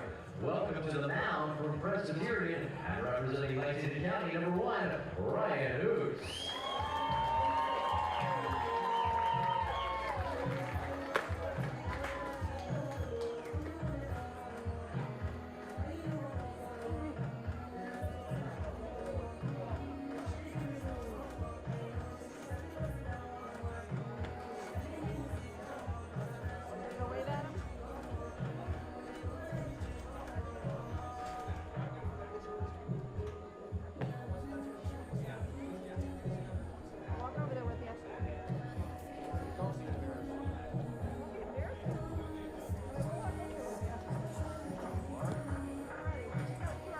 Don't ever let anyone tell you that the Coastal Plain League All-Star Game was missing anything. We have a position player pitching, and it's Ryan Oots from Lexington County. He pitched in high school at P27 Academy. No appearances in 3 years at Gilbert. First pitch fastball at 89 to the top of the zone. So he already has a higher max velo than 4 of the 18 pitchers that we've seen that were voted in as All-Stars. The batter is A.J. Mendolia, third baseman from the Wilmington Sharks. 3 on, 3 in, 2 outs in the 10th. Oots breaking ball nearly hits Mendolia, who leans out of the way of the knuckle curve. Came in at 70 with a spin rate 100 RPMs higher than the major league average. 19 inches down, 8 inches of slice. It's not a bad offering when he gets it in the zone. 1-1 for Oots. Fastball out at 89, 2 balls and a strike to count. Luke Nowak waits on deck. He was on base to start this inning as the automatic runner, but is yet to hit. 1-1. Fastball called a strike at the knees at 88. Ryan Oots gets a fan. Round of applause from everybody still in appearance. 2 balls, 2 strikes, 2 outs. Ryan Oots to the windup. Got him chasing. 90 on a fastball from the starting catcher, because that's what All-Star Baseball is all about. 3 runs home in the top half of the 10th that lasted 26 minutes on the clock. But that's the beauty of baseball. No shot clock, no game clock, no nothing. You have to let your opponents hit, and that's what the West will do against Michael Caldone. It'll be Zach Cowart leading off for the West, trailing by 3. For the West to win this ball game. And everybody jump around.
To those of y'all still watching at home, wherever you're tuning in from, we appreciate it greatly here on Flow Sports and BlowfishRadio.com. My name is Noah Adcock Howarth. I want to thank one more time Alex Hines from the Florence Flamingos, Eric Edmondson from the Macon Bacon, and our old pal Jacob Brown from the Forest City Owls, who each stopped by for an inning.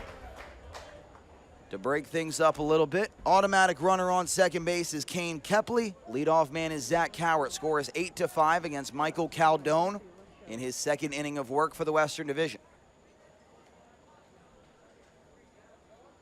First pitch fastball upstairs at 91.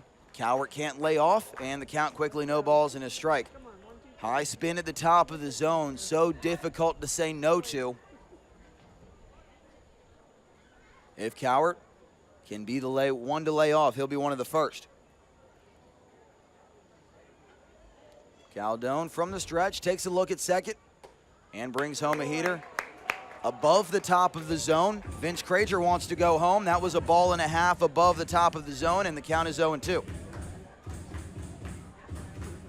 Hassert holding on. Kane Kepley at second base. No balls, 2 strikes on the Blowfish third baseman.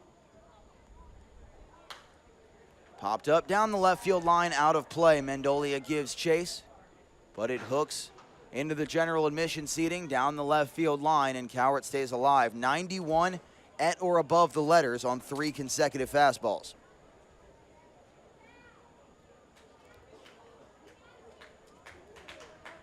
Caldone up to 94 in his first couple batters.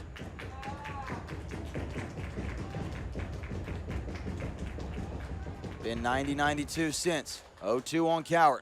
Inside, I don't know how that didn't hit him. A fantastic acrobatic move by Cowart to avoid the danger. Ends up a wild pitch. And Kepley over to third base.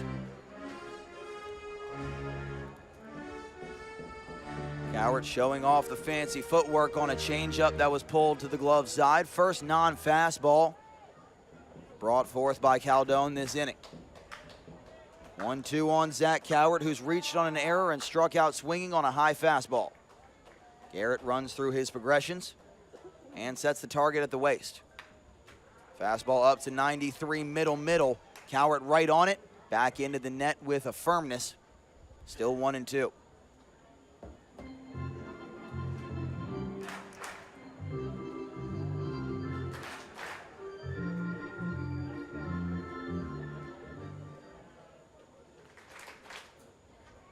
One more time. Caldone looking for the put-away pitch. Breaking ball in the dirt, but blocked towards the third base line, so nowhere for Kane Kepley to go.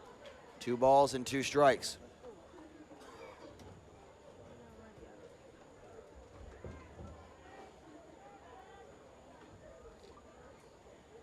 Three hours and 40 minutes since first pitch into extras. One way or another, this will be the last half inning.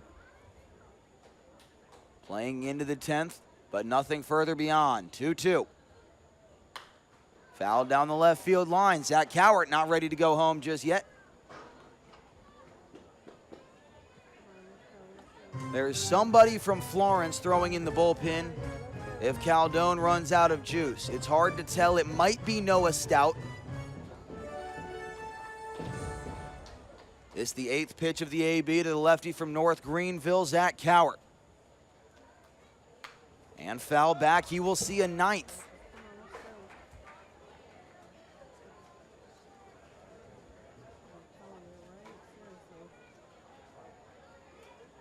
Braden Caton, our trusty bat boy, runs that one down one more time. He's had a little extra inning of work for him. Working in those overtime hours. 9th pitch of the AB coming for Cowart. Cowart and Caldone toe-to-toe. Breaking ball, called strike 3. At the top of the zone.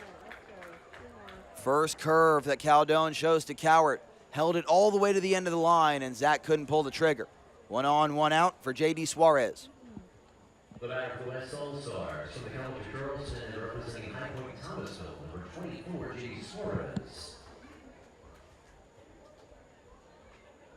Suarez, a walk and a pop-up in his 2 plate appearances here in the All-Star game. His first appearance, second-year high tom.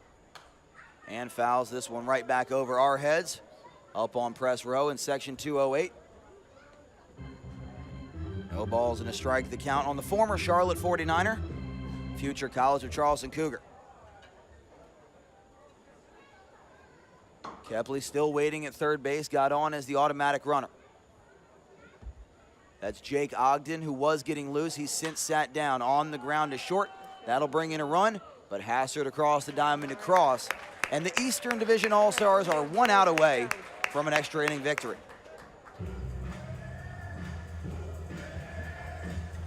Last hope for the West is Adam Fallon. 8-6 the score.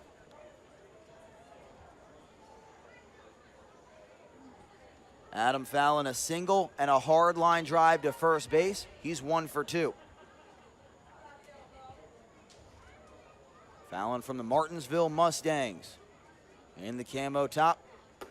Takes a mighty hack at 93 above the belt. 0-1.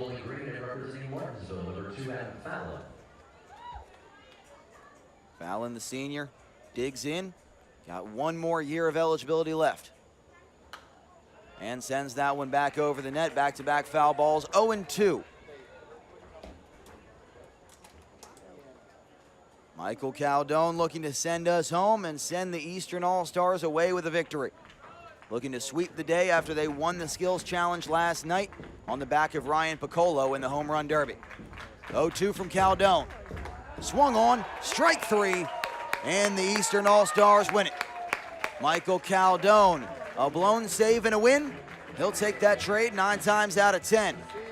Final score is 8-6 in favor of the East. Caldone the win. Dienis, who wasn't even supposed to pitch, is a hard luck loser. Final tallies, 8 runs, 14 hits, and 4 errors for the East. They leave on a total of 13, including 6 in the last 2 innings. For the West, it'll be 6 runs, 9 hits, 4 errors, and they leave on 9. We certainly appreciate y'all stopping by over these last 2 days and being in Lexington County with us. We certainly hope you've enjoyed this presentation on Flow Sports and Blowfish Radio, whether you tuned in for 1 or 10, however much you were along with the ride. For Carter Burns, Jeff Lee, Patrick Snipes, Tristan Bolton, and our entire team, along with Eric Edmondson, Alex Hines, and Jacob Brown, who stopped by to provide the color, I've been Noah Adcock Howard. We are finalized from the All-Star Game here at beautiful Lexington County Baseball Stadium, home of the Lexington County Blowfish. The East takes it in extras 8-6. The final hero, the 2 RBI single off the bat of Josh Cross. Have a fantastic night. 8 teams in action tomorrow, including the Lexington County Blowfish, taking on the Florence Flamingos in Florence. That whole schedule available on pointstreak.com or on the Coastal Plain League website. But we will say goodbye for now. Have a fantastic evening. Enjoy the Laser Light Show. We'll stay with you on Flow Sports and let you see all that. But thank you so much. And before that, one more thing. We've got the presentation coming up on the field. We'll send it down to Olivia Lavelle, Berkeley Mezzanotte, and Alec Riggle, the CPL's official intern team, who will present the pitcher and offensive player of the night. Have a fantastic night, ladies and gentlemen, and thank you for tuning in.